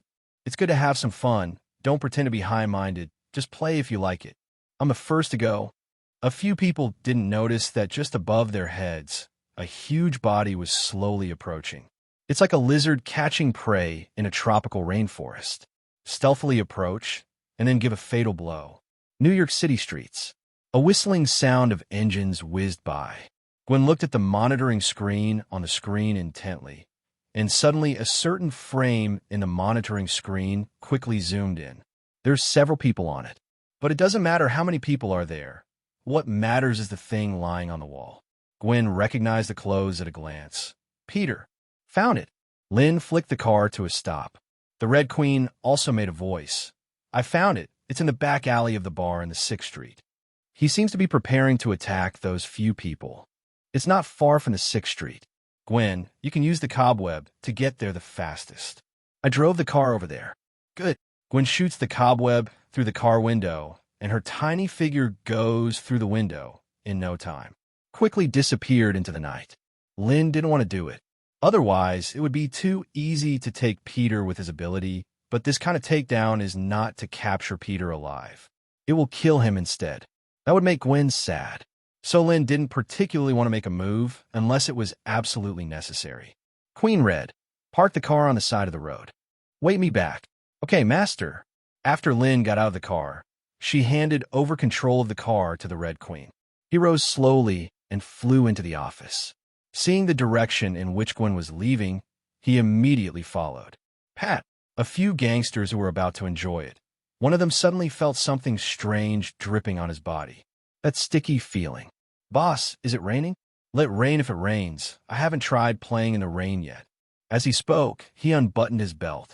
But I don't know if it was because I was too nervous or for some other reason. Withdrew for a while without tearing it off.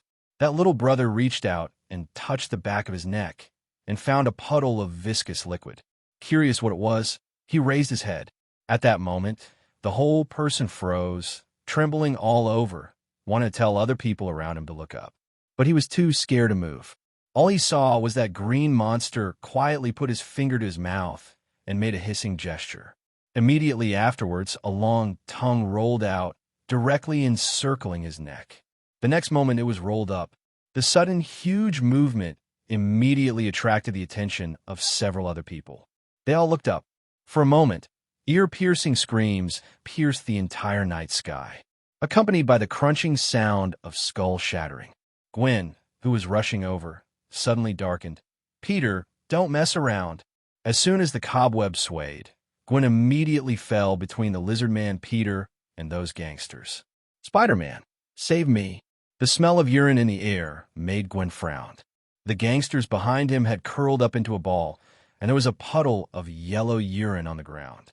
I was scared to pee, but they can't blame them because the lizard man Peter is holding a headless corpse in his hand, still chewing something in his mouth.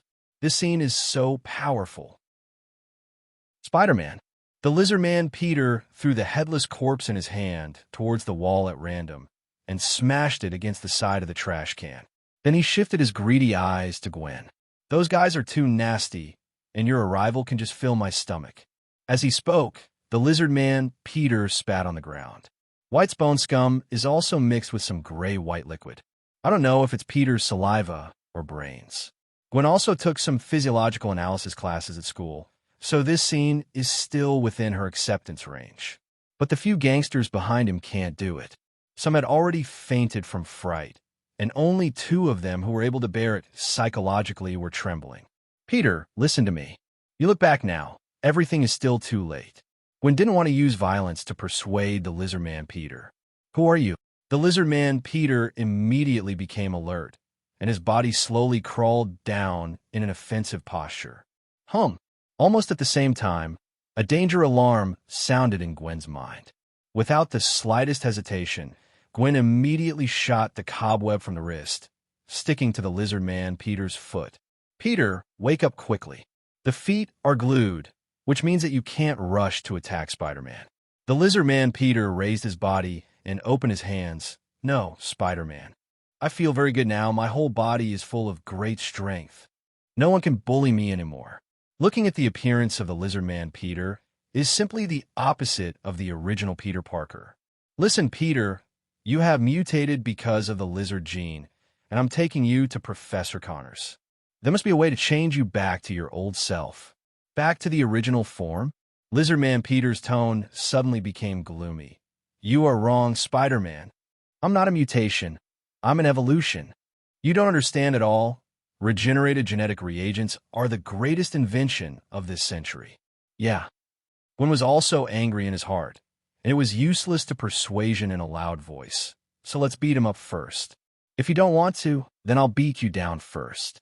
Take you to Professor Connors. Before that, I will tear you apart. The lizard man Peter opened his sharp claws and pulled at the cobweb at his feet, and the sharp claws immediately tore off Gwen's cobweb.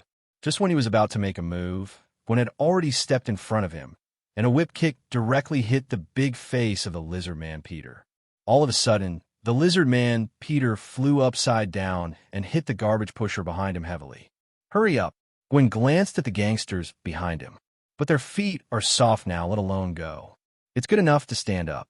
Under the street lamp beside him, there was a drunk woman. You can't fight here. You have to lure Peter somewhere else. Gwen understood that if a fight started here, once the lizard man, Peter used these people behind him as hostages. Then when you do it yourself, you will worry a lot. Hey, big guy from Green, didn't you just say that this is a great evolution? Why can't it be done with just one kick? Almost forgot. Lizards are already at the bottom of the food chain. Gwen sneered, thinking about how to lure the lizard man Peter out of the range later. The roof of a bungalow. Could it be that talking is the common ability of all Spider-Man? Even Lynn didn't expect that after Gwen put on the spider battle suit, his offensive power would not be weaker than Tony's. It's not unreasonable for Spider-Man and Deadpool to be called Marvel's two mouthpieces. In the garbage dump, the lizard Peter shook his dazed head. That kick just now was really too powerful. If it wasn't for the fact that the lizard constitution also had enough toughness, it would have passed out just now. Spider-Man, don't forget, lizards are the natural enemies of spiders. After adjusting his state, the lizard Peter immediately crawled on the wall, with all fours, and quickly approached Gwen at a speed that was difficult for ordinary people to capture. But Gwen never fought people by sight. Spider telepathy is her biggest reliance. After judging the attack direction of the lizard Peter, Gwen quickly shot the cobweb in that direction. This time the flying cobweb was cut off by the lizard Peter. Gwen also took advantage of this gap to move to the entrance of the alley. Hey, here it is. Are you fighting with my cobweb? Are you trying to say that you can't play well when you're hungry? It has to be said that Gwen's talk skills are amazing. The lizard Peter didn't want to be as good-tempered as the original Peter and was immediately ignited by the explosive keg. Quickly followed up. After walking through various alleys for a while, the scenery in front of Gwen suddenly came to a park. There is no one here. Just right. Gwen stopped on a street lamp and watched Peter the lizard come out of the residential area. Big guy, I didn't expect you to be able to keep up. Okay, Peter, I'm going to beat you up and take you back. Gwen rushed up directly and dealt a heavy blow to the lizard Peter. Finally, I used the cobweb to grab the lizard Peter, and after a circle, it fell directly into the park. In the process, the lizard Peter didn't touch Gwen once.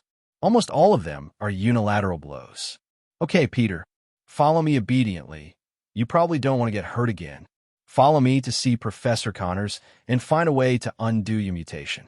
Suddenly, Gwen's face changed, and he put on a posture and looked in the direction of the lizard Peter vigilantly. Between the smoke and dust, the huge body of the lizard Peter came out. There was a smile on the lizard's face, which looked very charming. No, Spider-Man, your attack has no effect on me. I've already said that this is the greatest evolution. Under the street lamp, the wound on Peter the lizard healed at a speed visible to the naked eye. Spider-Man, I understood a truth in the process just now. Reason can't beat me. Definitely not. I want to understand why you are afraid of me, and why those people are afraid when they see me. Gwen was taken aback. Who would not be afraid to see such a big monster appearing in the middle of the night? I don't know how the lizard Peter's brain circuit grows. Does mutation also bring down IQ? Peter was quite smart in the past. Because I'm different from them, they're afraid of me. Because I'm different from humans, so you say I'm a mutation, not an evolution. Then as long as I bring all mankind to join the glorious evolution, then I will not be a monster. But the God of all mankind, I think you must be crazy, Peter. You can't inject regenerated genetic agents into people all over the world and turn them into lizard men. From Gwen's point of view, it was obviously impossible, because it is clearly stated in the materials of Osborne Industry that there were only 3 tubes of genetic reagents researched at that time. Peter the lizard has used up 1 tube, and the remaining 2 are now in Osborne Industries. Even if the 2 tubes were stolen by Peter the lizard, it would only be enough to change 2 more people. No, Spider-Man, I could do it, the lizard Peter said solemnly. But before that, I have to get rid of you, the guy who got in the way. As he spoke, the lizard Peter opened his mouth, and an unpleasant stench immediately permeated the air. Gwen frowned instantly. The saliva of the lizard has a toxin that paralyzes the nerves. That is to say, as long as I touch you, this battle is over. Unfortunately, you will not see the arrival of the evolutionary era. As he said that, the lizard Peter stretched out his long tongue and licked the sharp claws on his hands, so that the claws were covered with sticky saliva. In layman's terms, it is enchantment. Gwen immediately gagged him with a cobweb. Before you become a god of humans, I suggest you brush your teeth first. Humans don't need a god of bad breath. As soon as the spider web sealed the lizard Peter's mouth, there were strange noises. What happened? Then Gwen saw that the spider web was beginning to corrode and melt. As I said before, lizards are the natural enemies of spiders. I have ways to restrain all your methods. It seems that I can only be more violent. The lizard Peter rushed over immediately and wrestled with Gwen. And Gwen's spider telepathy is obviously better. In the process, the lizard Peter not only didn't touch Gwen. Instead, he was beaten a lot. Although they can recover quickly, the pain is real. Damn Spider-Man. Lizard Peter's irritable temper. Before he continued to swear, Gwen came behind him with a dexterous figure. Picking up the lizard, Peter's tail was thrown out and smashed into the park. No, it's just going to be endless. Gwen clearly knew that continuing to fight like this would have no effect other than exhausting physical strength. She underestimated the regenerative ability of Peter the lizard. Huh, where's Peter? There was no movement in the dust that was rising over the park. Not even spider telepathy had an early warning. Gwen ran over immediately, and when the smoke cleared, she saw a sewer manhole cover open. Around the manhole cover, there was a puddle of Green's blood. Apparently, Peter the lizard escaped down the sewer after being thrown over. Damn it! Lynn, who was watching secretly, shook her head lightly at this time. Gwen's combat experience is still a bit short. Then it disappeared into the night. In the car, Gwen had already sat back in the co-pilot, tearing off her hood vigorously. Escape to the sewer by Peter. New York City's underground sewers are intricate, and it's hard for him to find them in there. Gwen nodded slightly in agreement. She also considered this just now, so she didn't rush directly into the sewer to continue chasing. The current Peter has become a different person because of the mutation. He won't listen to what I say, and he also said that he wants to turn all the people in the world into lizard men. It's a crazy idea. No, Miss Gwen, Peter Parker can indeed do it. What? What the Red Queen said made Gwen suddenly confused. Can this kind of thing really be done? When you went to find Peter just now, the Red Queen had already comprehensively analyzed the experimental data of Osborne Industry and Connors. Let's listen to what the Red Queen has to say. Lynn explained. In a notebook, the personal image of the Red Queen reappeared, and the background behind her was some information about Connors' experiment and Osborne Industry. The lizard gene extracted by Professor Connors comes from a very ancient lizard species. They have an extremely excellent regenerative ability. Under the improvement of Kurt Connors and Peter Parker, even if only the genome is left, it can achieve extremely fast replication under permitted conditions. As a top student, Gwen immediately understood what the Red Queen meant. That is to say, as long as conditions permit, even if there is only one drop of regenerative gene medicine left, a large pot can be quickly replicated. At that time, even if it cannot mutate all human beings, it will also be a terrible disaster.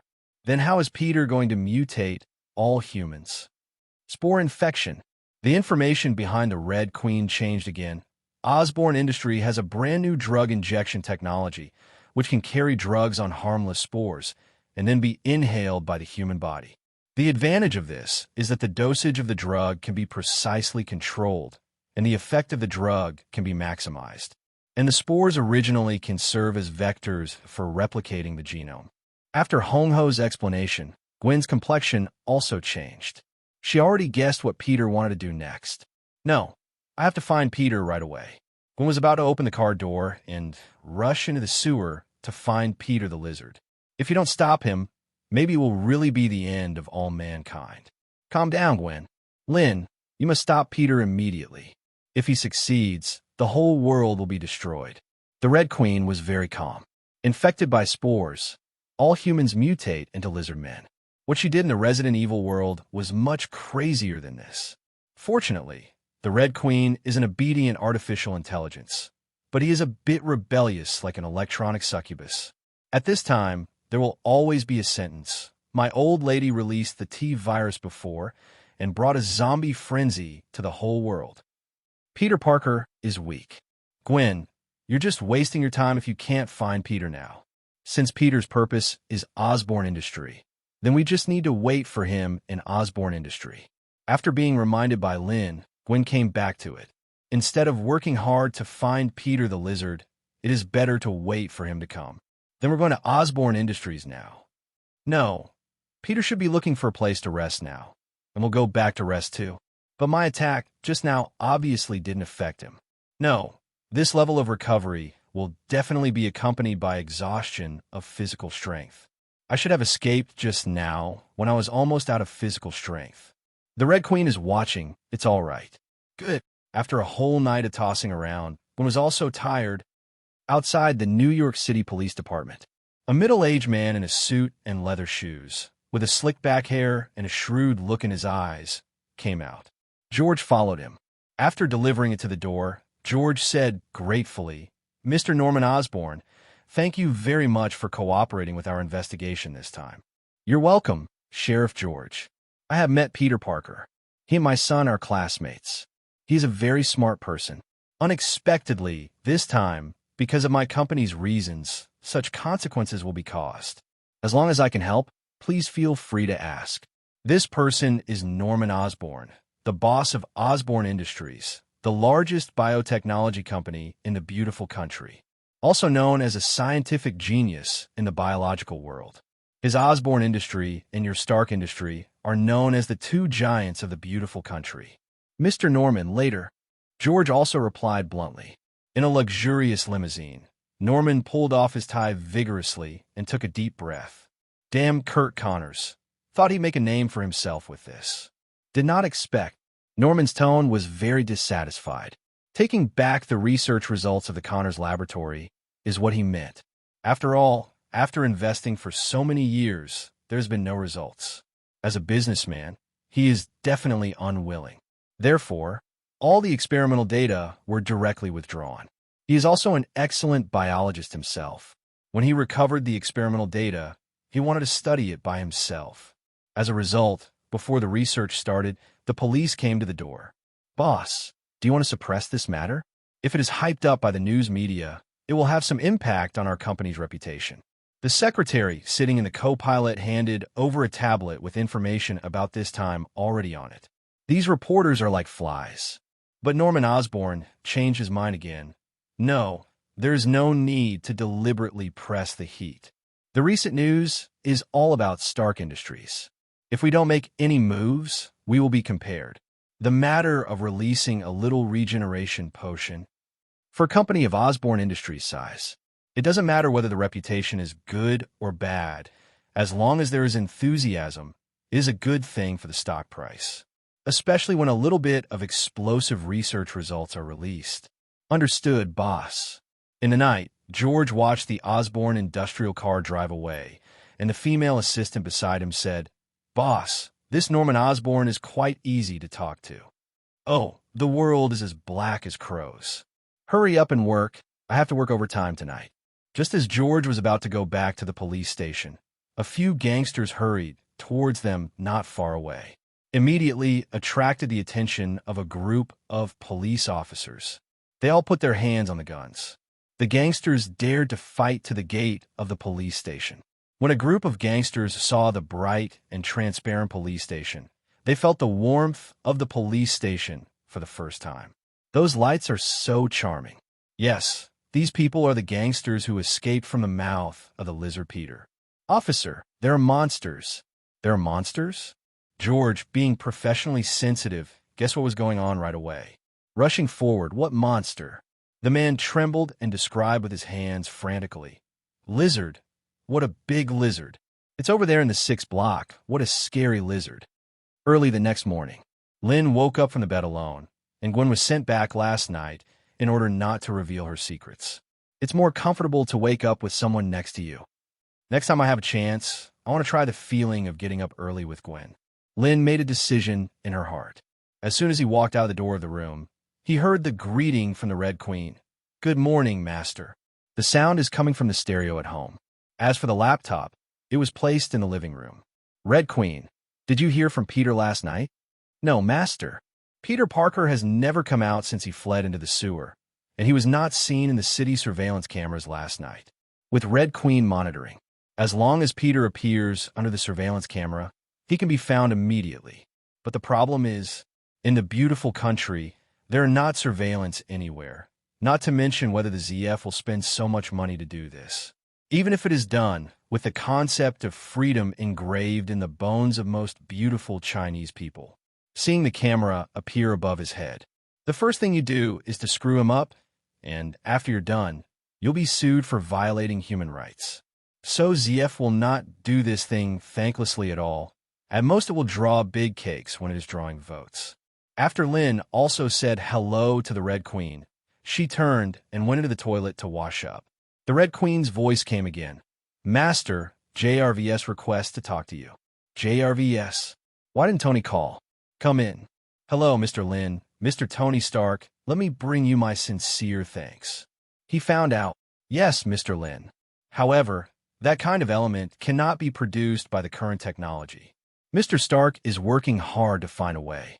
Just say why it wasn't Tony calling." It turned out to be in retreat. Lynn nodded. "Is there anything else?" "Definitely. All the projection equipment Mr. Lynn needs has been built and is on the way to be delivered. We have equipped you with the most professional installation team, and it can be installed and used today." So fast. This was a bit beyond Lynn's expectation. "I thought I'd have to wait for a while, but it's not even 24 hours, is it?" "Yes, Mr. Lynn. Mr. Stark used the most advanced 3D printing production line and the production line of the Mark armor." Lynn nodded in satisfaction with JRVIS explanation. It's enough to see how much Tony cares about this matter. Also, because of the reminder from JRVS, Lynn thought of something interesting. JRVS, Tony's 3D printing production line. Can it be integrated in a printing cabin? "Yes, Mr. Lynn. Do you have any printing needs?" "Really?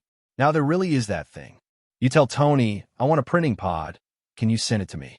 Lynn's guidelines are, if you can spend no money, then don't spend money. He earned all his money.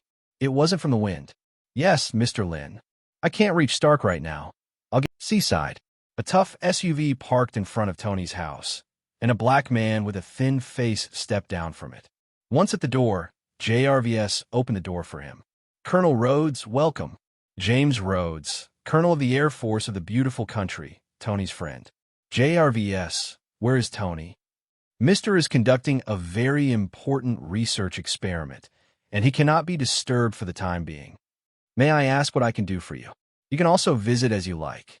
That's good for Tony, but he doesn't want to be disturbed by anyone while conducting experimental research. Otherwise, he would be someone else. Rao is a good friend like Rhodes for many years. Even though he came to Tony with a mission today, Rhodes still didn't dare to disturb Tony. "Can I visit the lab too?"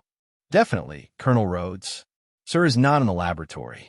Rhodes came to the laboratory on the basement floor with ease, except for various experimental equipment. There's also something that Rhodes dreamed of. Mark armor. Rhodes came to the 3 Mark armors. From left to right, there were silver and white Mark II, Mark III, and Mark IV. Look at them. It's a masterpiece of genius. No man can keep his sanity in front of them. Although Tony was hurt, Rhodes didn't like chatting with Tony, but he had to admit the Mark armor in front of him. She was literally the girl of his dreams. Rhodes was deeply attracted by the beauty of Mark's armor since the last time he saw it in the Obadiah incident. At this time, JRVS said something that surprised him. "Colonel Rhodes, you can wear it if you like." "What?" Rhodes couldn't believe his ears. This was Tony's thing, and JRVS actually said that he could wear it. Although I was puzzled why JRVS was willing to let himself pass through. But this kind of temptation is no less than a top-notch beauty standing in front of her eyes and shouting to come over. A man can't stand it. "Okay, JRVS, I'm going to try this one on." Rhodes pointed to the silver and white Mark II for the other 2 colors without any hesitation. It was Tony's favorite color, not my own. No problem, Colonel Rhodes. Please stand in. I will open the dome for you. Soon, a silver-white figure rushed directly into the sky, and then there was Rhodes' shout of extreme excitement. Exactly the same as when Tony put on the Mark II for the first test flight. And the reason why JRVS will give Rhodes permission to use the Mark armor. That's what Tony meant too, or a few wills that have been made before. One of them is to give Rhodes the authority of the Mark armor. In this way, Rhodes inherited the title of Iron Man and continued to maintain world peace. In addition, he also gave an explanation to the military of the beautiful country, so that after his death, the military would have no reason to trouble Xiaojiao and the others. Tony also had 100% confidence in Rhodes' character. He's not like everyone else in the pretty country military. In fact, Tony was so happy after getting the new elements that he forgot to revoke these wills. This made Rhodes accidentally pass through Mark II. At the moment, Rhodes enjoyed the excitement brought by the Mark II in the air as an Air Force colonel. Adapted faster than Tony. At this moment, the military called Rhodes. From the moment Rhodes put on Mark II, this system became tailor-made for him. Hi, sir. Rod, how are you talking with Tony? Is he still unwilling to hand over the technology of the Mark armor? Rhodes was also sincere and said directly, I haven't seen Tony, but now I'm wearing the Mark armor. What? Don't mention how excited the military was when they heard the news. Before the Minister of Defense was turned into a pile of shit and didn't get anything, Rhodes wore the armor away as soon as he went. Sure enough, we still have to play the emotional card. Colonel Rhodes, return to the military area immediately. We need to see this Mark armor. Rhodes' face was a bit ugly, but as a soldier, he still obeyed the order and said, Okay, sir, I'll go back now. Hope Tony doesn't mind. Rhodes could only pray like this in his heart, and flew the Mark II to the Air Force Base of the beautiful country's military. Shield. Nick Fury was working on other things in the office when Hill knocked on the door. Please come in. Director, there is news from the military. Did they find the Hulk? Nick Fury asked without looking up. No, it's from the Air Force military. Colonel Rhodes brought the Mark II back to the Air Force Base. Nick Fury immediately raised his head, his shrewd mind turned, and he smiled involuntarily. It seems that Tony is at the end of his rope. What does the Air Force say? The Air Force tried their best to keep the Mark II, but the system of the Mark II is only open to Colonel Rhodes. So now the only person in the Air Force who can fly the Mark II is Colonel Rhodes. They're trying to persuade Rhodes to keep the Mark II. Go down. Nick Fury waved his hand, and Hill left the office. In the corner, a large iron box with a lot of dust has been cleared out by Nick Fury. It's time for a life-saving gift for you, Tony. I said you be a member of the Avengers. Inside Lynn Manor, a group of professional construction teams carried a group of equipment into the manor and started construction after completing the handover with Lynn. Since all the equipment is customized according to the manor, it is called a quick installation. In just 3 hours, everything was installed here. Unsurprisingly, there were Lynn's book fans in the decoration team. After sending them a few autographs, they left contentedly. When leaving, I happened to meet Gwen, who was coming back from school. Fortunately, Gwen is not wearing a spider battlesuit. Otherwise, he will be asked for several autographs. Gwen stood at the entrance of the manor, looked at Lynn, who sent them away, and asked curiously, Lynn, what do these people do? You'll know when you come in. Without saying a word, Lynn took Lynn's hand and walked into the house. Gwen looked curiously at the home that hadn't changed much, and her doubts deepened. The group of people just now looked like they were dressed by the decoration team. Call the Red Queen. The Red Queen. Gwen complied. Several laser rays immediately appeared in front of my eyes, like a modeling process. A little girl in a red dress slowly took shape. Lynn is very satisfied with the display effect, not the pure red of the umbrella company, but really like a real person. Hello, Miss Gwen. Are you satisfied with my new image? Wow. Inside Lynn Manor, the holographic projection image of the Red Queen appeared in front of me, as if it was real. Gwen reached out his hand out of curiosity, but it came to nothing. Lynn, does this technology really exist? Definitely, the technology of Stark Industries. If you don't believe me, look at it. Lynn pointed to the projected clothes on the red back, and there happened to be a Stark logo on the corner of the red dress.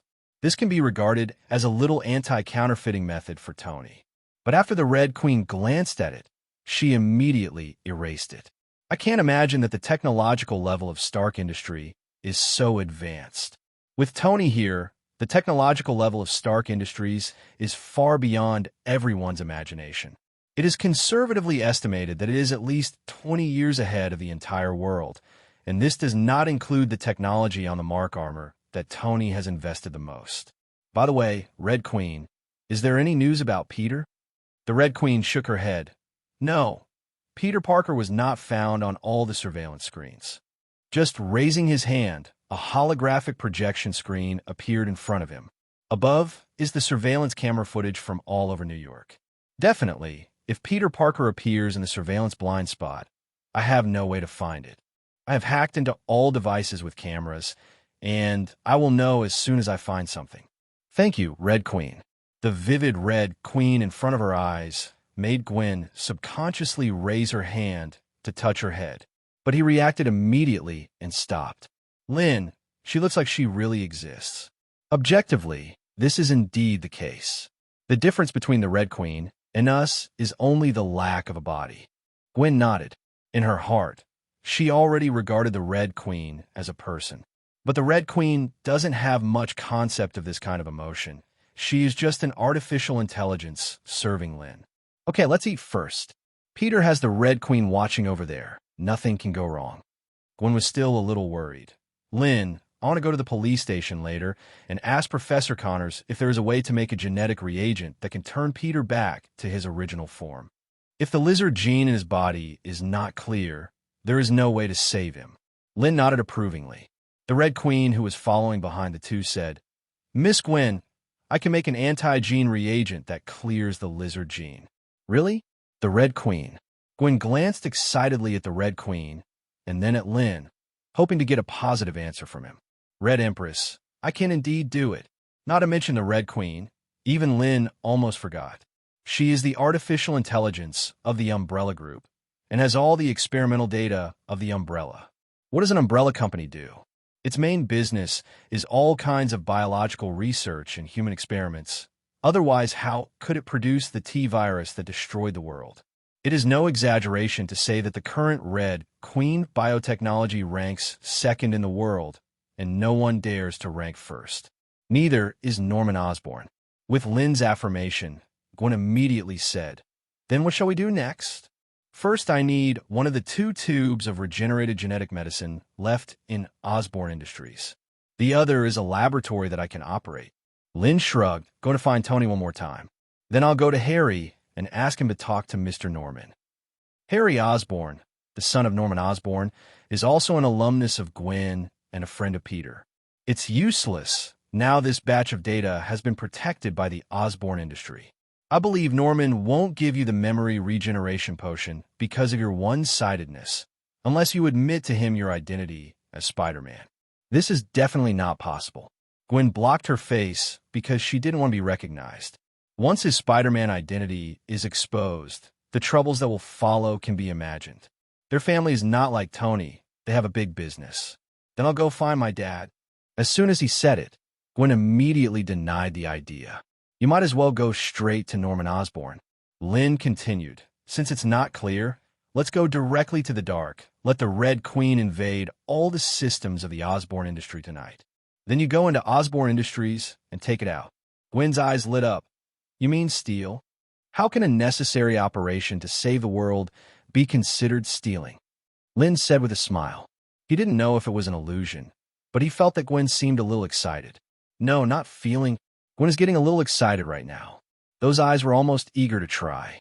Otherwise, how can we say that Trask lives in everyone's heart all the time, and they just don't show it on weekdays? Okay, let's go eat. Get your spirits up first, and prepare to sneak into the Osborn Industry tonight. Gwen nodded emphatically. After the red, contact JRVS and ask him to find a laboratory that meets your requirements. Get the genetic medicine tonight, and we will rush there as soon as possible.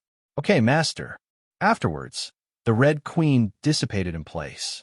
As a data body, she spends more time on the internet. Meanwhile, the New York City sewers. On an inspection platform, it has turned dark red, obviously the color after the bloodstains have dried up. The lizard Peter was lying there, wriggling his body hard. On the surface of his body, a layer of skin is constantly sloughing off.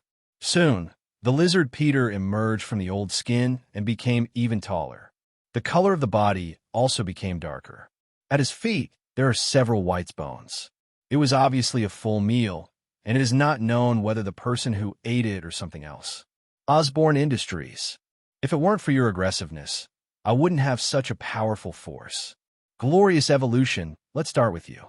NYPD. In George's office, across from Kirk Connors. Professor Connors, is there any way to restore Peter Parker to his original state? I don't know, and I'm not sure if I can make an anti-gene reagent. Connors said with some decadence. Obviously, this incident hit him hard. We gotta try, don't we? If you need something, you can tell me directly.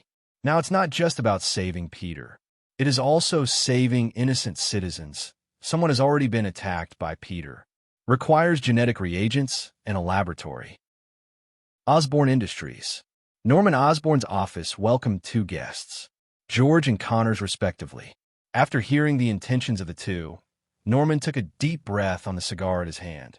Director George, would you like one? It's a very good item. It's custom-made by me. Thank you. I don't like smoking this kind of thing. Get down to business, Mr. Osborne. In order to save that child, I hope you can accept my proposal. Norman had a smile on his face. Definitely, Director George, personally, I am very happy. Hearing Norman's answer, Connors was overjoyed. He agreed. Only George's face became gloomy. He had not been dealing with this group of people for a day or two. The subtext in the words was immediately heard. Norman also saw Connors' excitement and said with a smile, Professor Connors, don't be so happy just yet. Personally, I'd definitely like to help the kid Peter. I've met him, he's a smart kid. But you have to understand that the company does not belong to me alone. I still have a board of directors. The impact of this incident is very bad, and you must have seen the news reports. When he said this, he still looked at George. The meaning is obvious. It is suspected that the police leaked it. George said, I don't know how the media got the news. The police blocked it very well. I definitely believe in Chief George, but the police station is so big, you may not be able to control everyone. Professor Norman, how can you agree to my experiment request? Connors gritted his teeth and said, almost in a pleading tone.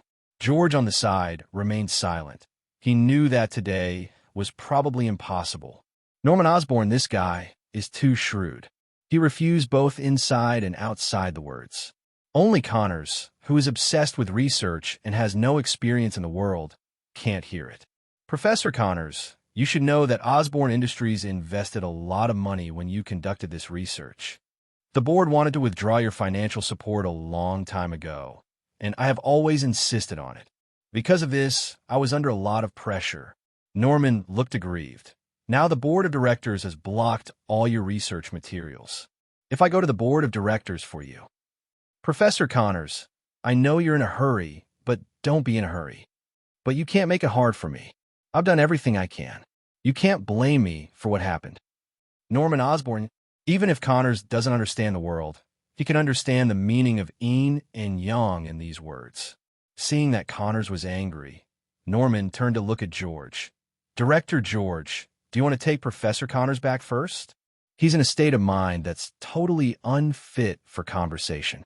Connors was completely manipulated by Norman. George could only say, excuse me, Mr. Norman Osborn. If you come to drink coffee next time, I'm always welcome. George left without looking back. The meaning of these words is too obvious. It's okay to find me. Don't look for me if you have anything to do. After the two of them left the office completely, Norman smiled coldly. Regenerating genetic medicine. Use one bottle and use one less bottle. I have other great uses for these things. How could I give you this loser? Norman Osborn, as a master of bioscience and technology, has a sense of pride that is difficult for ordinary people to touch. In his view, the failure of the experiment is already a loser. It is even more of a failure if you take your own students into it. Those experimental data, as well as the regenerated genetic reagents, are the property of Osborne Industries. It is definitely impossible for Connors to splurge again. What's more, he has seen those things. It is also of great use to his own experiments. So, it is even more impossible for Connors to move again. After leaving the office, Connors said with lost eyes, "I'm sorry, I always thought Norman Osborne was a good man." The two met before at a scientific seminar, where Connors expressed his research future. Norman was very happy to invest in him. Since then, Connors has always considered Norman to be his bull. Now it seems that it is not the same thing at all. What the other party saw at the beginning was not how much Connors' research direction would affect the future of mankind. It's the benefits that can be brought behind it. George patted his shoulder to comfort him. "It's not your fault. I didn't expect it. You go back first." At the gate of Osborne Industry, George found two men to send Connors back. Before the whole thing was fully understood, Connors was still under surveillance by the police. George returned to his car. There were already 3 other colleagues in the car. "Ed, do you want to go back now?" Looking at the Osborne Industry outside the window, George shook his head.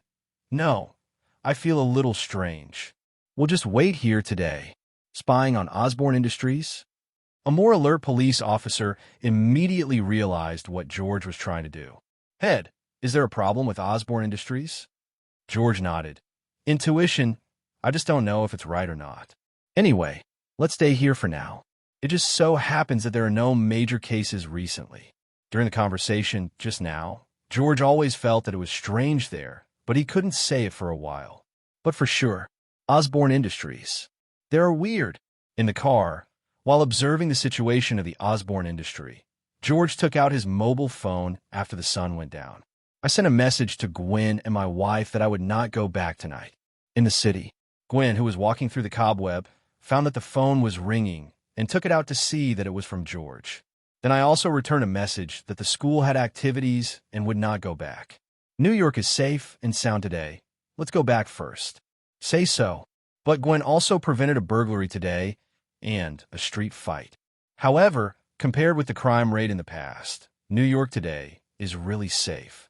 On the way home, watching the sun slowly setting, Gwen knew that if she stole tonight, wrong. If you don't get the regenerative genetic reagent tonight, you won't be able to save Peter. So she is bound to get the regenerative gene reagent. At the same time, a heavy iron door opened in Tony's lab, whereas Tony's small laboratory, which is specially used for him to think alone when he is inspired. As soon as he came out, Tony said excitedly with dark circles under his eyes, "JRVS, I need to sleep." He hadn't closed his eyes all day and all night.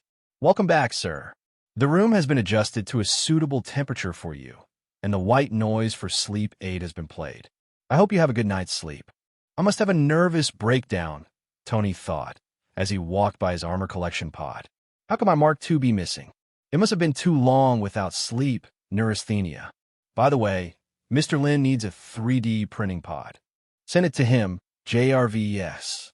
Tony waved his hand, very generous. 100 3D printing cabins are not enough to express Tony's gratitude at this moment.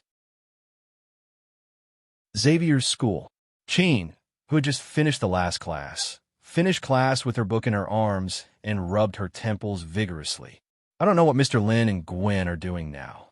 It's only been 2 days, and I miss them a little bit. Since the last time I went back to Xavier's school to talk to Professor X, Professor X closed Xavier's school the next morning. Tell everyone not to go out for a while. And during this time, she hasn't seen Professor X either. Other X-Men members see it often, and most people don't care, because only in Xavier's school, they can feel relative freedom. Cheen also knew that it was obviously impossible to get Professor X to accept these ideas anytime soon. It can only come slowly. After all, on another path, Professor X has persisted for too many years. Sighing, Cheen continued to walk in the direction of the dormitory. Logan. Suddenly, he noticed that Logan was walking towards the building where the principal's office was located. Generally, wherever Logan will go, it means that Professor X is looking for him. Cheen followed up with curiosity and, at the same time, covered herself with psychic power to avoid being discovered by Professor X. Soon, she came to the door of the principal's office. Logan actually walked inside. Upon entering, Logan saw Professor X pointing his trademark back at others, and he looked out the window. 10 times I came into the principal's office. 9 times it was this figure. Logan has eye strain. Charles, why did you come to me suddenly? Logan, I'm curious who the friend Jean was meeting with. Can you tell me? Logan's face immediately turned weird. He had forgotten about that. Forced myself to forget. I don't know, adamantium, and my body repelled while I was stalking her and passed out. It was not surprising that Jean outside the door heard this.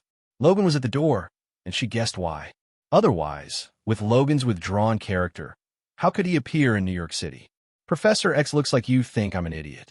How did you get the nickname Wolverine? Don't you know? Also adamantium repulsion. Logan, how about this? Logan looked at Professor X curiously, and Professor X continued. I don't know what happened during this process, but I'm sure you should have seen Sheen's friend. So you just have to picture him in your head, and I'll look at it. Sheen at the door suddenly felt nervous. If Professor X knows about Lynn, will it cause some trouble for Lynn? No. Professor X must be blocked. But before Sheen opened the door and went in, a scene that shocked her even more happened. Logan actually stretched out his adamantium claws and said in a threatening tone, Charles, I promise you, if you dare to enter my brain one more time, I will kill you. Logan swore that only 3 people would know about it. There will be no 4th person. Even if Professor X is a gentleman, maybe he really looks at the image in his mind, as he said. But what if? It has something to do with my image and face over the years. Logan, have to guard against. Logan's attitude also stunned Professor X. I've known Logan for so long, and this is the first time I've seen him react so strongly. In fact, he could ignore Logan's thoughts and go straight into his head. This is the strength of Professor X as the strongest mutant. But Logan is a companion after all, and Professor X also has its own moral bottom line. Otherwise, he would have been hanging out with Magneto long ago. All right. Professor X breathed a sigh of relief and continued. Actually, I just want to know who is this person who plans the future of mutant for us. I have to admit that his idea is really perfect. Logan withdrew his claws and asked Professor X, does it matter who it is? Since Sheen's idea is beneficial to mutants' future, what you should think about is how to implement it, instead of asking the bottom line who it is. Charles, you are really afraid of death as you get older. For some reason, Professor X saw disdain in Logan's eyes. Contempt for myself. Call me next time there is a battle. Don't worry about it. Just look at my mind. After finishing speaking, Logan left the office with a dashing back. Logan let out a breath as he walked out of the office. Fortunately, I bluffed him. If Professor X insisted on watching it just now, Logan would not have really killed him. It's all threatening lies. After all, during these days of living in Xavier's school, he also regarded it as his home. Members of X-Men, including Professor X, exist like family members. After Logan left, Sheen, who was hiding, also came out, looking in the direction of the principal's office. Shaking his head, he chose to leave. She didn't know what choice she would make if Professor X continued to be so timid. A long time. Only then did Professor X fully recall. I'm really old. Control the wheelchair and come to the window again, looking at the Xavier school that I built with my own hands and those children playing on the playground. In fact, he had already figured it out. If things go on like this, these children will only be able to live in the small Xavier school forever. And this is the best result. As Sheen said, either Magneto or he will ultimately lead to mutants' demise. It seems that it's time for us to continue fighting side by side. Eric, Professor X raised a hand and placed it on his temple. Some corner of the world. An old man with white hair, but still in good spirits, sat at a table and played chess. Suddenly, he paused with his chess hand. There was a voice in his mind that he wanted to hear, but he hated it. Hi, Charles. It's really rare that you will take the initiative to find me. Eric, after all these years, I finally understand that my way of doing things doesn't work. Have time. Come to Mutant Academy. Let's sit face to face and talk. These words made Magneto jump up from the stool excitedly. So many years. This old guy finally knows what I'm doing is right. What are you doing peacefully? They should be killed directly. Wait, I'll find you right away. Don't worry. I haven't played chess with you for a long time. After finishing this one first. Also play chess. Magneto just flipped the board over. Professor X. Is this how you treat an old man's request from me? Wait from the roof of Lynn Manor. Gwen, who put on the spider battle suit, said, Lynn, then I will go to Osborne Industry now. Wait, Gwen. Lynn took out a small box from her arms, and after opening it contained a small earphone. Wear this, and the Red Queen will tell you the next route. Stark Industries has already lent out a laboratory and brought it there directly after getting the regenerative gene medicine. Gwen puts on her headphones. The Red Queen's voice came out of the headset immediately. Miss Gwen, all employees of Osborne Industries are off work. Only the person in charge of the night shift and the patrolling security guards are left. I will invade all the monitoring later, and I have also found the storage location of the regenerative gene medicine. Good. With the assistance of the Red Queen, the whole thing went extremely smoothly. After saying goodbye to Lynn, Gwen immediately swung the cobweb to Osborne Industries. Lynn looked at Gwen's back and had no intention of following. With the Red Queen around, he can rush over any danger in the first place. By the way, I haven't signed in today. Sign in.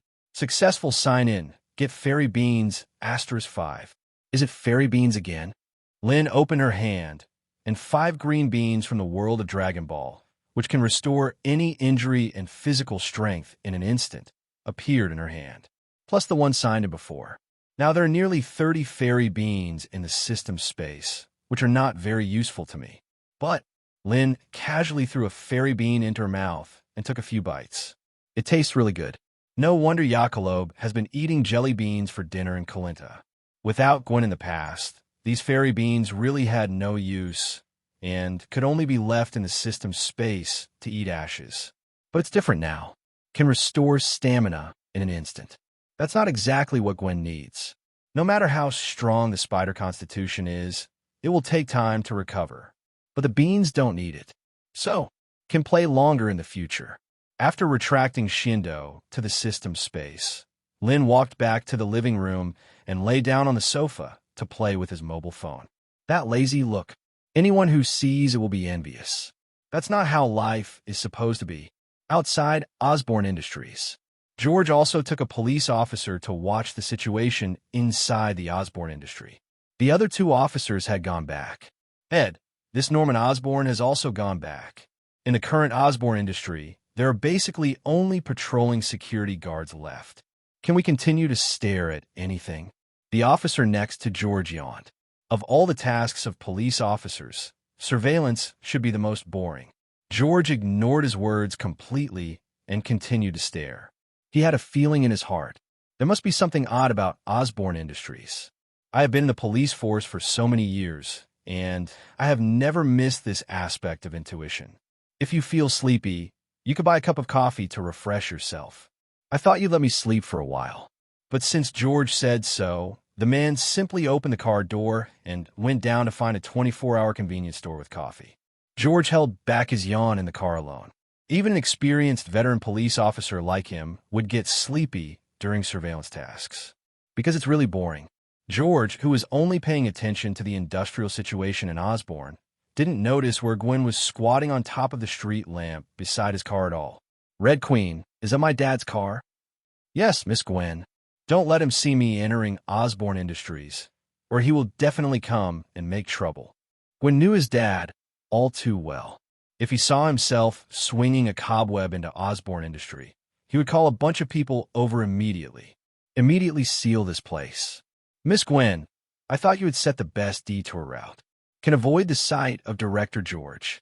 Under the guidance of the Red Queen, Gwen swung the cobweb and entered the Osborne Industry from the other side. The police officer who had just bought 2 cups of coffee came back, raised his head, and twisted his swollen neck.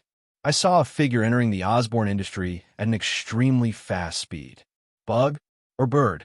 Due to monitoring for a day today, and Gwen's speed is too fast. He didn't even make out what it was. The thing that can fly in the air is probably something like a bird. Back in the car. Head, this cup is yours. Thanks. Bang. Just then George heard a muffled noise from the street outside. Alertness suddenly increased. "Did you hear anything just now?" The police officer beside him nodded quietly. The two opened the door and got out of the car very tacitly. With his hands already on his waist, he walked slowly towards the alley where the sound was made just now. Soon they found the source of the sound. A sewer manhole cover was lifted. George's face changed instantly, and he pulled out the gun from his waist. "Be careful. That lizard man is nearby. Exit here first, and then contact reinforcements." Above the heads of the two, the position on the roof. The lizard Peter was crawling on his body, avoiding the sight of the two people below. Before you get the regenerative gene reagent, don't make extra troubles. Although it has become a lizard, the brain can still think. If an attack was launched against the two of George, it would definitely trigger a gunshot. It won't be that easy to get into Osborne Industries then. After confirming the entry route, the lizard Peter also disappeared into the night. After Gwen entered Osborne Industries, all the pictures in the monitoring room became static. "Look here, I'm going to the bathroom." The security personnel in charge of the monitoring room spoke to another security personnel beside him. Go, it doesn't matter whether you look at this kind of thing." "No way. Who made it our turn to do such a boring job tonight?" "Miss Gwen, all surveillance cameras have been suspended. You can go in. The regenerative gene reagents are stored in the freezer on the left-hand side of the 3rd floor." "Okay. Thank you for being the queen." "You are welcome." The Red Queen can only hack into the surveillance cameras, and the patrolling security personnel still have to rely on Gwen to escape by herself. These are not problems at all for Gwen with spider telepathy.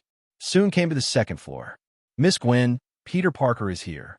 He has now infiltrated Osborne Industries." "Okay, we're going to speed up."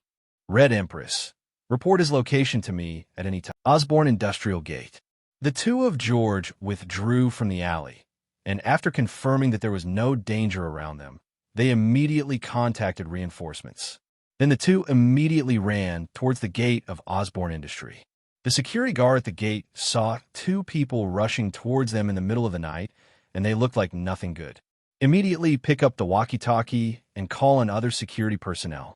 As soon as George arrived at the door, he immediately took out his ID. "Detective, now an extremely dangerous person has come into your Osborne Industry.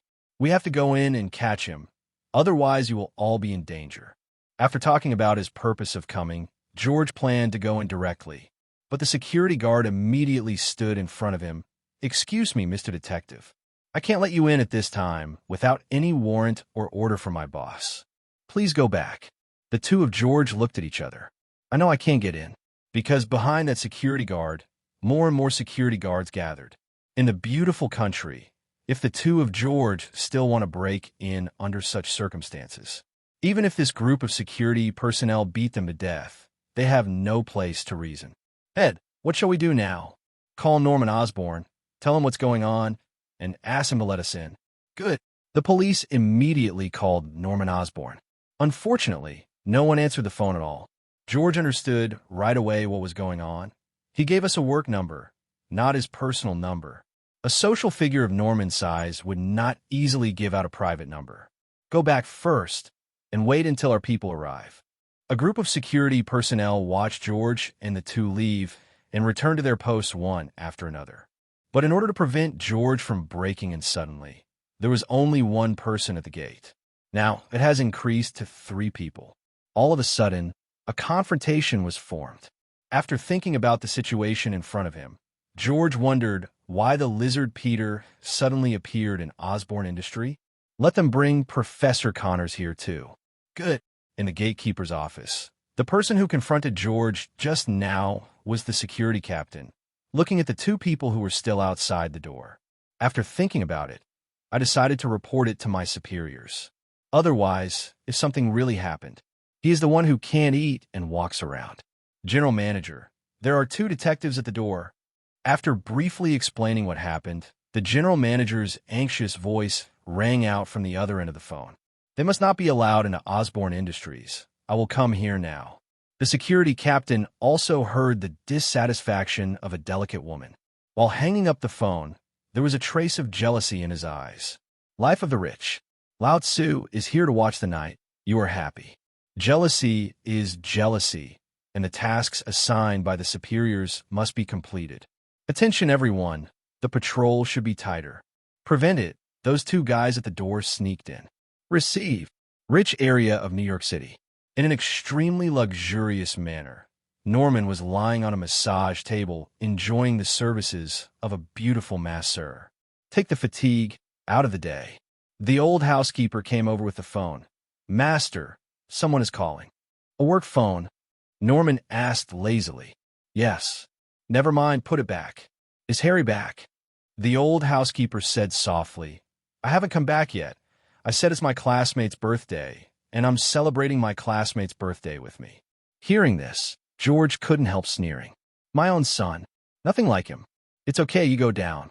Just when Norman was about to continue doing something else, the old butler walked in again, still holding a mobile phone in his hand. Didn't I tell you to leave the work phone alone? Master, it's your personal phone number. Calling from the general manager of Osborne Industries. Norman narrowed his eyes. He knew that if he would call it this time, something must have happened. You all go down. After all the servants left, the old housekeeper handed the mobile phone to Norman and left the room. Don't forget to close the door before leaving. Having watched Norman grow up, he is very aware of his master's temper. After everyone had left, Norman answered the phone. What's the matter? Boss, there are two detectives. After listening, Norman frowned. No matter what, we must stop them, and we must not let them enter the Osborne industry. You rush over now, and I will go over too. Remember, once the cooperation between the military and us is discovered, neither you nor I will end well. Have you heard clearly? After hanging up the phone, Norman had a rare look of anxiety on his face. Did the detective find something? Impossible. I have been doing it very covertly, and the military will help me. Norman is also a person who has experienced strong winds and waves, and he immediately adjusted his mentality.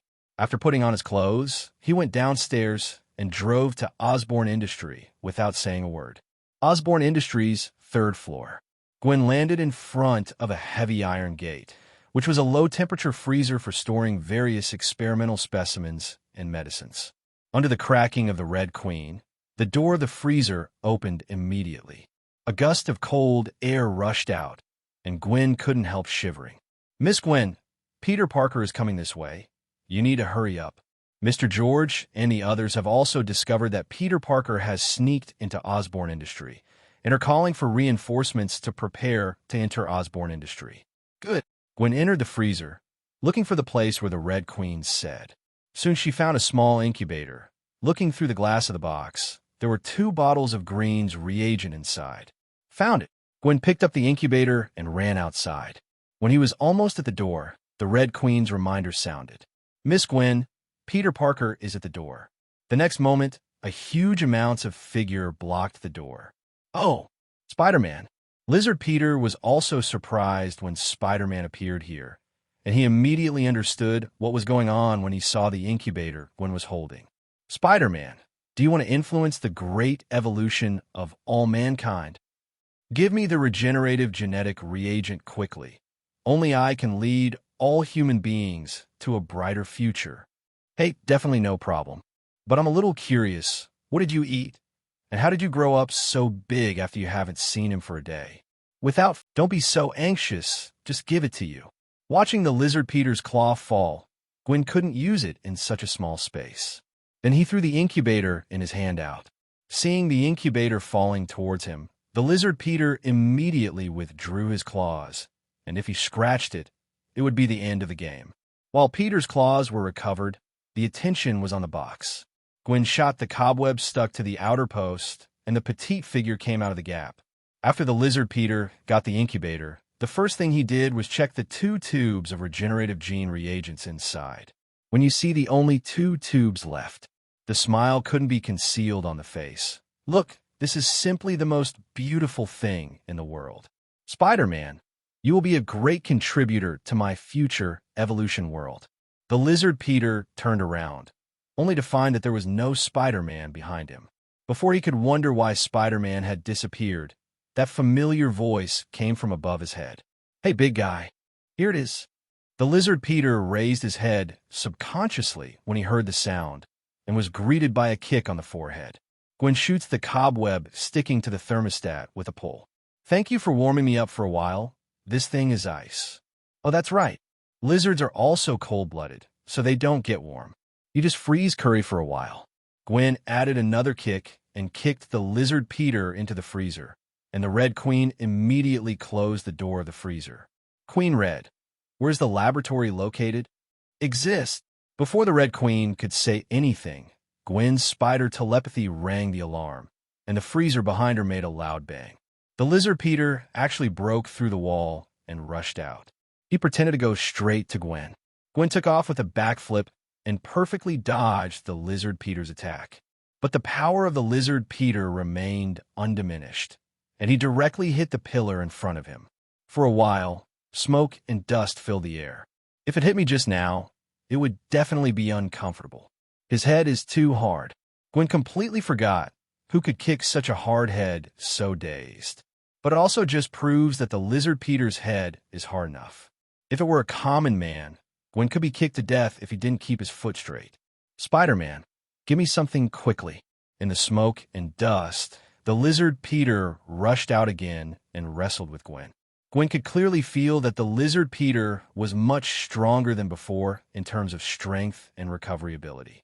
In addition, she still has to protect the genetic reagent in her hand. It became weak for a while. "Hey, this stuff doesn't belong to you. I definitely can't give it to you." Even so, Gwen's verbal skills were still not affected in any way. "No, that's mine. Professor Connors and I developed it together, and the hateful Osborne industry took away our research and development results." Forehead. Gwen was momentarily at a loss for words. "You seem to have a point. He does have a share in this stuff. Instead, it's me. Then I'll go out and take it to Professor Connors. Your state is not suitable for keeping things." Obedient. While dodging, Gwen shot again where the cobweb restrained the lizard Peter's feet. Losing his center of gravity, the lizard Peter lost his footing and fell straight down. "Big guy, I won't play with you anymore." Gwen saw the opportunity and ran towards the French windows. Lizard Peter grabs a stool next to him and smashes it straight. Downstairs of it the moment. A lot of police detectives have gathered behind George, blocking the entrance of Osborne Industry. With the above command, it is even more impossible for those security personnel to put George and the others in now. Otherwise, the consequences will be really serious. "No, you can't go in without a search warrant or an order from above. No matter what, I won't let you in." Captain George, Peter, really. Next to George was Connors, who had come over from the police station just now. "Yes, absolutely. But I don't understand why Peter came to Osborne Industries after he had already used regenerative genetic reagents." Connors also had a thoughtful look. For a while, he couldn't figure out why. "Maybe I will see Peter again and ask him in person." "Director George, I already know your identity clearly, but please understand us. It is absolutely impossible for us to let you in." The security captain led the security personnel to block the gate and continued. "In our Osborne Industry, there is no dead end for surveillance. I also investigated what you just said, and no one sneaked into the Osborne Industry." "No." The security captain was short of saying that he would guarantee his life. George also has nothing to do if he conflicts with the security personnel of Osborne Industry. Whether he can catch the lizard Peter doesn't know. But tomorrow it will definitely hit the headlines, and the gates of the New York Police Department will be trampled by those reporters. "What do you want? You are willing to let us in. Unless there is an explosion inside now." The voice just fell.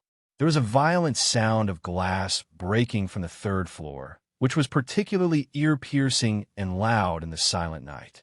Everyone was startled. All the police officers pulled out their guns at the first time and raised them in the direction of the sound. Everyone clearly saw that a chair fell from the sky. The security captain is stupid. Are you so smart at speaking? Although this thing is not an explosion, it just proves that there are people inside now. Let us go in, otherwise I don't know what that guy will do. George directly picked up the collar of the security captain, and the security captain panicked. Wait a minute, I'll call our boss now. Still calling? George was very angry, but fortunately the other security personnel were not paying attention to them now. They were all curious about what was going on upstairs. Under George's signal, a group of police officers rushed in. In the guardroom, as soon as the security captain got on the phone, he saw the police rush in. Now he can't take care of both ends, and the general manager's voice came from the other end of the phone. How is it now? I'll be right there. General manager, there's really something in the company. The glass is blown. What did you say? It has to be said that being a captain is not easy. All of a sudden, he explained the whole matter evasively, with a touch of exaggeration. A group of people stay here. Another group of people came up with me to see. It's dangerous. Didn't your family teach you not to litter? Looking at the broken floor-to-ceiling windows, if he hadn't dodged quickly, he might have been smashed down together. Spider-Man, I'll say it one last time. Give me what's in your hand. Gwen jumped from the ceiling too, and she knew she wouldn't if she didn't deal with Peter first. It is impossible to safely take the regeneration gene reagent in his hand away from this place. If he kept blocking it, even if he got to the laboratory, it would be difficult for the Red Queen to carry out experiments. Okay, let's fight. Whoever wins is the kind. Lizard Peter's lizard face turned black. Although he has been talking harshly, it doesn't mean that he can really beat Spider-Man. Almost got beat up last night. Not to mention now. When the Lizard Peter was thinking, the tongue slipped out of his mouth carelessly. A stern look flashed in his eyes. Spider-Man, you want to protect many people, right? Forehead. Why did you ask this suddenly? It feels like you have bad intentions. No, I just want to make a deal with you. Suddenly, the Lizard Peter turned around and ran towards the French windows in another direction. And that direction corresponds to the gate of Osborne Industry. For a moment, Gwen couldn't figure out what Peter the Lizard was trying to do. Is he trying to escape? Not good, Miss Gwen. The Red Queen's voice came out immediately. Mr. George is walking in with a group of police officers. Gwen's expression changed instantly. She knew what was going on. Just now, when a Lizard Peter's tongue sticks out, it captures the pheromones of other people. That's why I asked that sentence. Stop, Peter. You can't go any further wrong. I have a way to get you back to normal. The Lizard Peter charged so fast that Gwen had a hard time catching up. Soon the Lizard Peter came to the floor-to-ceiling window and slammed his head on it, smashing the glass directly. Below, a few people who had just approached the Osborne Industrial Building were taken aback by this sudden change. Looking up, nothing but glass shards floating down from the sky. At the same time, there was also a monster with huge amounts falling from the sky, and because it was too dark, no one could see what it was. George's reaction was the fastest. Get out of the way. His roar immediately caused everyone to disperse like a conditioned reflex. After the Lizard Peter fell, his huge body cracked the floor. What kind of monster is this? What? Mutant. The dispersed police officers all looked warily at the cloud of smoke and dust in the center. A group of police officers at the gate immediately ran over with their guns raised, and a group of security personnel also followed under the command of the captain. Soon the figure of the Lizard Peter came out of it, satisfied looking at these people around. Peter, is your Peter? How are you? Among the people who came up was Professor Connors. When he saw Peter the Lizard, his voice trembled a little. Professor Connors, I feel very good now. Never before. You see, our experiment was successful. Professor Connors, believe me, as long as I inject the regenerative gene reagent, your lost arm will grow back immediately. Lizard Peter was almost speaking seductively. Connors used to be a frontline military doctor who was fighting on the front line, but retired from the front line after losing his arm in a battle. It was also because of this broken arm that he lost too much before he started to devote himself to biological science. Experiments on the regeneration of severed limbs were studied. Having been with Peter for so many years, Connors fully understood the tone of Peter at the moment. Peter has been completely influenced by lizard genes. Peter, tell me, what did you come to Osborne Industries for? Lizard Peter smiled coldly. I believe you will understand me, Professor Connors. When George was about to persuade, Gwen, who fell from the sky, shouted, Get out of the way. He will hurt you. There are people. George looked up. Spider-Man. Why are you here? At the moment when everyone was attracted by Gwen, the lizard Peter made a move. After Gwen lightly landed on the ground, he questioned the lizard Peter angrily. Peter, he is Professor Connors. What are you going to do? At this time, Peter had already grabbed Professor Connors, and his sharp claws directly pierced the skin on his neck. Blood began to ooze out little by little. Looking at the blood, the lizard Peter couldn't help licking it. George and others immediately raised their pistols and aimed at the lizard Peter. Put Professor Connors down. Peter Parker. George, uncle, remember to say hello to Gwen. I'll go find her when I'm done with this. George's face turned cold. I don't understand what Peter means. But one thing is for sure, absolutely nothing good. As the person involved, Gwen's face also changed, but he was not stupid enough to admit his identity to the lizard Peter. Spider-Man, you are a smart woman. I think you should know why I held Professor Connors hostage. Gwen squeezed the handle of the incubator in his hand. Let Professor Connors go. I'll give you this right away. Oh, it's okay. Wait, if you don't give it to me, it's a clever trick. How many people here can you save? As soon as these words came out, the expressions of all the people present changed. Don't worry, I will do what I say. Good. The lizard Peter threw Connors straight away, and Gwen immediately got up and jumped to catch Connors. No, Spider-Man.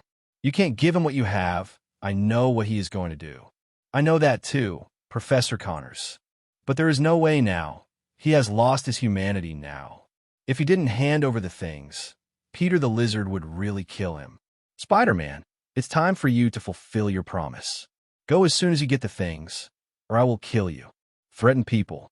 So will Gwen. Lizard Peter also really felt Spider-Man's killing intent. After speaking, Gwen threw out the incubator in his hand, and the lizard Peter immediately picked it up and hugged it. He quickly ran in the direction he came from. George looked at the direction he was away from, knowing that if he didn't do it now, he had no chance. Go grab. The sound of gunshots resounded through the night sky instantly. Bullets were pouring into Peter the Lizard's back, but the attack did nothing at all. How can it be? It's useless. He has super resilience, and he can recover immediately from the bullet damage. Connors explained. Suddenly George was taken aback. Where is Spider-Man? Sewer. On a platform, the escaped lizard Peter looked at the incubator in front of him with satisfaction. As long as I have this, I can complete the evolution of all human beings. When he turned the incubator to check the regenerative genetic reagent inside, the lizard Peter's face changed suddenly. Damn Spider-Man, you fool me. In the incubator, there is only one tube of regenerative gene reagent left, and the other tube was missing. Needless to say, Spider-Man must have taken it. In order to confirm the authenticity of the other tube of genetic reagents, the lizard Peter immediately opened the incubator. After confirming that there was no problem, he breathed a sigh of relief. Spider-Man, even with only one tube, I can accomplish great human evolution. It won't take long. I will become the god of this world. By the time, there was a strange laughter resounding in the sewer. On the exterior wall of a building in New York City, Gwen looked at the other tube of regenerative gene reagent in his hand and smiled slightly at the corner of his mouth. This time it's a tie. It turned out that after the lizard Peter landed just now, Gwen didn't follow up so quickly. It was because she guessed the lizard Peter's plan that she opened the incubator ahead of time and took out a tube of regeneration gene reagent. The reason why I left the tube was because I was afraid that the lizard Peter would ignore his threat and check the incubator. There's a tube inside. Even if the lizard Peter finds out, he will not continue to pester him. After all, to Peter the Lizard, 2 tubes are as useful as 1. Queen Red, give me the location of the laboratory. Yes, Miss Gwen. In Lynn Manor. The Red Queen reported on the situation tonight. Lynn nodded in satisfaction after listening. It seems that Gwen's fighting awareness is getting higher and higher. Queen Red, have you collected all the battle data for tonight? Yes, Master. A database has been established for the new Spider battlesuit. Tonight's battle data will be entered into the database and become the research direction for the development of the new battlesuit. Is the Master naming the new battlesuit? Naming. Lynn stroked her chin amusedly. Iron Man's battle armor is called mark, and the number of generations is called number. And Lynn knows that in the future, Iron Man's armor will develop different emphases according to various situations. There are also various anti-war armors aimed at a certain person. In that case, let's call it a ghost battle suit. Gwen's hero name is Ghost Spider-Man, and the battle suit is called Ghost Spider Battlesuit, which is not too appropriate. New document. Ghost Spider Battlesuit established. 3D modeling in progress. A projection of a new battle suit appeared in front of Lynn, and various data integrations appeared on it. When the 3D printing cabin arrives, these data models can be used to make new battle suits. The Red Queen said so. This is the reason why I asked JRVS for a 3D printing cabin. The Dutch Brothers Spider Battlesuit was made with a 3D printing cabin. As long as the corresponding function adjustments are made, different battle suits can be made. I have to say that Tony's brain hole is really big. Even this kind of stuff can be sorted out. Has Gwen been to Stark Industries' lab now? On the way, Norman Osborn and others from Osborn Industry have already arrived at the scene. We are discussing with the police station. Norman Osborn. The name, Lynn, is also clear. But what is clear is not his identity as the founder of Osborn Industries, but another identity. One of Spider-Man's old enemies, the Green Goblin. Don't bother with the Osborn Industry and help Gwen develop anti-gene drugs first. Good. On the other side, Gwen had already changed back in her clothes and walked into a laboratory. As soon as he entered the door, he was stunned by the sight in front of him. Cool. Gwen himself also knows how to do research. Otherwise, how could he develop such a resilient cobweb for combat? So she could see at a glance that all the things in the laboratory in front of her were top-notch equipment. In contrast, the laboratory equipment at Empire State University is not an exaggeration to say that it is rubbish. Sure enough, it was worth throwing away. Did Tony Stark really lend us this lab? Gwen couldn't believe it. Yes, Miss Gwen, please put the genetic reagent on the platform over there. I'll start researching right away. Since there is no projection equipment here, the Red Queen can only continue talking to Gwen in the headset. However, for the convenience and accuracy of the experiment, all laboratories have JRVS interfaces. So the Red Queen took over all the operations here directly. A platform also slowly moved over, and Gwen immediately put the reagents on the test tube rack. Queen Red, how long will it take to develop an anti-gene reagent? Now that the regenerative gene reagent had been taken by the lizard Peter, Gwen knew he didn't have much time left. If Peter the lizard spreads the spores first, that would be really troublesome. Miss Gwen, please don't worry. Peter Parker only has a tube of regenerative gene reagent in his hand.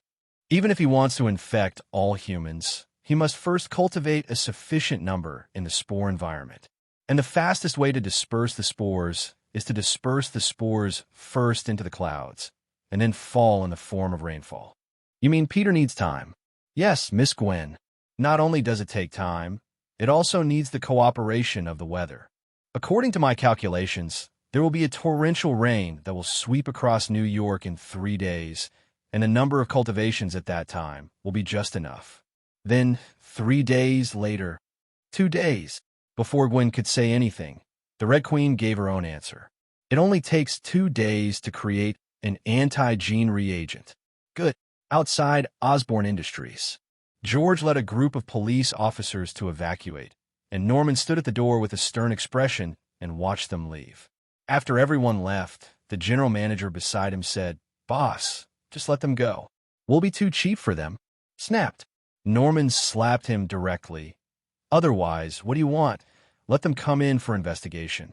Now, there's a monster in the Osborn Industry. He only needs to apply a little bit to come in and check." The general manager is very clear. Once those are found out, the whole company will die. No wonder Norman has such an atmosphere. Unexpectedly, the regeneration gene reagent was not lent to them, but was taken away by that monster. Did he take that thing because he wanted to create a partner for himself? As a biologist, Norman's first starting point was the biological instinct. If he had known earlier, it would have caused such consequences. Let George take away those 2 tubes of genetic reagents today. Go back and see if anything was found. Yes. Night. Inside S.H.I.E.L.D. After a busy day at work, Nick Fury is getting ready for a good night's sleep.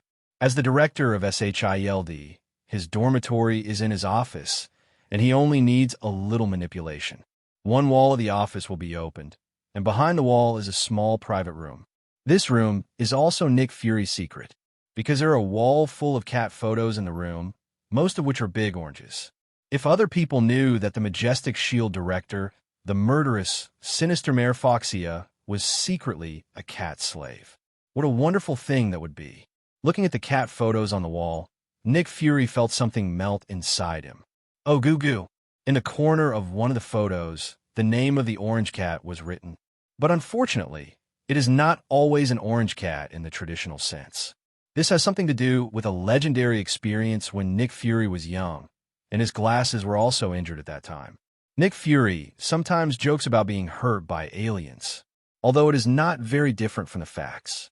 Just when he was engrossed, the door of the office was pushed open. Director, there's something important. Oh, the air seemed to freeze for a moment. Hill was stunned by the scene in front of him and Nick Fury's idiot-like expression. The agent's intuition told her, "Go, you must leave here immediately. Otherwise, they will be murdered. Clean up first. I'll come in after knocking on the door. Close the door when you speak and complete a whole set of actions in one go." Nick Fury was in a daze, but he quickly adjusted his mentality, closed the wall again, and sat back in his seat with a serious face. Without Hill knocking on the door, Nick Fury said, "Come in." Hill slammed the door open. "Director, something big has happened." She tried her best to keep her movements, expressions, demeanor, and tone exactly the same as before, so as to confuse Nick Fury just had a dream. But when she saw Nick Fury's charcoal black face, well, it seemed like his face was just that dark.